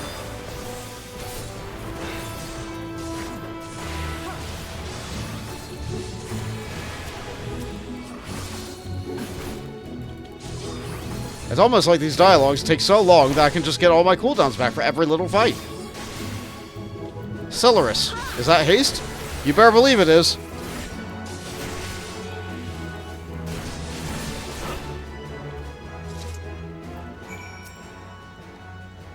Alphino has nothing to say. I hate to watch you bear this burden alone. Looks like we're not being followed. We'll continue onward.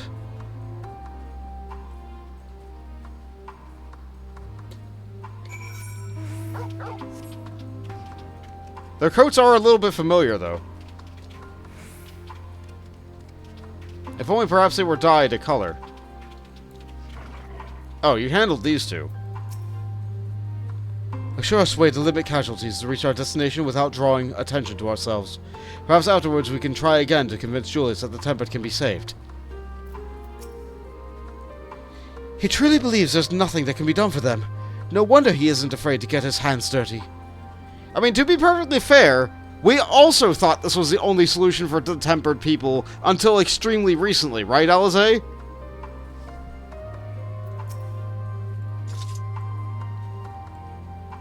I meant what I said. These people deserve only death. I stayed my hand before only out of a desire to remain undiscovered, and that's still higher priority. We should continue to avoid any unnecessary confrontations. Keep following the railways.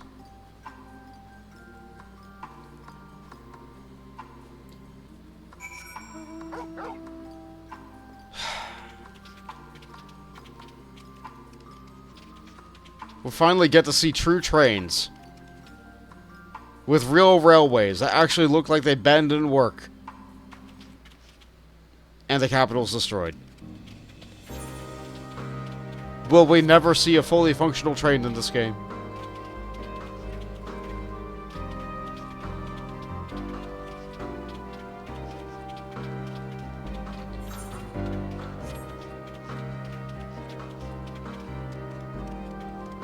Yeah, this is the daytime music. You got a couple more instruments, but this is still really sad.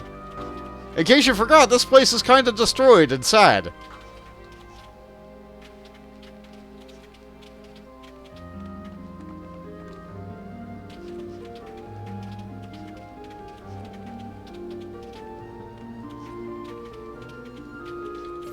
They said to follow the railways, but I think we're good. Did I go past where I was supposed to be? Because I wasn't following the railways? Or is the objective down? Yeah, it says down. Up. Gosh darn it. All because I wanted to go around the mountains. Oh wow, these guys are having a time. Oh yeah, these guys aren't having fun. Yeah, they got that extreme level tempering here.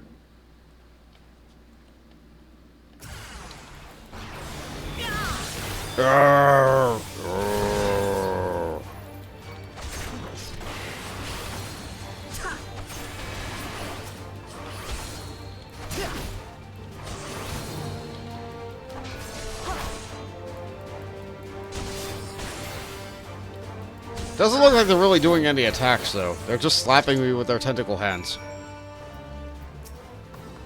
To think they were once an ordinary people. Such a transformation is likely irreversible. Look at what they have become. Would you still stand there and claim that they can be cured? Those exposed to vast quantities of primal aether will suffer severe corruption. Even with treatment, such victims are beyond salvation. Then you admit it. Now that you've seen these monstrosities for yourself, perhaps you would think twice before speaking of a cure.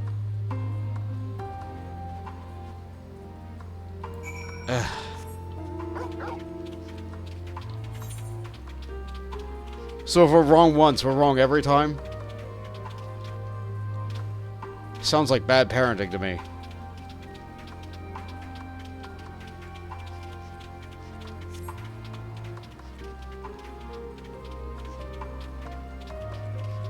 So the objective marker is there.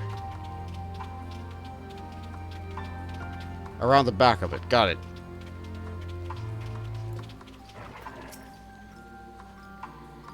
Even here on the outskirts, it's plain to see how vastly different Garlemald is compared to the other cities. They'll wish there were another way. I thank you for keeping us from harm. We're almost there. You have kept your side of the argument, so I will keep mine. This way. Of the agreement, even.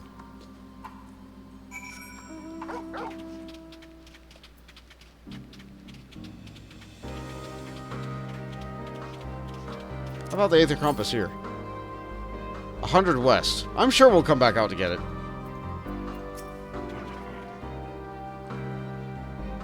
This is Tertium, one of Garlemald's largest stations.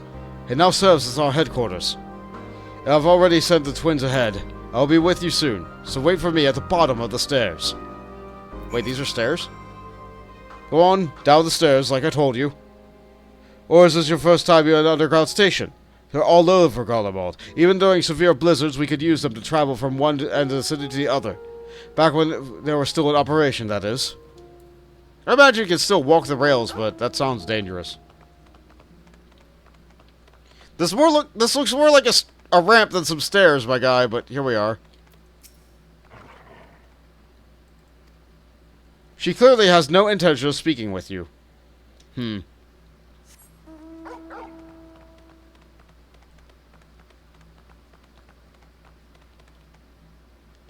Cold.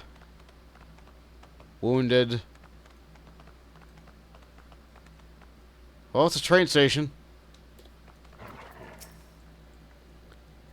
I had no idea they had such expensive structures built underground.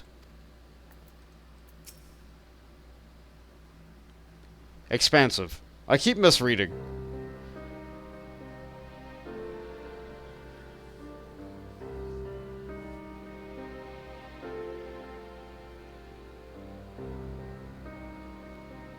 Oh, I thought it was going to be voice. I was taking a drink. It's plain to see why they chose this as their base of operations.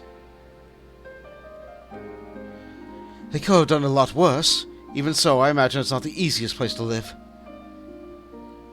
Indeed, if the duelist was willing to make this perilous journey to Camp Broken Glass in search of food, their own supplies must be all but exhausted. They may be shielded from wind and snow, but it's still bitterly cold. Much like Victor's spoils, it must be a constant struggle to keep their people warm. Lower your voices. While you may be here as my guests, the others will not take kindly to your presence.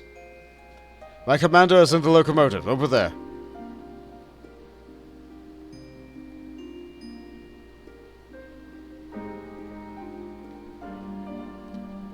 Alright. Let's go meet the commander. We'll take a moment to look around, though. They have nice wooden train cars with fantastic seating, but they've had to refit them to become bunks. They have a heater, but it doesn't look like it's working. And I feel like everybody here is gonna be... Yeah.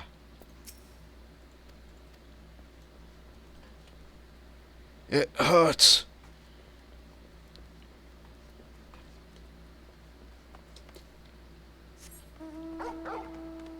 Alright, given that I can't talk to anybody, maybe I can attune to the Aetheryte. Which is funny that they once again have an Aetheryte here. The Aetheryte is not responding. I see. Okay.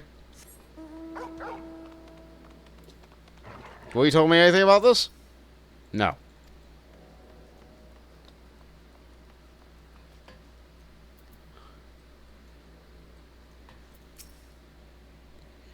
I'll deal with you in a moment. Now comes the true test. He certainly looks the part. Yeah, he's wearing some nice, Evilesian armor. I think he's wearing the aiming set. And he's right next to a good old flag of Garlemald. It's a bit tattered, but it's there.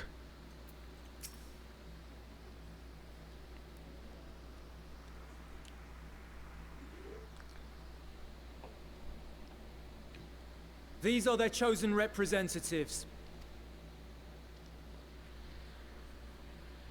Very well. Let us hear what they have to say. Yes, sir.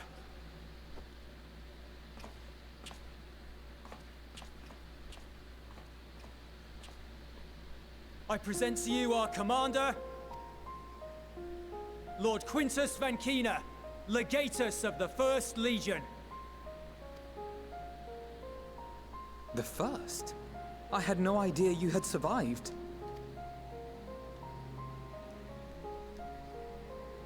We lost our emperor, our city, more than half our troops. For my wounds, I may never take the field again. But we survived, aye. In a manner much to your liking, I dare say. We have no intention of adding to your misfortunes, nor do we bear you any ill will. Spare me. Though you children may speak in earnest, overtures of peace ever ring hollow in my ears. So long as man stands to profit from his neighbor's suffering, war is inevitable. Driven from our ancestral homeland into this blasted waste. Yet still you yearned to rob us of our paltry scraps. 'Twas only with Magitech that you learned to keep your distance. Though we knew it was only a matter of time before you regrouped and returned. Conquest and Empire were our only defenses. Emperors Solus and Varys understood this, and through their campaigns saw us grow and prosper. Much blood has been spilled in Garlemald's name, aye. But if it is a choice between yours and mine, then it is hardly a choice at all.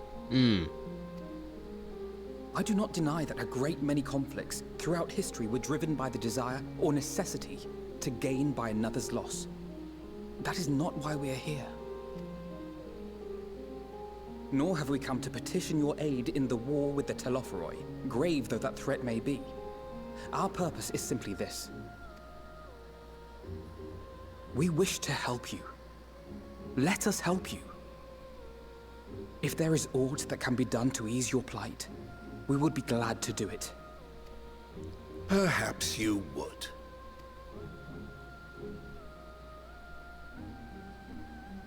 But regardless of the ideals you espouse, your leaders would not send an army into Garlemald if they did not stand to benefit. If we accept their aid, they will expect their efforts to be rewarded once the Telophoroi are no longer a threat. And after compensation and concessions, the great empire would be brought to heel. Her enemies rejoice at her downfall. Our third eye a mark of shame. We won't stand idly by and let your people be humiliated. And we're not alone in that. We only want to make a difference. To make this world of ours better. Surely you can understand that. What I'm trying to say is, there are so many people who just don't care about making you suffer. And maybe that's almost insulting after all the suffering you feel the world has subjected your people to, but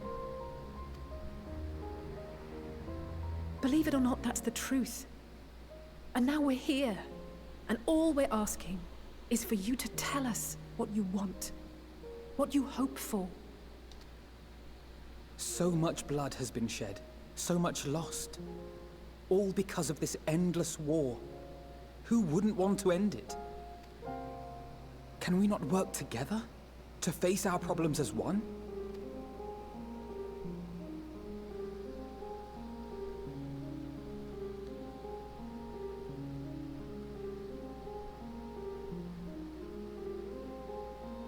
Answer me this, young peacemakers. If a world without conflict is your desire, why reject the unity and prosperity of Garlemald? Is it because we do not share your faith? That we do not share your heritage? That our ideals and virtues differ? That we cherish and hold in the highest that which you do not? Disparity is the root of discord, and peace built on compromise is flawed and fleeting. Happiness for one and all is a dream, and the reality is that to the victor go the spoils. That is why we Garleans will never submit nor surrender. For freedom and for pride, we will remain true to ourselves until the bitter end. That is my hope.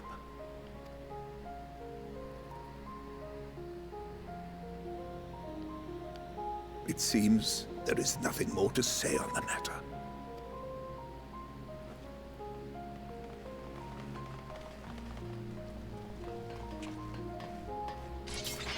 Great. So now we're prisoners? You will remain here while I decide what is to be done with you. Do not be alarmed. No harm will come to you if you cooperate. This was such a bad idea! We will not resist. However, as your guests, I ask that we be allowed to speak with the other members of your group. As you wish. I had no intention of locking you up, as by dawn you would be frozen stiff and you're no good to me dead. You are free to move about the encampment, but there is one condition. Collar them. Oh, good. We hate this.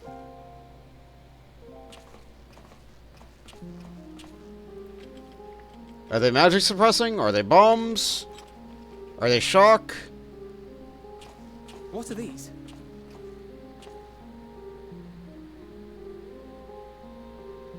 Incentive.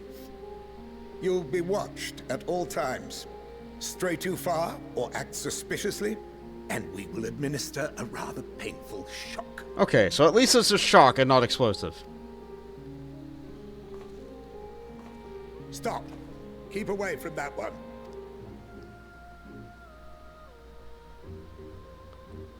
The champion of Eorzea is not so easily cowed. Oh, right, I'm the boogeyman to them. Right.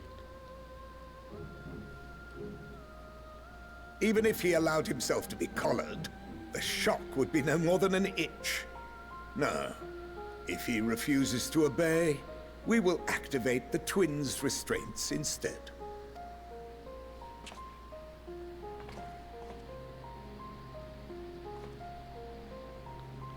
You needn't worry about us.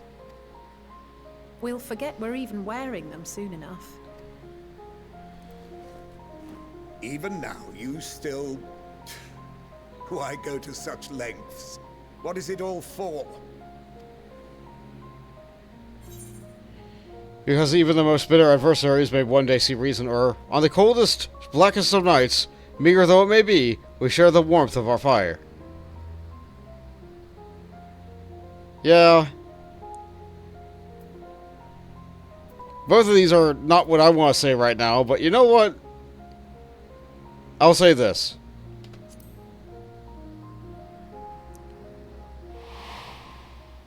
Because it makes me remember Emmett.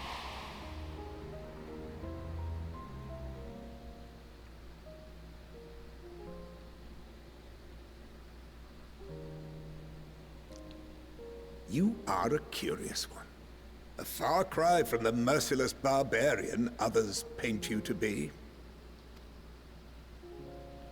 You will be their warden. Take them away. Yes, sir.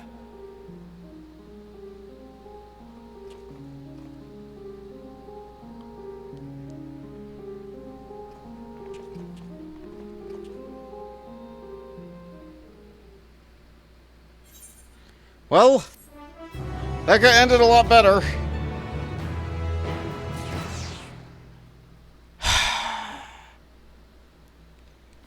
Saying the two kids was the... we could have sent any other better diplomat than these two. Putting shark collars on kids, and we're the barbarians. Get stuffed, dude. Yeah.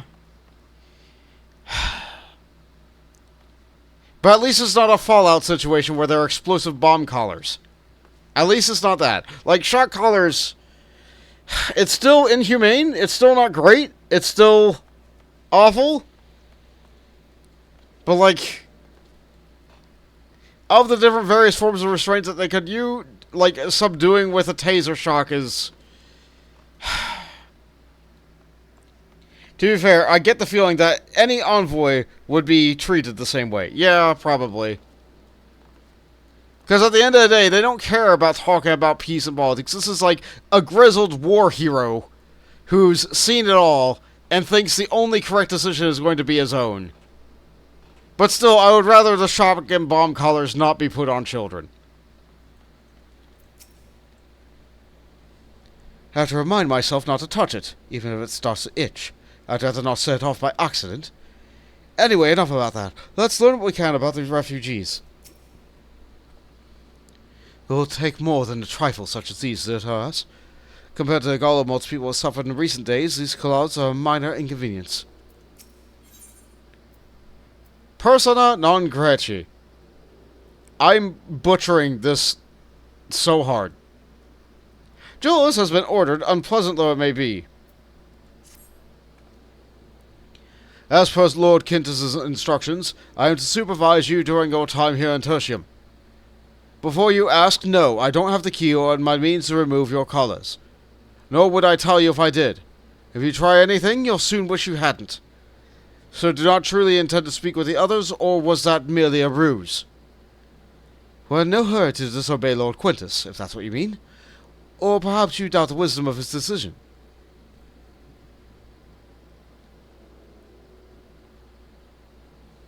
Do as you will, but remember, I'll be watching.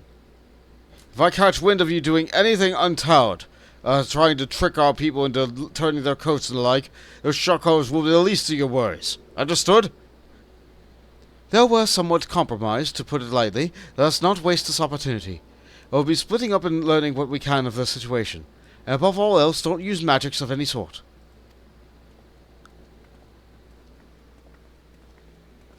You, on the other hand, may go wherever you wish, even outside the camp. I know full well I couldn't stop you if I tried. But do not forget, if you do anything to endanger us or our interests, Alphino and Alze will pay the price. You heard what I said. Don't make me repeat myself. Ah, hi, Horus. Thank you for confirming that one day this eighth rite will function.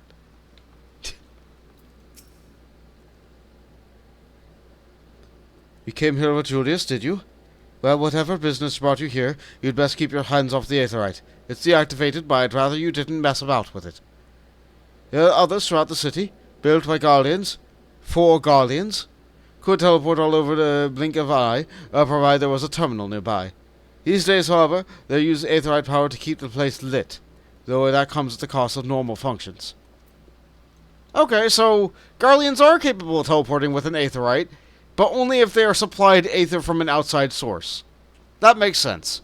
And right now they just keep this plugged in as a lamp. Okay, that explains that. Thank you. Oh, you what became, eh? I served under Lord Gaius of the 4th Legion, and there were the knights of the Praetorium Feld. You and your adventurers, you killed them. My comrades, my friends, swept them aside in the dozens, and they were like nothing to you. And maybe I am too, just another faithless enemy to be cut down. But it won't be long until your countrymen return, until they get what you deserve. Mark my words. I was already ready to abandon hope until I saw you. You. So very soon will make you pay for every life you've taken. That's true, I have killed many Garleans. Although, the Ultima spell killed a lot more than I ever could have there.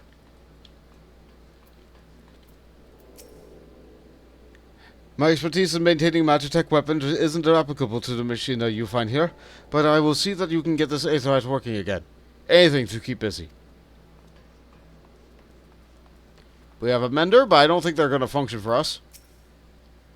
You have not the resources nor inclination to assist the likes of you. Be gone.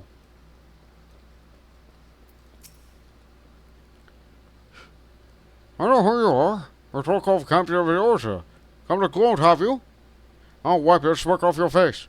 I blow of a fallen compatriot, I swear I'll... Ah, damn.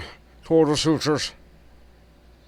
Of all the times, the worst of the lot is striking distance I can't even muster strength.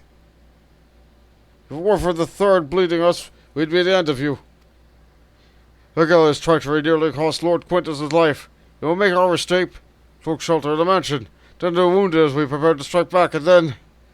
Night fell and we gathered around the radio. Then the roar, the terrible roar. The capital was in chaos, but we were spared. And you call that a mercy? Mind intact, but body broken. A soldier in name alone. I'd cut you down where I stand if I could. Murderer! No, it must be pain, Lord Quintus, to see our proud legion reduced to this. My suffering, my regrets, are nothing compared to his. Soldiers who can't fight their war. Faishi sounds exactly like an Alamigan refugee. Yeah, how about that? There's the radio. The radio is the same model as the one used in Victor's Spoils. Perhaps it is what saved the soldiers here from being tempered. Could be.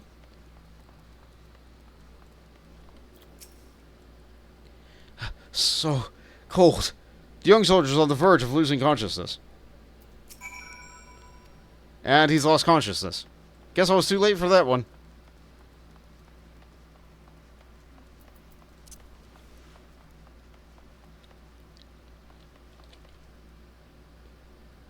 I miss it.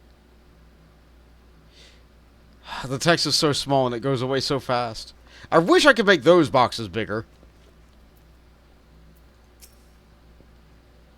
Did you learn anything of note? Yep, they got ambushed, they were protected by the radio, and they hate me. Your findings are consistent with my own. Their plight is desperate indeed.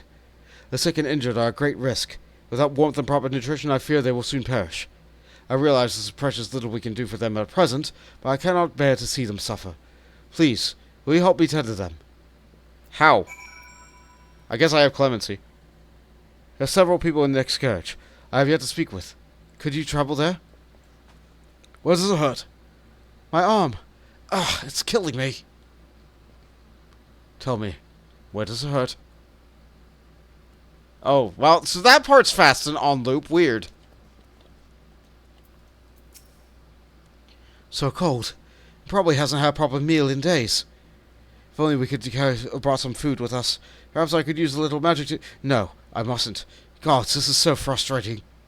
Yeah, mage is not allowed to use magic. Reminds me of a certain dungeon in Final Fantasy IX. I've never been for cold and hunger in all my life. While Garlemald was built on frozen wastes, the city itself was always a warm, inviting place. Now, all we had once is but in ruins. No matter what may betide, I have my daughter and that alone is that to keep me from succumbing to even the darkest nights. Alright, let's pick up Flavor Flav.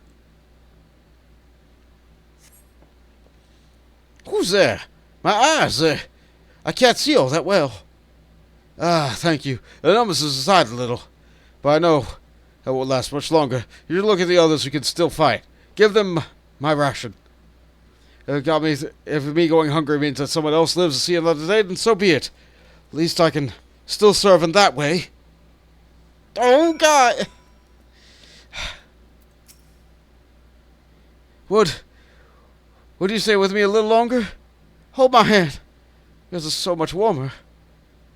They're mean people, but I still feel for them.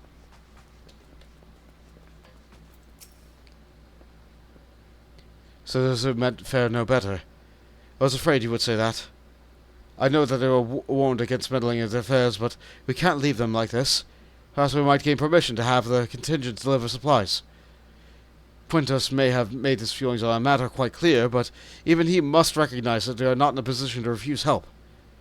Maybe Julius could persuade him, though we'd need to persuade Julius first. Just a little more.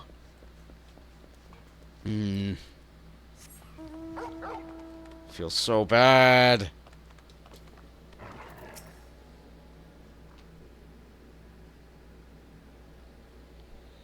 Well, see enough?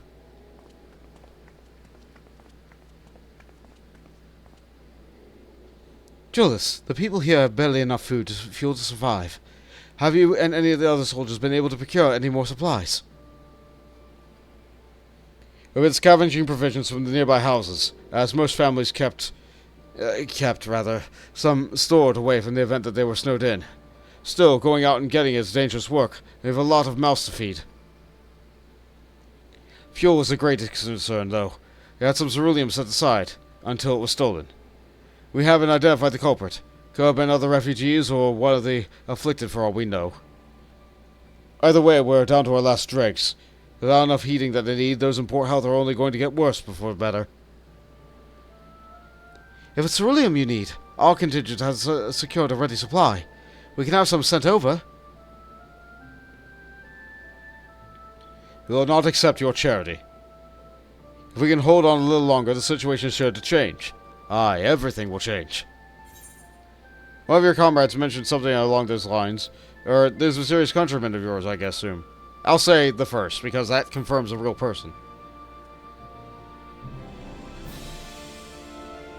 Heard something of it, have you? Well, from what I've seen, there's little you could do to interfere, so there's no harm in telling you. One of our scouts spotted a hooded man issuing instructions to the afflicted. There would be, or the bastard's words, loyal servants of the Telophoroi. Then he made his way inside the Imperial Palace, or what stands in its place. We've identified the seat of the enemy's power. We realized Lord Quintus dispatched a messenger of the 10th Legion saying as much, and instructing them to join forces with the provincial legions, to prepare for the combined assault on Telophoroi. Once our allies arrive, your contingent will be sent running from the hills. Then we shall reclaim the capital by our own hand. And how do you intend to survive in the meantime? At this rate, many of your countrymen will perish long before reinforcements reach Garlemald. They need help, now. Say the word, and we'll bring you some ceruleum.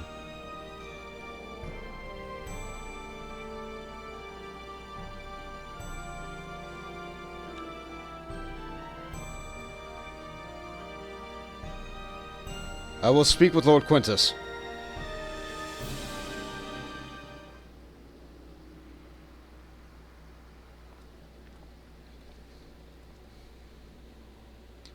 So, did he agree to it?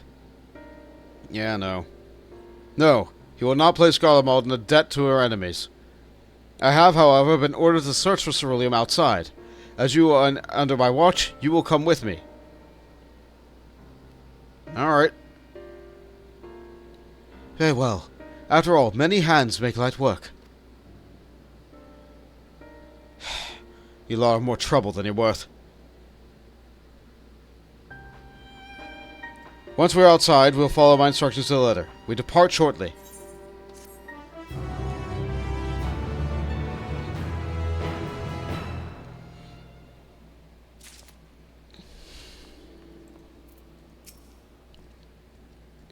Although it is hardly a solution we had in mind, I will have to suffice for the time being. Without our healing magic, there's little we can do for these people beyond our words of encouragement, but this way we'll be able to offer them tangible assistance. His park materials.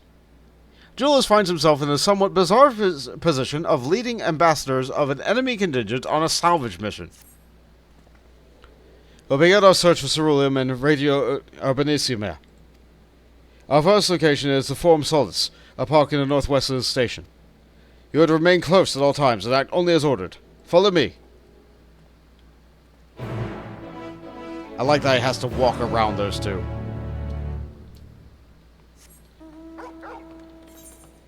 Alright, we have another job.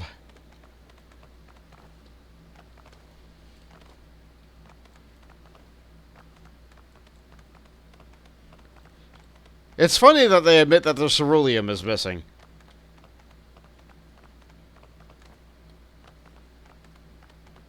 It's also weird that their priority is ceruleum and not food when people are actually starving to death. Jade says, BRB cats need to be fed. You need to put chicken in the oven. Ooh. I wonder what kind of seasonings you're going to put on your chicken. That's a slasher. We've seen that variety of mac before.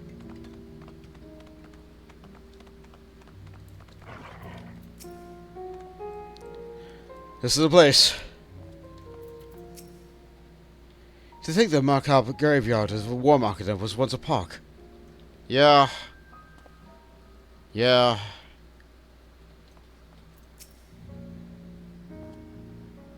Not happy. Gray and sad all over.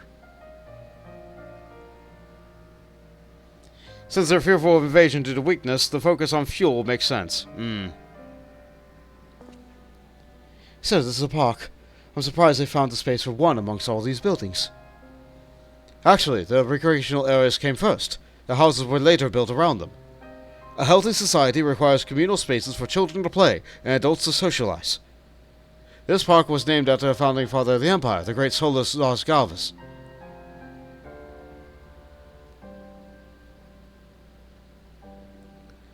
Did we come here to extract ceruleum from the wrecked Magitech armor?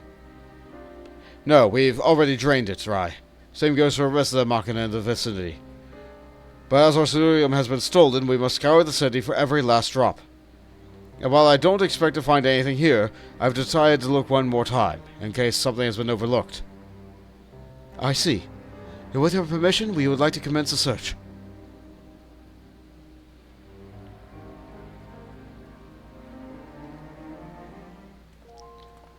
Alright. As the old adage goes, when all you have is a hammer, everything else looks like a nail. So what you need to do is use the hammer to pound and tenderize the chicken, and then cook it and eat it. And then you'll be able to work on other things. I don't imagine there'll be much need for Magitech in the park at all places. But then again, I wasn't raised in Garlemald. They have uses for ceruleum that I've yet to consider. Glad he's reading the park map. I think the park map's the same on both sides. I think it's good that they have this. This is nice. Whoever did this art, thank you. This makes me happy. I'm glad this is still up and standing. This is a remnant of Garlemald when it was happy.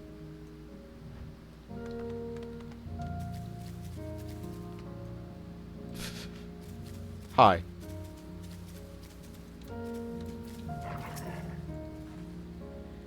This, whatever it is, appears to have some sort of symbolic meaning relating to the park. Even though this place is named a Solace, I haven't seen a statue of him. Well, at least not anymore. Maybe it was once a fountain, or somewhere the man himself used to sit. Not that would matter, even if we knew. But I can't help but wonder. Yeah. Who knows? Maybe this is what people find so fun about archaeology. So a children's slide.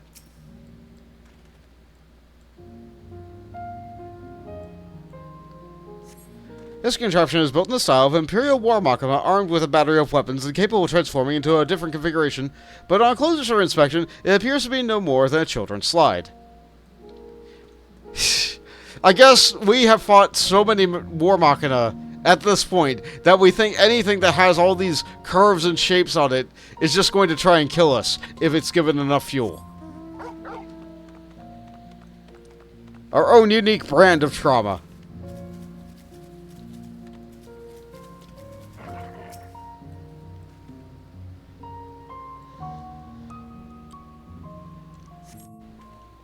A cursory inspection of the wrecked Magitech armor confirms that the fuel canisters have long since been drained of ceruleum, as Jules said.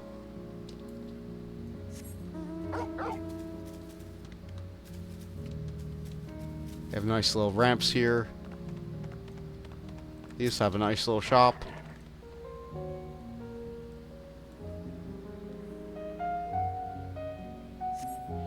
Though rather small by Garlean standards, the structure is reminiscent of a merchant's stall. Perhaps it was built for children to play a shopkeeper. There's nothing inside resembling Magitech or any devices that would be fueled by ceruleum. Yeah, gotta let kids have places to run free with their imagination.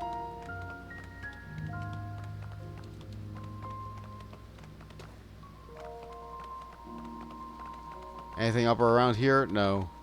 Just sadness. Something up there. Oh, and a current. One spark of happiness and color.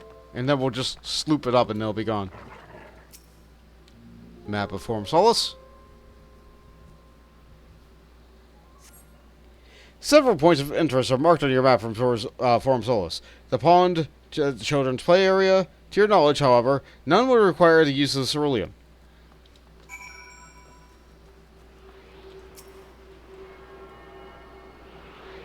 This is ours now.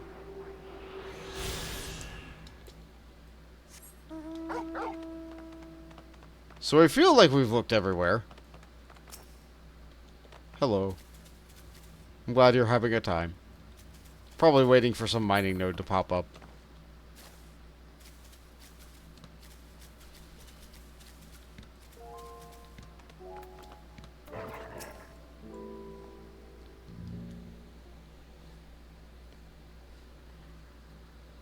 You look like you got something on your mind. What's up, guy? Oh, it's you. Any luck? No, none.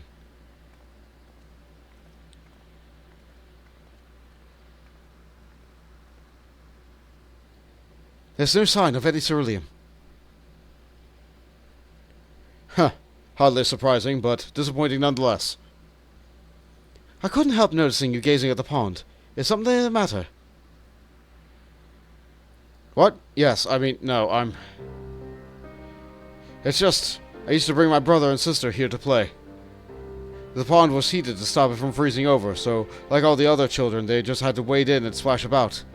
We would stay here if I didn't drag them out. We'd be sopping wet when it was all said and done. Every time. And every time, when we get home, Mother would scold us, saying that we'd catch our death walking around like that. The pond was heated. With a ceruleum-powered heater, by chance? I suppose it must have been. Come to think of it, I remember seeing engineers changing a tank beneath the hatch. But that was a long time ago, when the water still flowed clear and wasn't this brackish muck. We can't see a thing, and I can't remember where the hatch might be. The machinery most likely broken. The amount of time there is probably the only reason it hasn't been frozen over. I'd wager it's still unbearably cold, though. Julius, what are your thoughts on magic? The average Guardian would jump out of their skin if they saw it. But this... The first has seen a few foreign signifiers and Medicae, so it doesn't scare me. Then I'll take your word... Then I take it you won't mind if I employ a little now? Alphino, as you have a knack for finding dry wood, why don't you bring me some? Once that's done, a blast of a fire should do the trick. Leave it to me. You're not planning to go in there, are you? Of course we are. That tank isn't going to fetch itself. It's nothing so important as extracting unprocessed ceruleum from a frozen lake like how the tappers do it. Well, we're talking about a shallow pond in a park. We'll have a way of warming ourselves up after. But that's insane! So, fancy a tip? A little friendly competition make things more interesting, or the last thing we need is you catching a cold, or step aside while I drink the pond dry. That way, we'll find it in no time!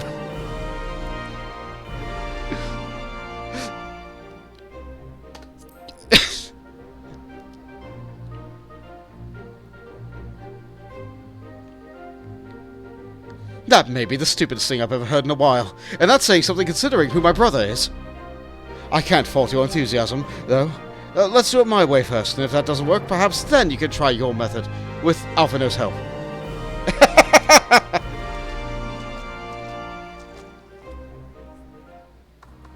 I don't know, I can have a mighty thirst. I can't believe what I'm seeing.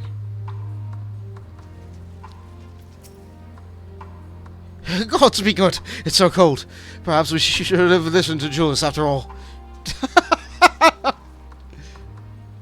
I wonder, if I go somewhere, will I be able to see Alphino gathering wood? At the closest tree, perhaps. No, he's disappeared off the face of the planet. He's gone.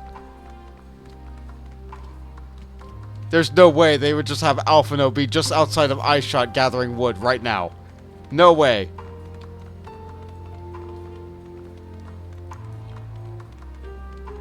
Alright, so let's look here. There's more rubble under this, so it's least likely to be right. You delve into the murky water and come up empty-handed. To add injury to insult, the icy wind on your damp clothing chills you to the bone. Debuff, chill to the bone. You move slow. Let's try this next point of rubble.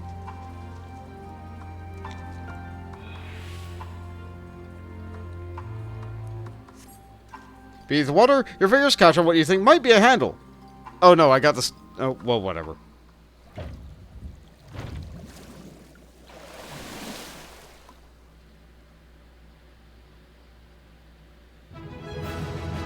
Yeah! You open the hatch and retrieve a ceruleum tank.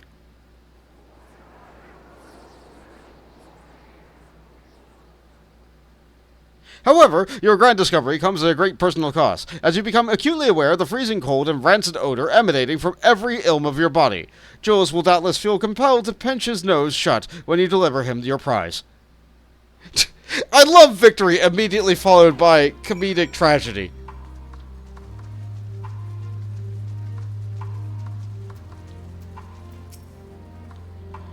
You found it! There must be another one around here somewhere.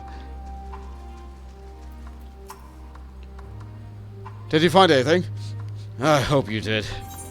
We got ourselves temperature regulator ceruleum tank.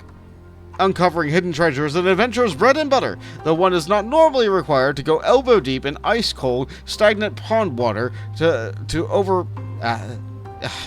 pond water to retrieve it. Nevertheless, many would choose this over over mowing down hordes of slavering beasts or solving annoying puzzles. Wow, I'm really struggling to read today. Comedic tragedy? I guess that makes sense, given that this expansion is probably a Greek tragedy. Yeah. Every success comes with another failure, somehow. Similar to how Shadowbringers was a horror expansion. A little bit. Yeah. Yeah.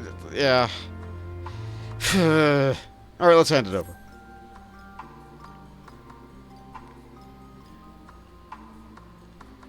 That's it!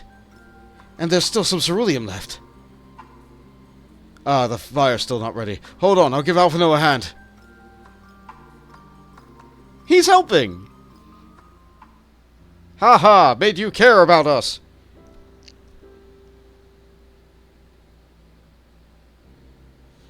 Call me an old An because by fire I am reborn. And my clothes are mostly dry now, too. I appreciate you recovering the ceruleum, but I wish you'd taken the time to discuss the plan with me beforehand. Despite the way you've been treated, in Lord Quintus's eyes, you're still envoys deserving of protection. If you were to die on my watch, he would be most displeased.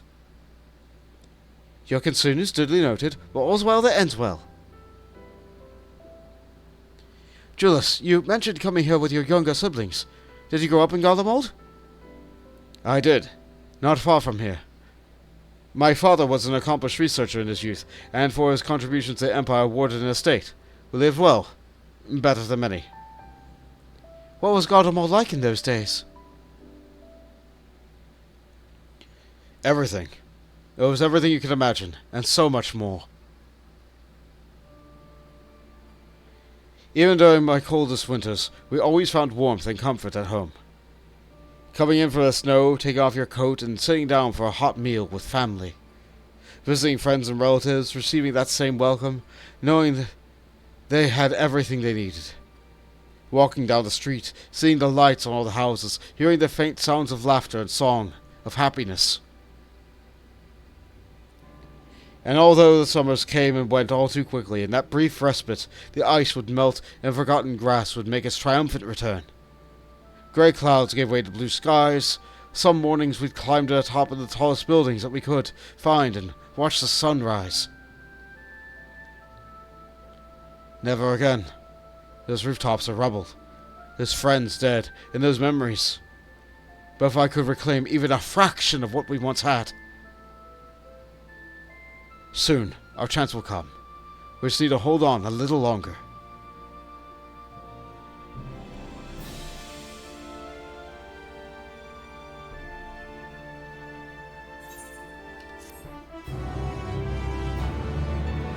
They truly believe that, don't they? Having been in the provinces, I know that no support is coming for them.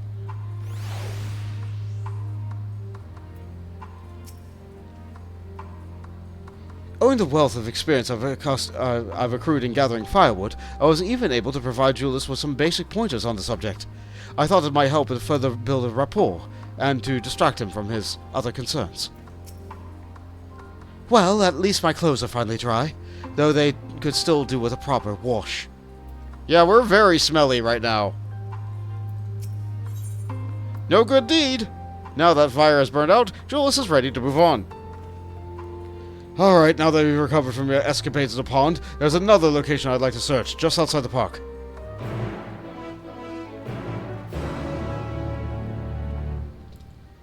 Off we go. I keep standing still when I mount. Old habits die hard. I know I can move when I'm out, but it's difficult.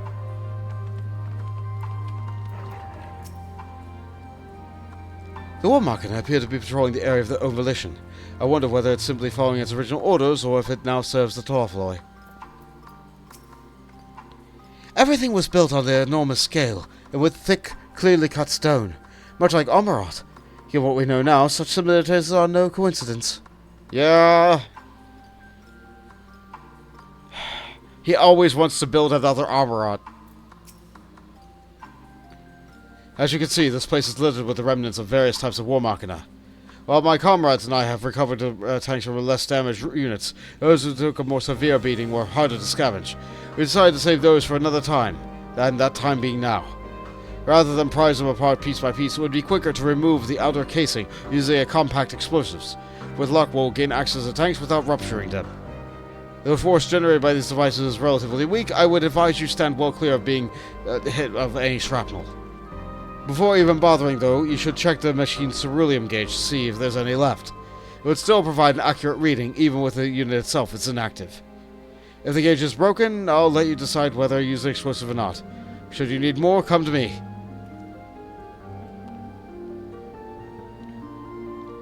Understood. Let's get to work. I haven't spent any yet, but... You still have the explosive I gave you, yes? Remember to check the ceruleum gauge before attempting to remove the outer casing. If the gauge has been damaged and you can't determine if there's any fuel, use your best judgment. Alright, the one closest to him. According to ceruleum gauge, this used fuel tank is empty. Do not bother. The ceruleum gauge on this unit appears to have been broken, giving you no way to determine how much fuel this tank holds. Well, let's give it a go! Incendiary number 37. Powerful enough to destroy the thick armor of Imperial War Machina, but not the considerably more fragile ceruleum tanks beneath, apparently. I guess that's how blasting caps work.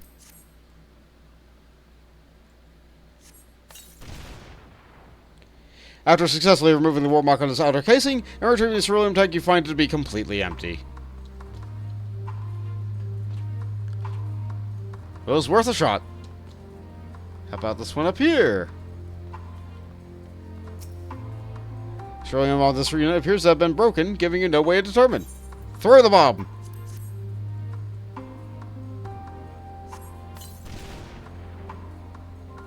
Completely empty. Well, I spent the 2 bombs. Hi, I wasted them.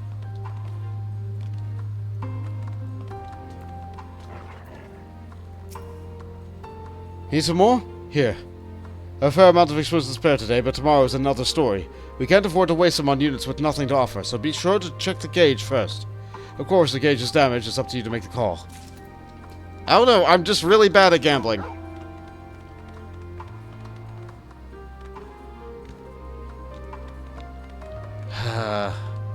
Warped, twisted, bent metal. Empty tank. Broken gauge. Throw a bomb.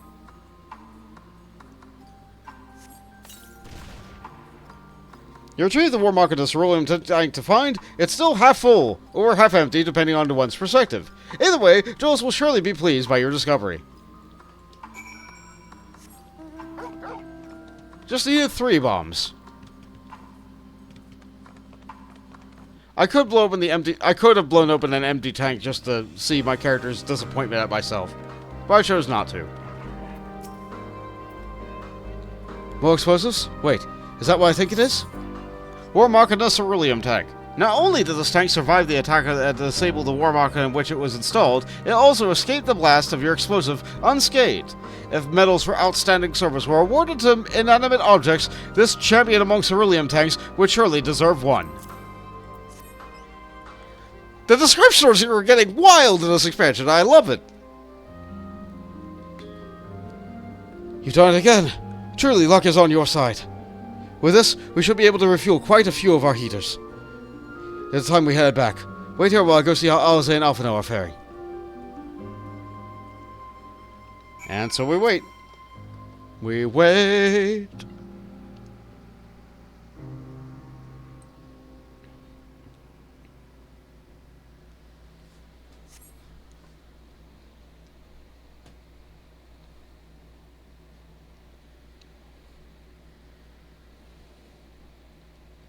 Oh, good. They're within earshot. Maybe I should walk over to them.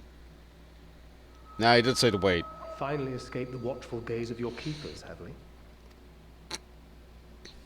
Don't react. You'll only draw attention to yourself. Just carry on as you are and listen. Okay, I'm guessing we're using a link pearl? After you left with the Garlean lad, Lucia bade a few of our scouts follow you at a discreet distance. Or maybe you're in like a sewer nearby? We observed you being led into the station, but decided against venturing inside. When you emerged sometime later, and we saw that the twins were sporting Magitech collars, it was clear what had taken place. Now, as quietly as you can, tell me everything. They're having us get fuel, rather than food. The Legatus himself, eh? Now there's a surprise. This is also the first I've heard of a plan to join forces with the 10th and storm the Tower of Babel. An interesting development, and perhaps the opportunity we've been waiting for. Our comrades back at the camp also received some rather promising news, but it's still too early to get our hopes up. For now, keeping yourselves out of harm's way comes before all else. Whatever demands the Garleans make, indulge them. I suppose. With luck, this will all be over soon. Until then. It'll all be over soon. But only if we have luck, and my luck isn't so great. They had not gone far. That's good. We searched high and low, but no luck, I'm afraid. I might have guessed you'd be the only one to find anything. I wasn't expecting much to begin with. Eventually, there will be nothing left out here for us to safely salvage. For now, this will have to suffice. We should return to the station.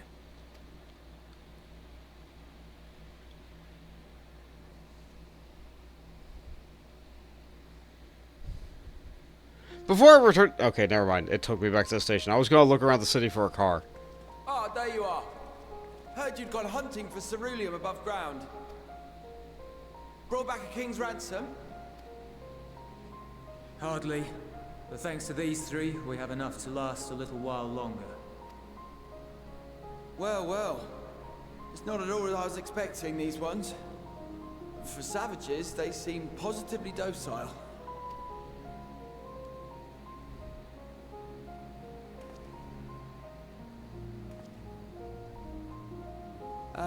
It's a poor attempt at humor. In all honesty, I'm grateful for your efforts. But even with another night of warmth, there are those among us who may not live to see the morrow.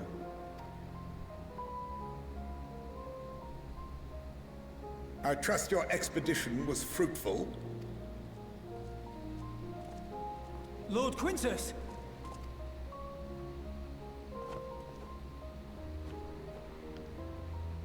Use what you procured to refuel the armor.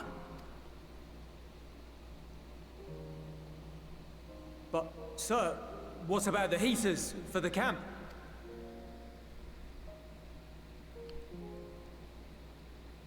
The time for action is upon us.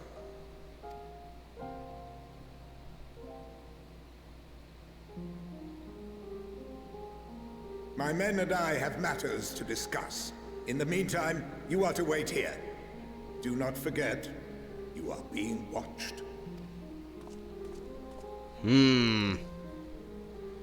So he lied even to his own men.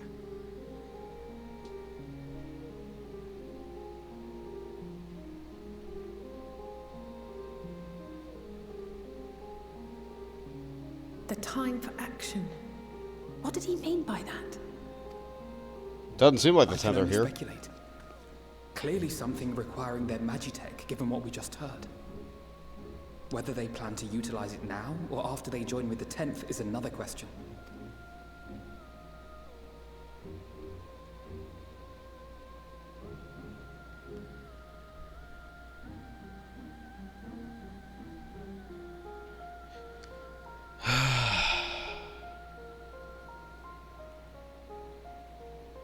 Will they ever escape this cult?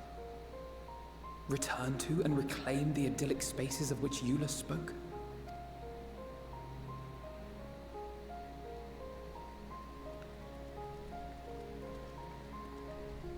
Finished your war, Council?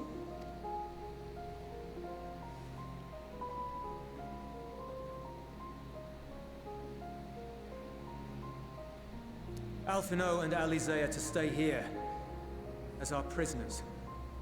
They will be released once your comrades have relinquished their supplies and withdrawn from Garlean soil.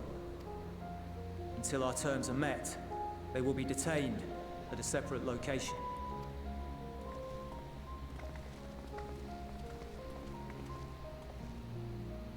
After everything we've said and done, this is how you treat us. Our allies have but limited supplies. They may stave off cold and starvation for a short while, but what then?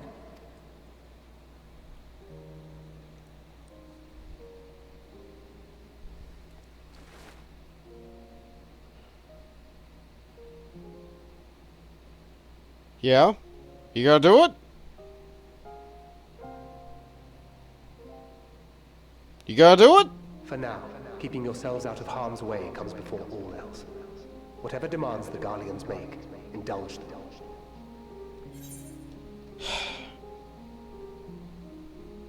Everything will be alright. Have faith.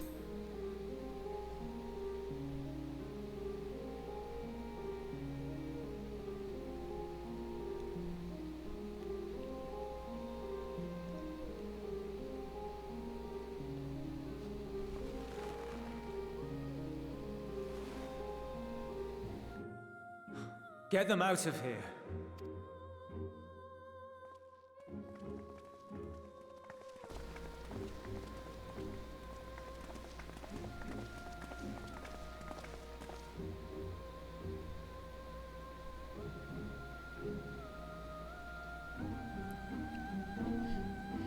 How's it feel, Julius? How's it feel to be the big man? How's it feel to be the number 2?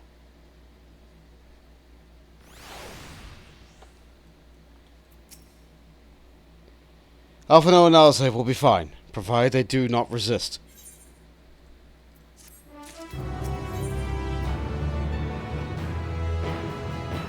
Alia Yasia Est. Once again, Julius has been entrusted with an unenviable task. You will accompany me back to your camp, where I will meet with your leader and present Lord Quintus's demand. When we depart, however, there is something I would ask of you. Assuming your contingent complies, the supplies they surrender will need to be transported here. The task falls to Legionnaires Marceline and Octavia, who will pilot Magitech armor to your headquarters. You are to inform them that we are leaving shortly. Tell them to ask for the Isle for the further details. In those words. Ah, good, a code. Ask the Isle. Have you seen them? Meet me by the exit.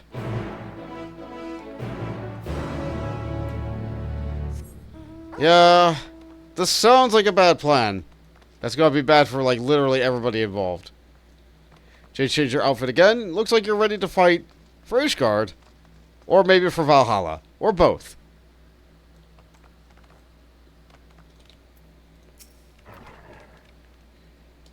Oh, God. That's the Isle, he said. I have to be aware of it. After all this.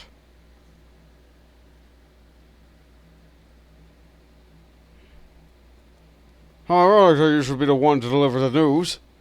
My orders, and so be it. For the glory of Garlemald. Yeah, this isn't suspicious at all.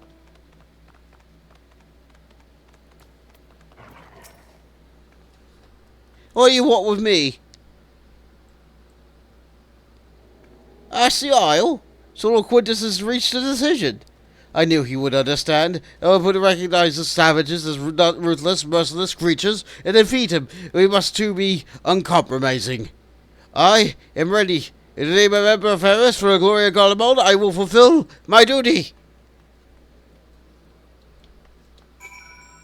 Well, guess we gotta talk to Julius again.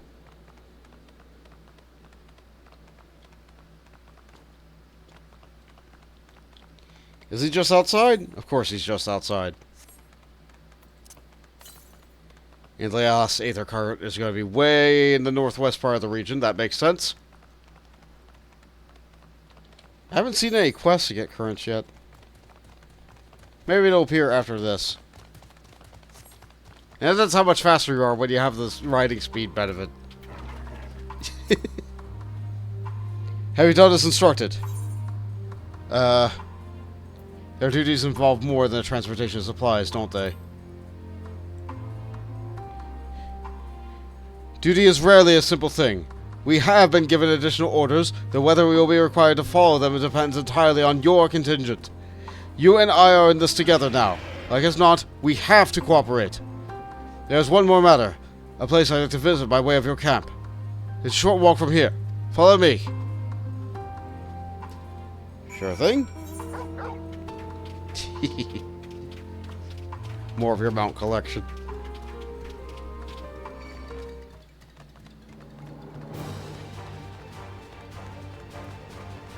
Yeah, the slashers are aggressive. But I'm a tank and I do not care.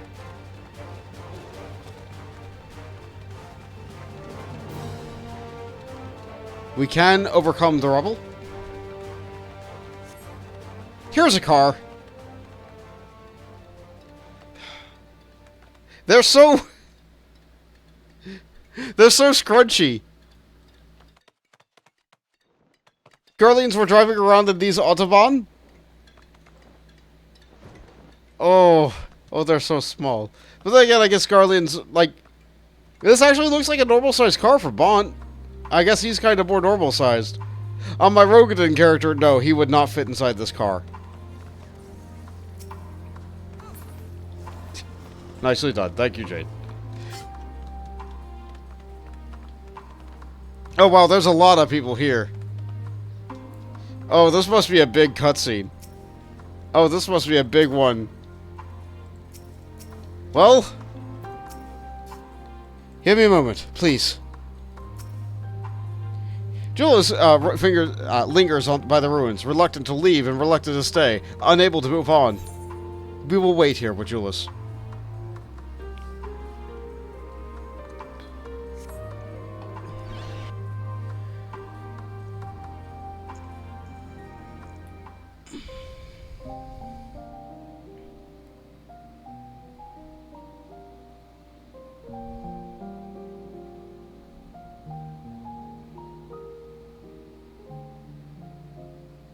This is my home.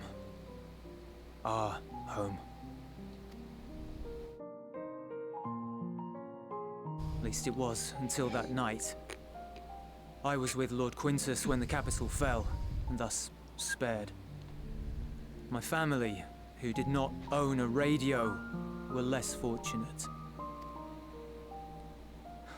When dawn came, I made my way here. My parents, my little brother and sister, they were still inside. But they weren't themselves, and they tried to. And I had to. Ah.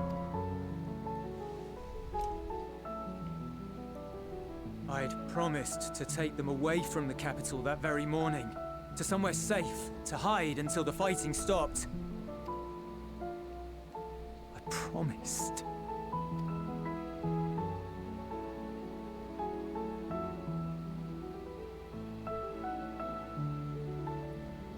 I see you are an anime protagonist.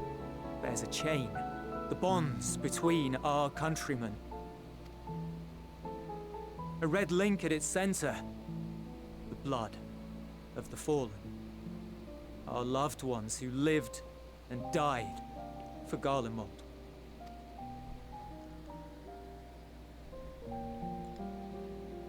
But if she too fell, who would be left to remember them and their sacrifice? What enduring proof would there be that they were ever here? If we had turned to your gods, would they have saved us? No.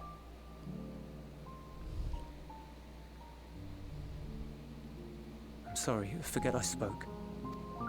You're allowed to be mad. We should go.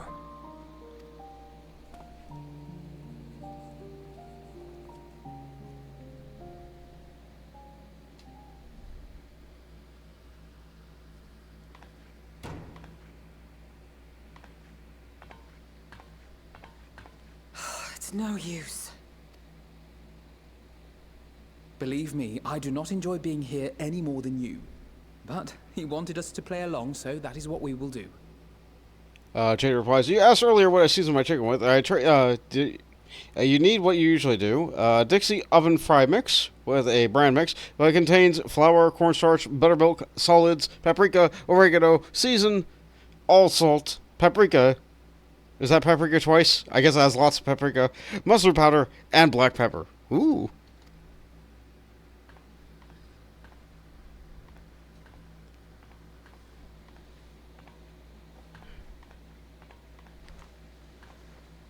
Good thing I ate before I streamed.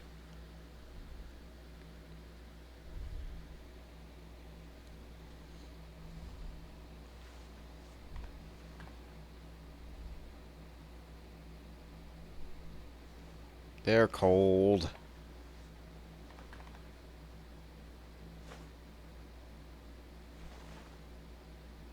Cold and tired. It's so cold. Painfully so. Unbearably. I've been thinking about what Quintus said.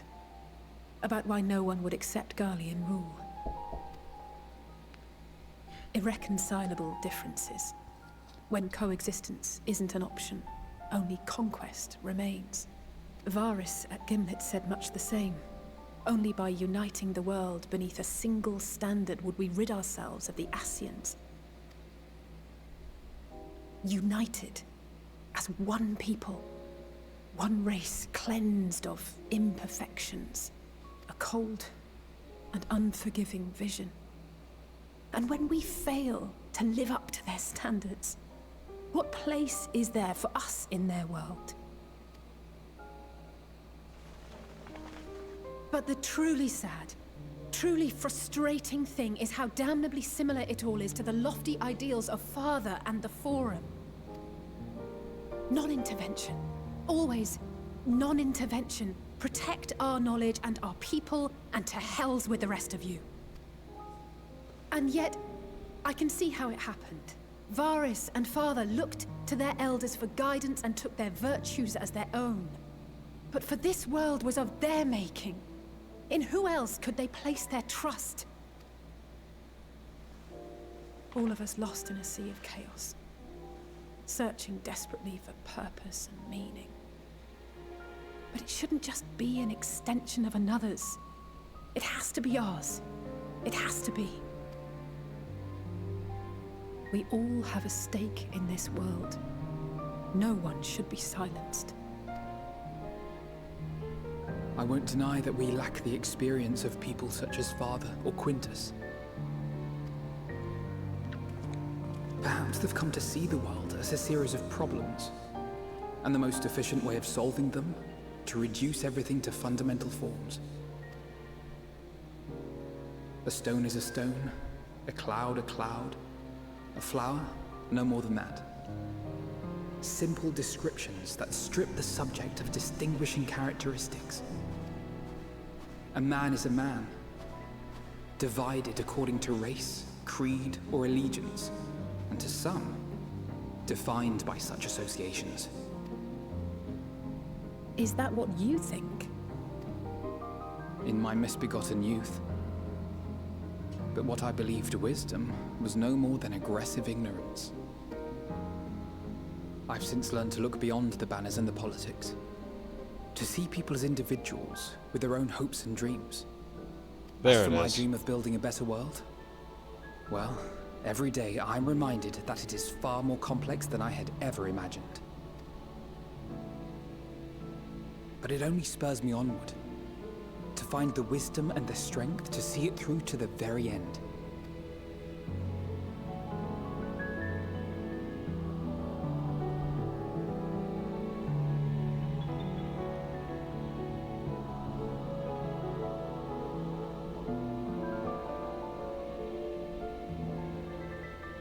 All of our supplies and an immediate withdrawal. These are your conditions? Demands. And you forgot about the airship. Once again, you will leave one behind. It will be used to return the prisoners. Their collars will be removed prior to the exchange.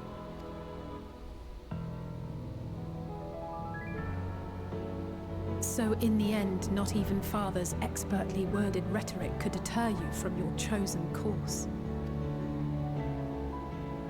Huh? Not that I thought for a moment that it would.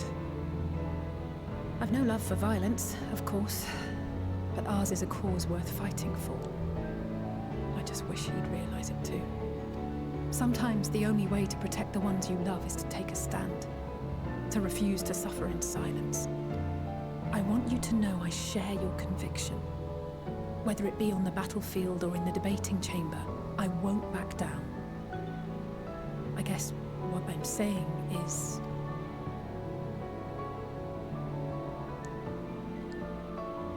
You've found your own reason to fight. Yes. Yes, I have. God's willing, there will come a day when we can finally lay down our arms, and there will be peace. But not until the Telophoroi have been defeated once and for all.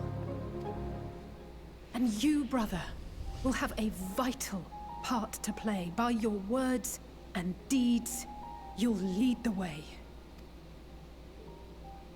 I pray I am up to the task. There'll always be naysayers. Those who think us fools for even trying. It's easy for learned elites to criticize earnest efforts and assert their moral superiority, all without offering alternatives. Not that their sophistry has ever wounded you. So stubborn and strong. Stronger than you even know. Don't ever change, you hear me? If you stumble, I'll be there to catch you. Or give you a thick ear. Maybe both, for good measure.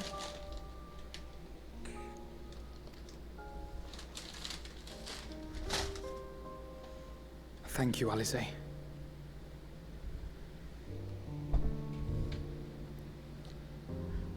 I apologize if any bag noises got in. I was given a delivery very abruptly.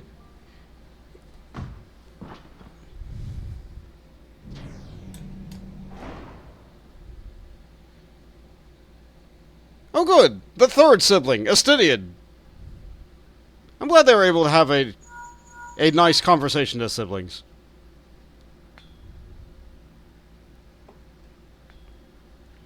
The scouts have secured Alize and Alphino. Their collars were removed without complication as well. Excellent! They report no casualties. Not for their party, nor the guards, who will wake from their premature slumber in due course.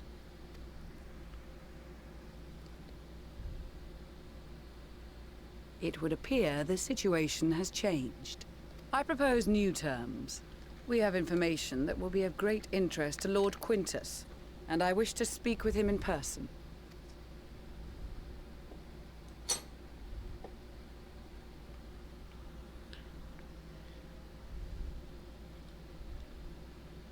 No. In the event you rejected our first proposal, we came prepared with a second. Let me guess, is it gonna be Magitech? Yeah. That tracks. That's not gonna do anything to me, I'm a tank.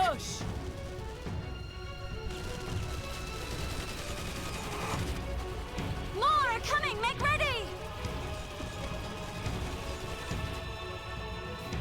We, the loyal soldiers of the First Legion, proud servants of Garlemald, of the fallen Emperor Varys, shall safeguard these lands from the barbarian hordes until our countrymen return!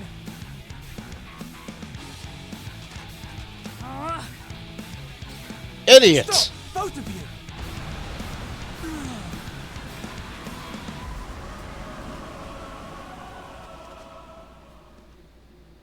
That's the power of a white mage.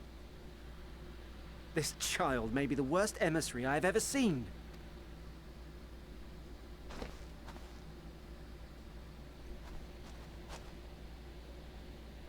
We received an urgent communication from the Grand Company of Eorzea.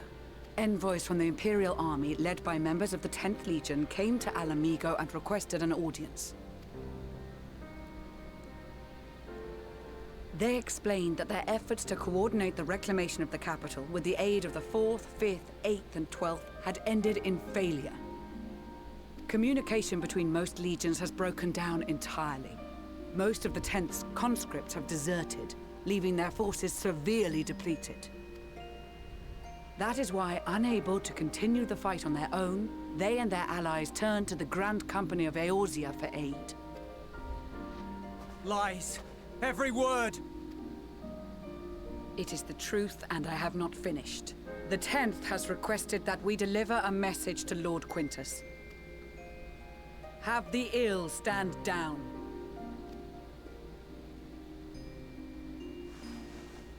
You have been listening, my lord? What are your orders?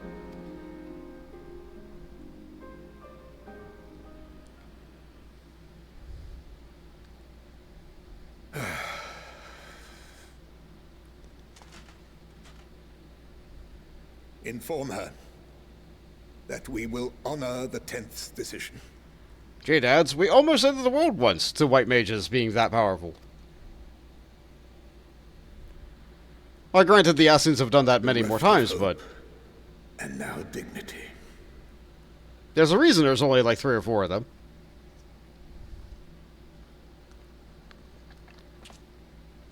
I release you from your duty. All of you.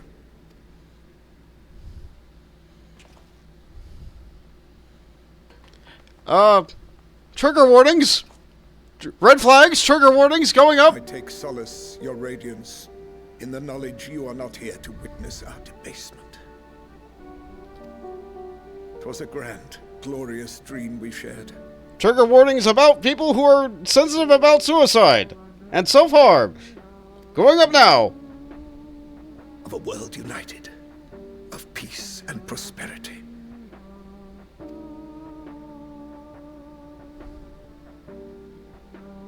We are ghosts, you and I, memories of days gone by.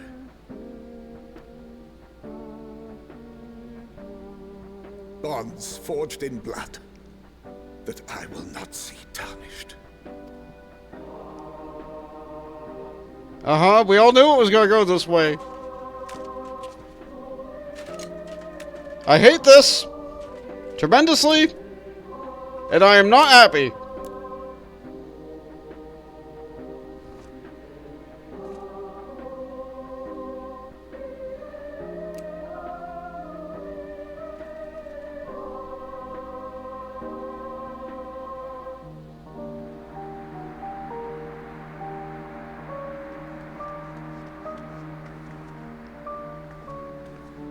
Quickly! We have to reach the station before it's too late. If there is still a chance that Quintus will agree to a truce, we must take it. I just hope we get there before he and his men do something rash.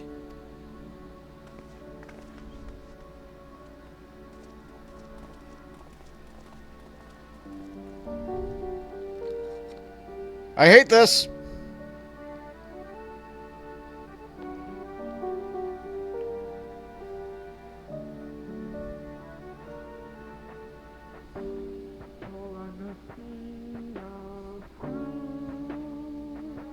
Like, honestly, it hurts more that the bloodstains there. On one hand, you can see Quintus' sorrow and desire for a better life of his people. However, that's just it. He does this for, like, his people. What happened to Garleans under their ideal unified world? It's...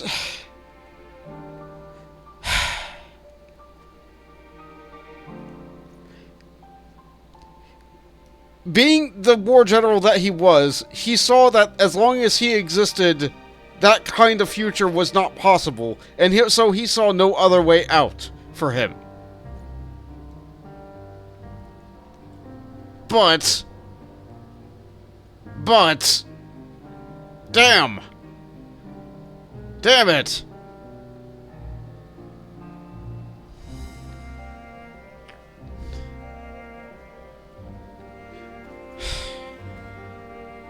I'm overly sensitive about this type of thing. I know. I had a brother once.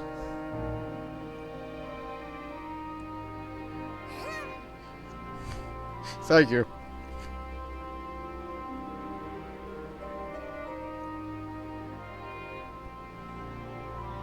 Damn it. Give me a moment. Shit.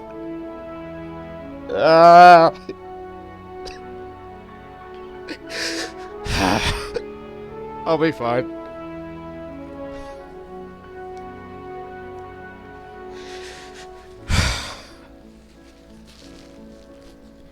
Gotta blow my nose.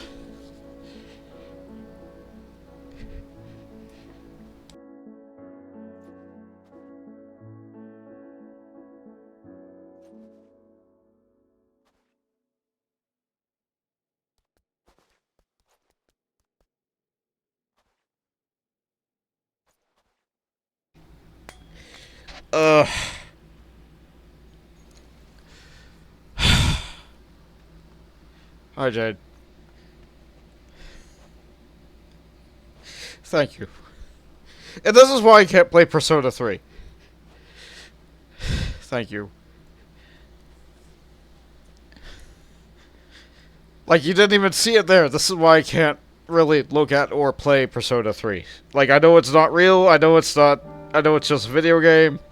I know it's a fictional character. I do less for 3 hours. But this is the way I react to a situation like this. It's part of who I am.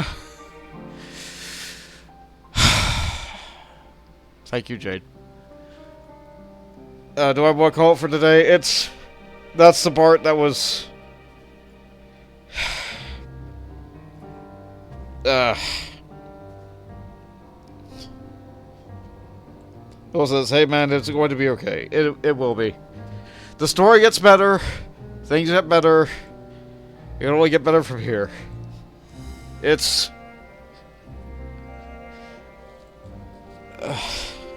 grief is hard. Everybody grieves differently. I'll be okay. I knew this was coming. It's... When I first got to this point in the story, I had to stop playing. I had to, like, lay down for, like, an hour.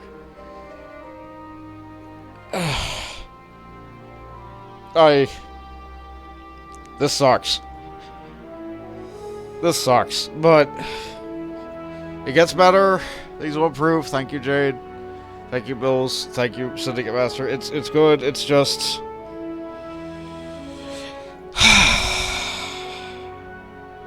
I'll push on for the scheduled 40 more minutes. I'm feeling better. I just need a minute to breathe. Thank you. Alright, this is...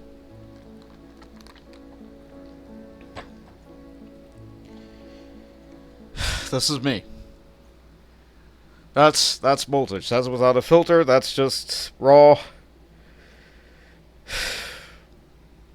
That's a hydrate. Thank you. I do have a drink here. Thank you. And this is why I have to skip that cutscene on other alts that get to this point. And I don't want to... I hate Garlemald. Everybody hates Garlemald. I hate Garlemald a lot. But a game has good writing if it makes you have feelings, right? So... I'm fine. I will be fine. Thank you, guys. Alright. Alright. We'll make no attempt to resist.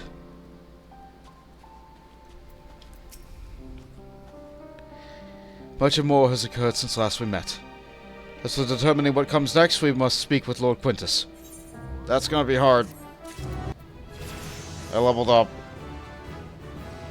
I got Divine Magic Mastery. And Melee Mastery. I think that just makes my abilities hit harder. I'm gonna take a look at it.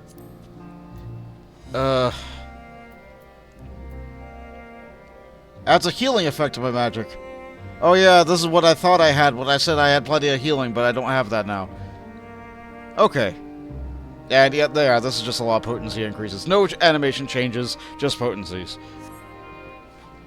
So if I was hard to kill before, now I'm really, really hard to kill.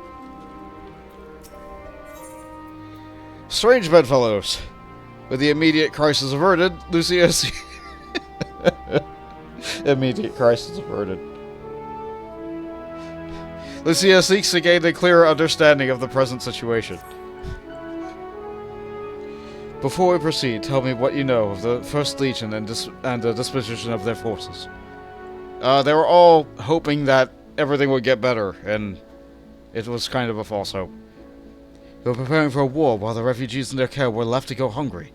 A reckless, short-sighted plan over the welfare of the people and they're sworn to protect. Nevertheless, we cannot compel them to accept our aid. Were to arrive in force and intend to do so, we would only incite panic. But perhaps they can be persuaded to follow one of their own. Go with Julius back to the station and have them lead the refugees here. Some may be unwilling or unable to leave, but for the time being, I'll take what I can get. Alphino, Alizé, and the Souths are said to extricate them should already be at the station. I will also go to the other commanders in the area and lend their support before it be needed. Understood.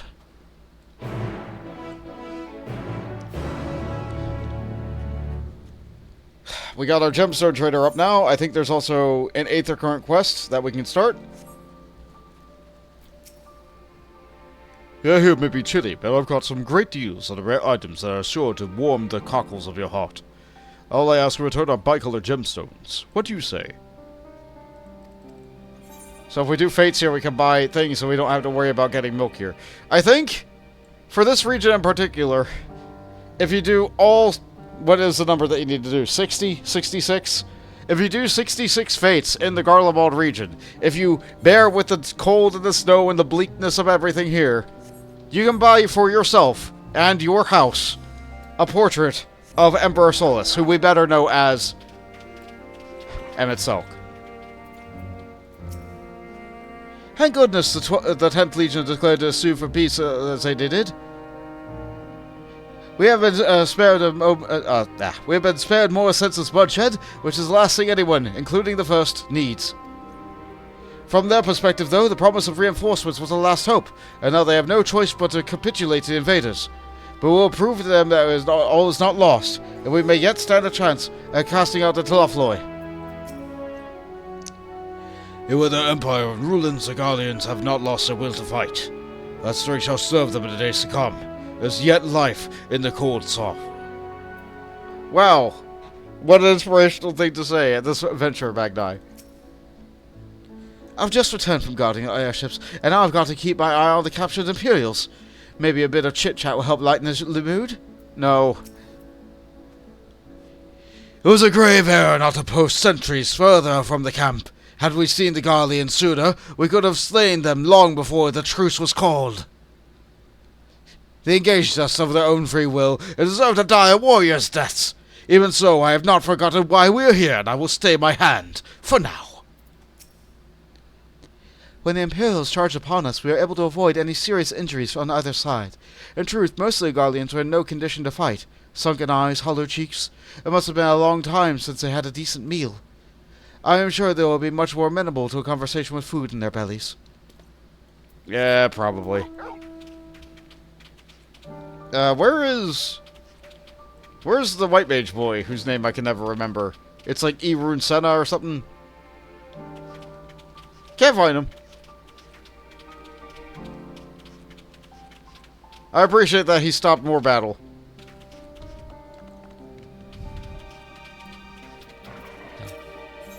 What's your name? Rimeldo? Rimeldo. In pursuit of power, Rimeldo would like your opinion on something. Now, just what I was looking for. Allow me to introduce myself. I'm Rimeldo of Ishgard. I've been put in charge of our arrangements at the Tapper's Den, you see.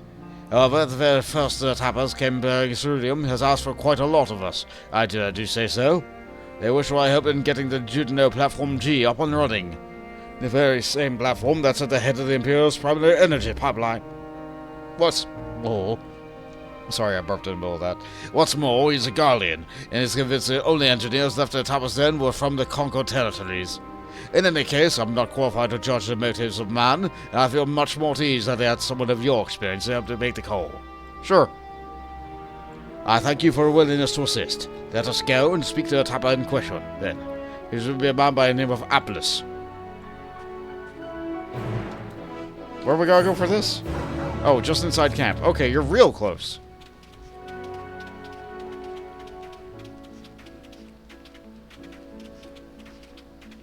I think this was real short. I suppose you must think this friend of Rimano wants to fetch.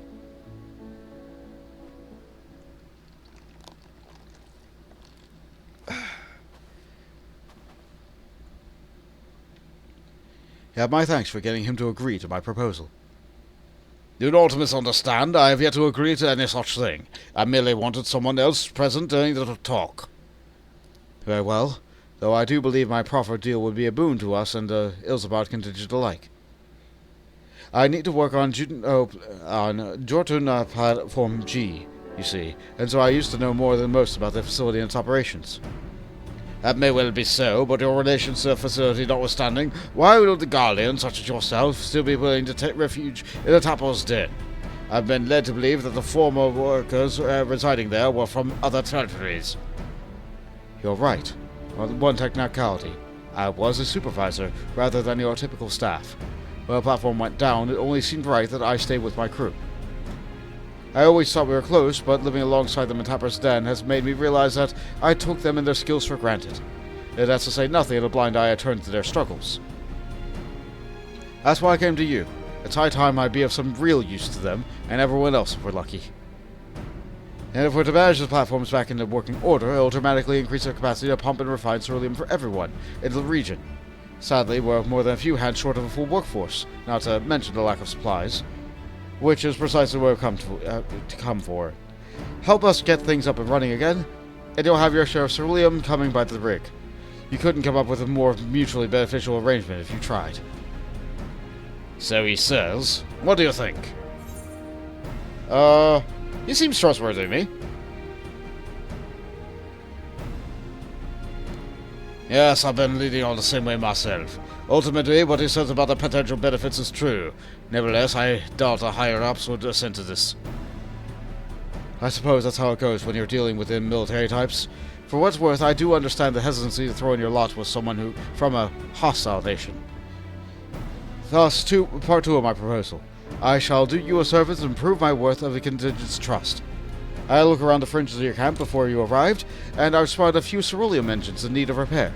If I fix them up, your superiors would have no reason to suspect that I wanted to see you driven out.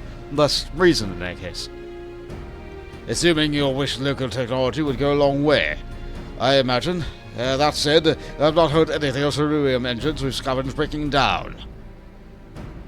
It's not as if they're entirely useless, yet, but I guarantee that's just running as they should. Give me opportunity, and I can give them a working more efficiently and safely. You're welcome to accompany me while I do so, that way you may ensure that I don't get up to anything suspect, and then vouch for me with your superiors. I have no objections. I trust that you will sense anything amiss. Yeah, I can try. Let's begin with a proper inspection then. We can go to work as soon as you're ready, Bon. Aether quests are important. Although the ultimate objective is to get the work on the engines running at full capacity, the purpose of this inspection would just work out what parts we need. However, I would like to fumble something and be accused of sabotage, so I'd appreciate if you could be the one to lay your hands upon the devices. Never fear, I'll be right behind you, telling you what to look for. If we inspect, say, 3 of them, we should have a decent idea whatever needs repair. Lead the way. This person is now following you. I believe this is the 3rd follow mission in this expansion so far. Remember, 3 engines in total. You do the touching. Or is this the 4th? It might be a 4th if you include Cryo and Graha as 2 separate people. No, we also had to walk the kids. Okay, 4 full times. My apologies for dragging you into this, but I do appreciate the help. Keep an eye out for him when you go and inspect those engines.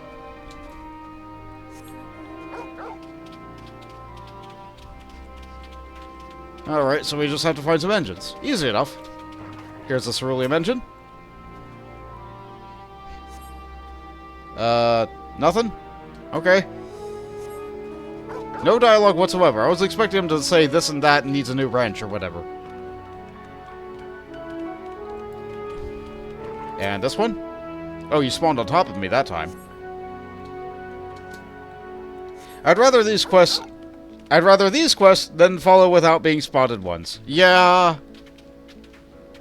Absolutely. We did our first stealth today. It will not be the last. I don't remember where the last engine is. That's a lovely mechanical flower. Jade gets all the best things from the store. Oh yeah, didn't you also recently get the Azema outfit? I've seen it here and there and everywhere. It dyes extremely well. Honestly, they did some real good stuff with that outfit. They also had a entertainer outfit, but that one's going to get a little bit of tooltip fixes next patch. I do not remember where this last engine is. It wouldn't be in the same building twice, would it? No. Oh no, I'm like this on this quest every single time. I cannot for the life of me remember where engine number 3 is. Oh, there it is. Just hidden behind some boxes. Praise be to your deft hands. I have an idea of what our next step ought to be, though perhaps it would be best to apprise Remina of our progress first. There it is. And she dyed it green and gold. It's great. It's a wonderful flowy outfit that goes everywhere. I only are using the hair because you wanted to do other things right now. You still wish that you could apply hair to a glamour plate. That would be a nice feature. Especially for people who actually do like to change their hair pretty often. But all things in due time, I guess. Or maybe that'd be too much of a limitation. Maybe you'd have to pay 2,000 gil every time as the esthetician tax.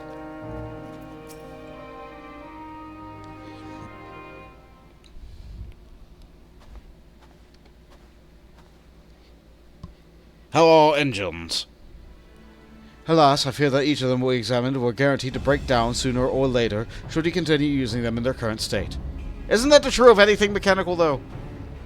Surely you jest. I swear it on the integrity as an engineer. You are in dire need of instruction and proper operation of cerulean engines. You saw the little lamp light up when you touched the switch, correct? That only illuminates when there's an issue with the engine. It was switched off for want of fuel when the settlement was abandoned, no doubt. It prevented them from burning out, only to let them freeze solid instead ere you turn them on. For what state they're in, they can only assume that it didn't occur to you to warm them up first.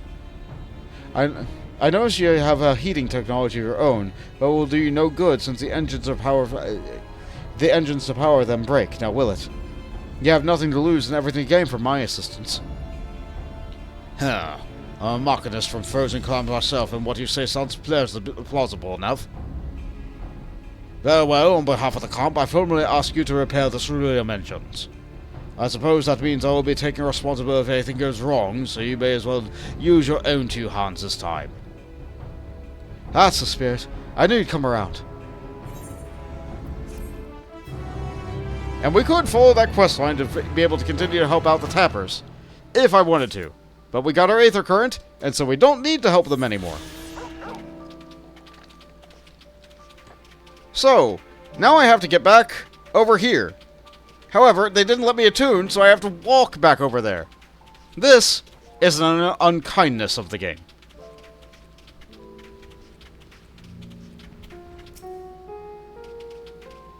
Oh. This must be another streamer doing a thing. Well, have fun sleeping in the snow.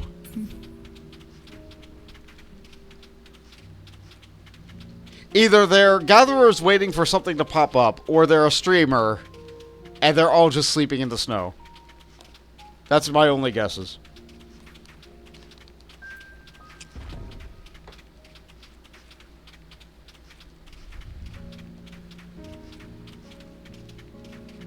I don't know why a gatherer would be waiting for something to pop up in an old expansion, though.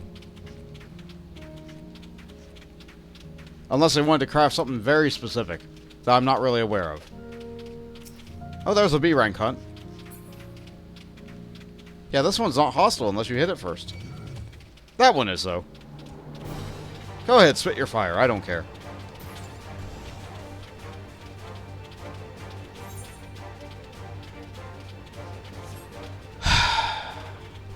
I am feeling a little bit better now that I've been removed from the situation, but I am going back to it, and I'm not going to cry again. The moment has passed. But I am going to look at it, and I'm going to frown.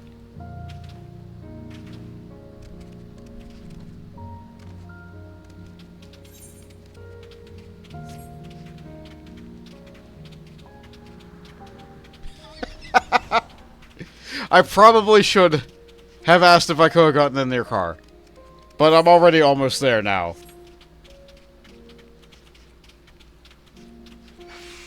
I hate Garlemald so much. So very much. It's just not a good place for anybody.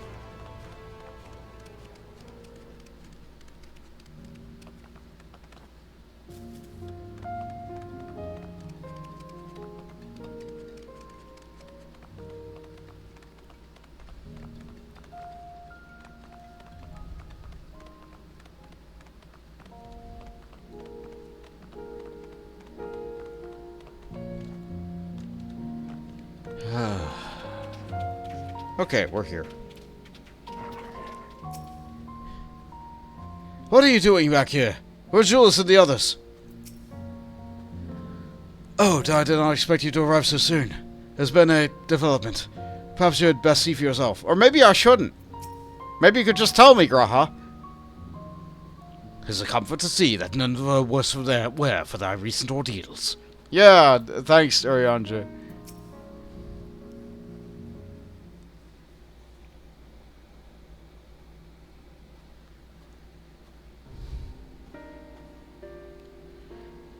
Bont and Julius.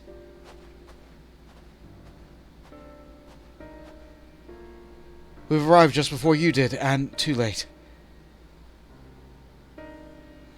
Too late for what? What happened? It's all Quintus. He took his own life. After news about the 10th, he relieved us of our duties. Then when we were alone, he... No! No, he wouldn't!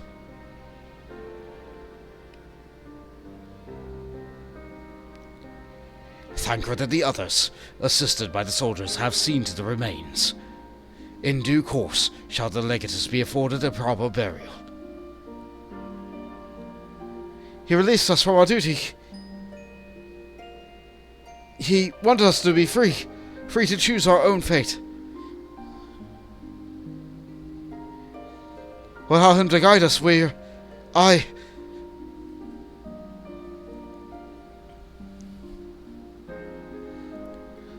have just a moment spoken to Lucia. We are ready to commence a transfer of refugees here to Camp Broken Glass, should they be willing to accept our aid. Some would rather die, but most of us just want to live. Songs and standards be damned, we just want to live. We'll take who we can, then. We'll need to speak with the refugees. They'll have to decide for themselves whether they wish to come with us. If any would prefer to stay, we can have supplies brought over to them. It'll be a hard journey for the others. We'll see whether they reach the camp safely.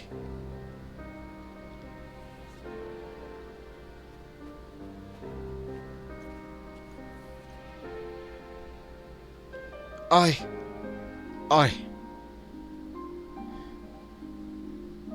Yeah, me too, guy. Me too.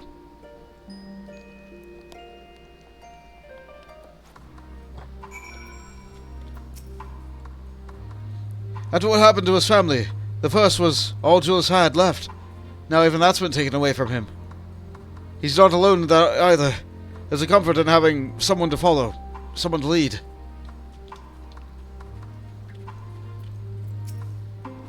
To think that we end up taking the First Legion themselves, or what remains of them, into our care. Not so long ago, such a thing would have been inconceivable, but these are strange times indeed.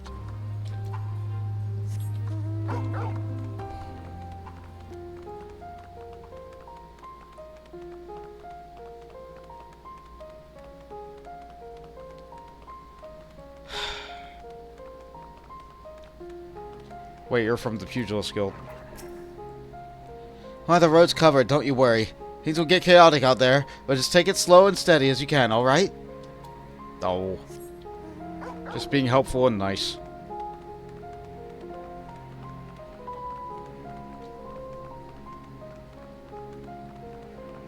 Am I able to tune the 8th right now?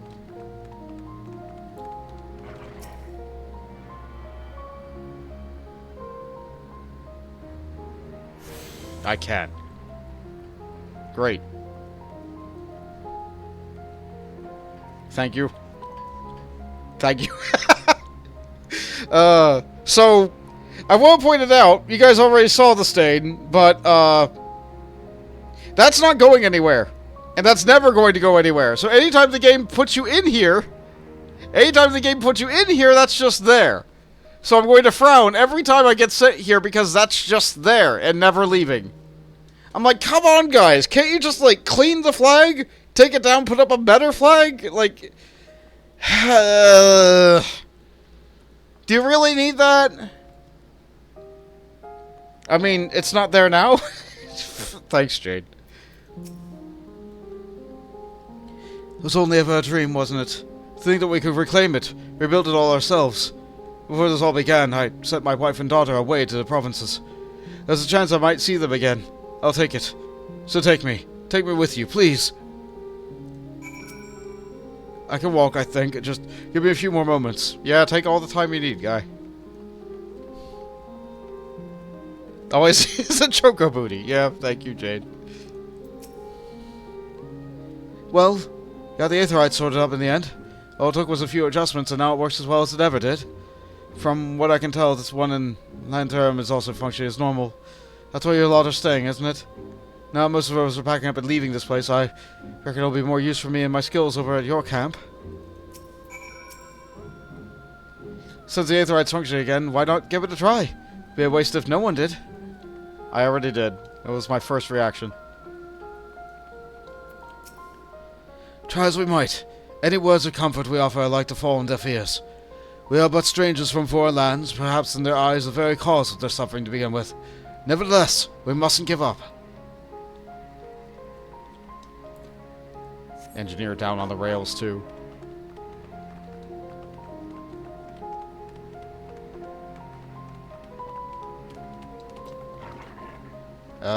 I moved past that one. Ah, yes, you. To employ healing magic now will likely invite catastrophe, as thou canst attest from thy experience at the victor's spoils. Indeed, the Garleans view our ability to manipulate Aether with the same suspicion they did the Eorzeans do Magitek. Ah, it's you! One who treated me with such kindness. And from the others, so you're not from around here. I thought you were one of us. Not that it makes much difference now. Pure bloods, migrant savages. After a while, all the words start to lose meaning. Until you're left with this anger and fear and hate, and I'm too tired. If you and yours have come to offer your aid, I'll be glad to accept. I don't believe I asked your name. I'm Bont McGammer. Bont McGammer? Thank you. I'll remember it, always.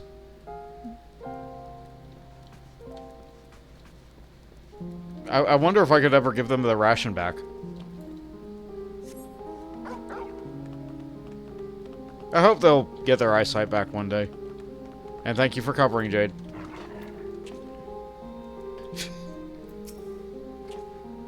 Oh good, it hides you guys during the cutscene too.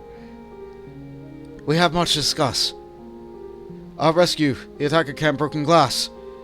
What we hope to talk about with Quintus. All that can wait. More urgent matters demand our attention. Are any of the refugees willing to come with us to the camp? Yeah. Thank you, I-12. Thank the 12. You and I should go first to secure our route back to Camp Broken Glass. With all the creatures and tempered skulking about, I expect we'll have our hands full.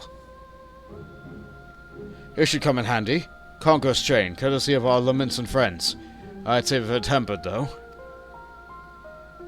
What does it do? I'll mark a few spots that need surveying on your map. When you're taking care of the riffraff, we'll meet back at our camp. Why? Yeah, I feel that.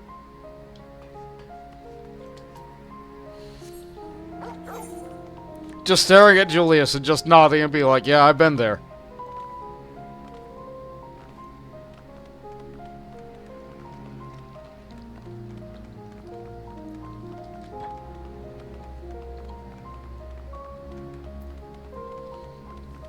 Yeah, this is why I want to press on from that point, because otherwise I'll just come back and it'll keep on getting back to that same scab. I need to get past it. I need to get past it so I don't have to think about it anymore. A sure-haired woman. A woman with startling blue hair is in search of her son, who has disappeared without a trace. Excuse me, sir. Have you seen a little boy with a hair similar shade to mine? He's my son, and I can't find him anywhere. It all started when I told him we were to seek refuge at our encampment, and he started wailing and sobbing like I had never seen. Next thing I knew, he was running hell for leather, goodness knows where. Hell for leather, that's a good phrase. I'm worried he may have left the station altogether, and the streets above are rife with danger. Please, could you find him for me? Sure. Oh, you will? Bless your heart. If I knew my son, he'd probably try to return to our house in the north of Palatium Novum. Try there first, anywhere. He'll be easy to recognize, I should think, both the color of his hair and all. Unless he's wearing a hat. I'll try searching for a station again, just in case. Though I bet anything he's gone about for a house near Palladium knows him. Which is that way. A bit closer.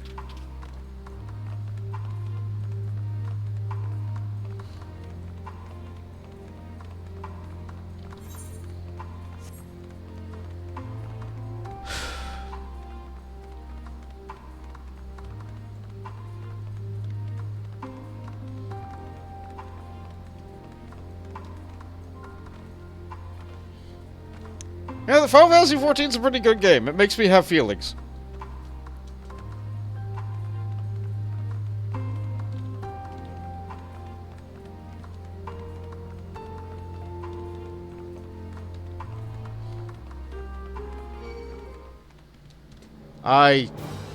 I'm sure the kid is around here. Ah, good. Right next to the specimen. Overtuned specimen. So apparently if you get overtuned too much, you stop being hypertuned like Grinwat was, and instead you just turn into this. So that's great. Another black street? Who are you? I'm here to help. Your mother sent me. Mother sent you? Huh. Tell her I won't go to the enemy's camp. I'm going home. The boy with his sky blue hair has made good of his escape. You had best resume your search for this Ostreperous youth. Ostreperous. Ostreperous, that's the word.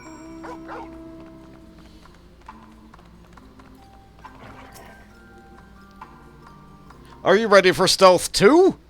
Or is it 3? Technically, Thancred was also stealth.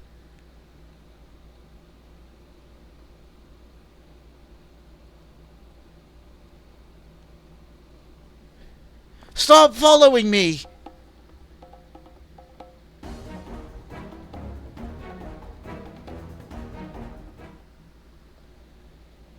Once again, the boy with sky blue hair has taken flight, and will likely be looking over his shoulder for signs of trouble from now on. With a weary sigh, you resume the hunt. Follow the boy from a safe distance! I know you're up to no good.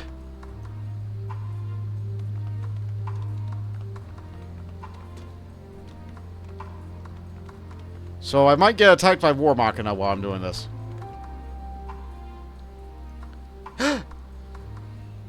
He turned around. Perhaps I lost him.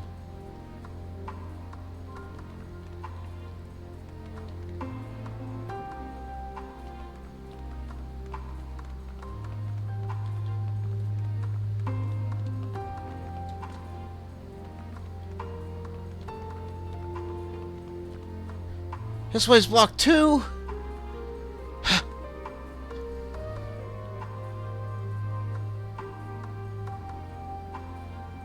I'm going home no matter what. I remember this kid does something sneaky with this.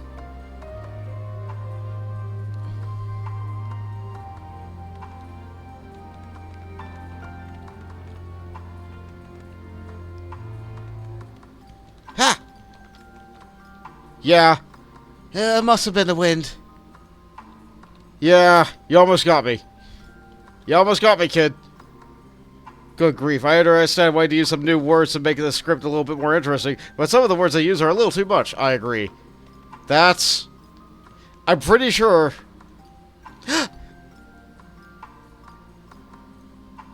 Perhaps I lost him? Kid should start running soon.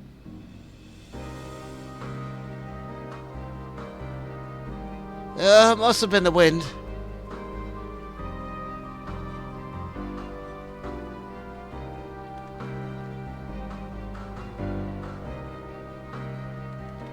I think I'm good. Kid's actually not really that far away.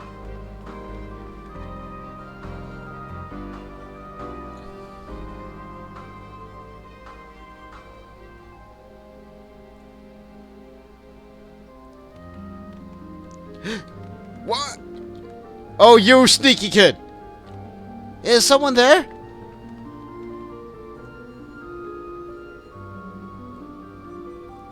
It must have been the wind.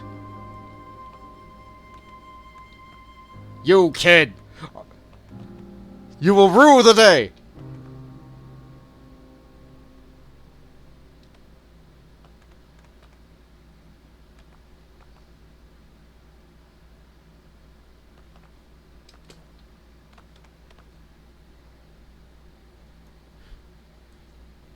I'm surprised you're not sprinting yet.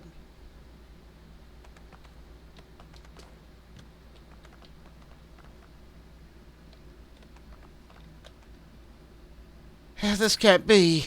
Okay, we're done. Oh. No, our home, it was here, right here. Yeah, sorry, war sucks. You again? Leave me alone. I'm staying here to build a new house, bigger and better than the old one. Kid, that's not feasible. A child has escaped your grasp yet again. Though this may be construed as a particularly tiresome endeavor, remember that he is only a child and knows no better. You should find him before he comes to harm.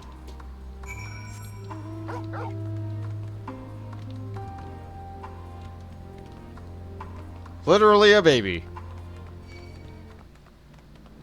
Let's see if I can lose that first.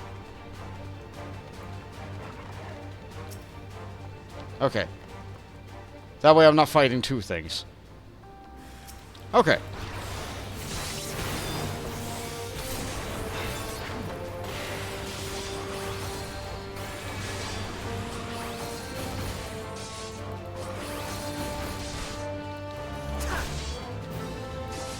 Yeah, my health didn't move now because my magic combo heals me.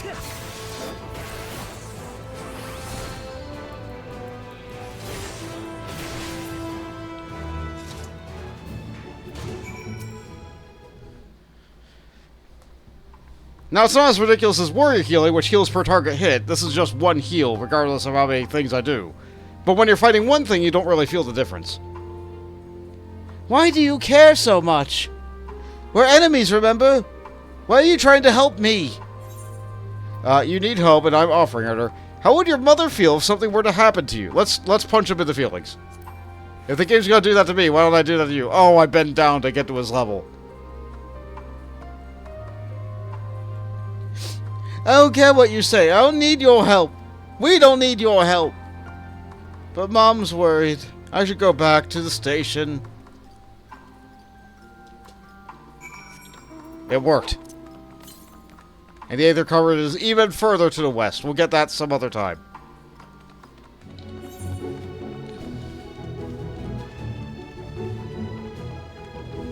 So I want to say that happening in Garlemald, that's chapter 2.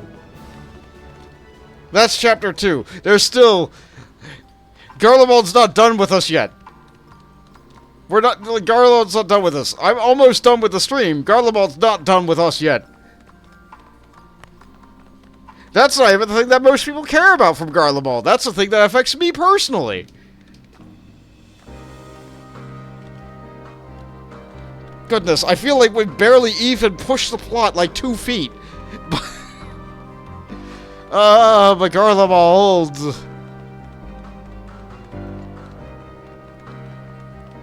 It's not even something like, that's an easy joke, like Garlemald makes me mauled. No.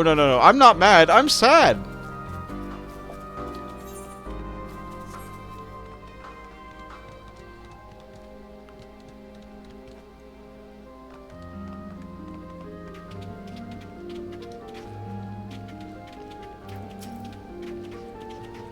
I'm surprised your kid's not back yet, but then again, I was riding a wolf. I was wondering when I would see you again. I'm happy to report my son has returned.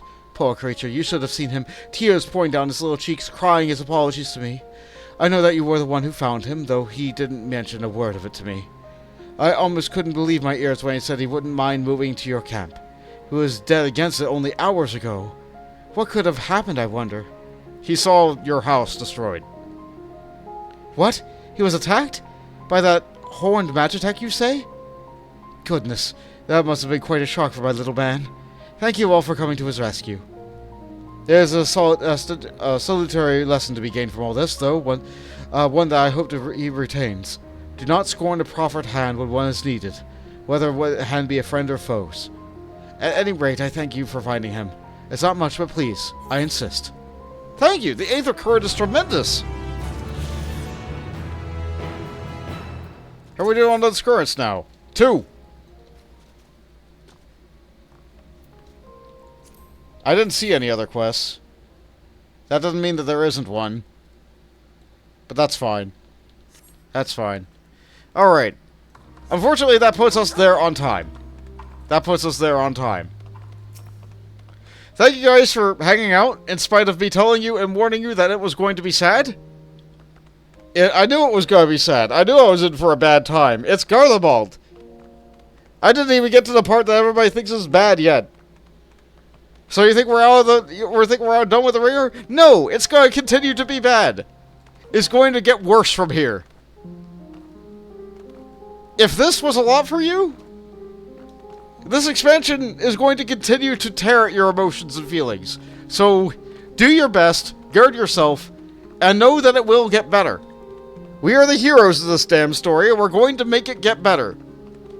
We're going to drag this nation to a better place, even if they don't want us to.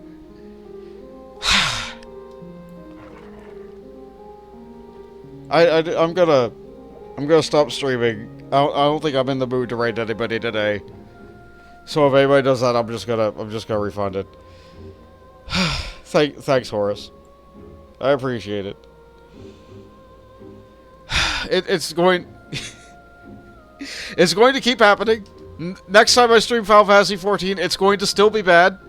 So I can say that as much. You're not going to be ready. Nobody's ever ready for this nonsense. This is so stupid. The writing is dang good. The writing is good. It does things. It does things. So please look forward to it. Next time I might actually get to a solo scenario, a dungeon, and probably a trial. So if people want to join for a stream where maybe other people will be able to join, that will probably be a good time.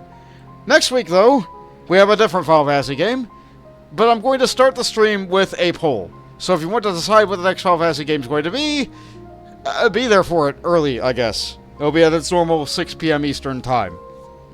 Unless, you know, I lose power or like something goes beyond my control. Good night, everybody. Thank you for being here. You guys are great. Again, this expansion is a tragedy. It absolutely is. Good night, everybody.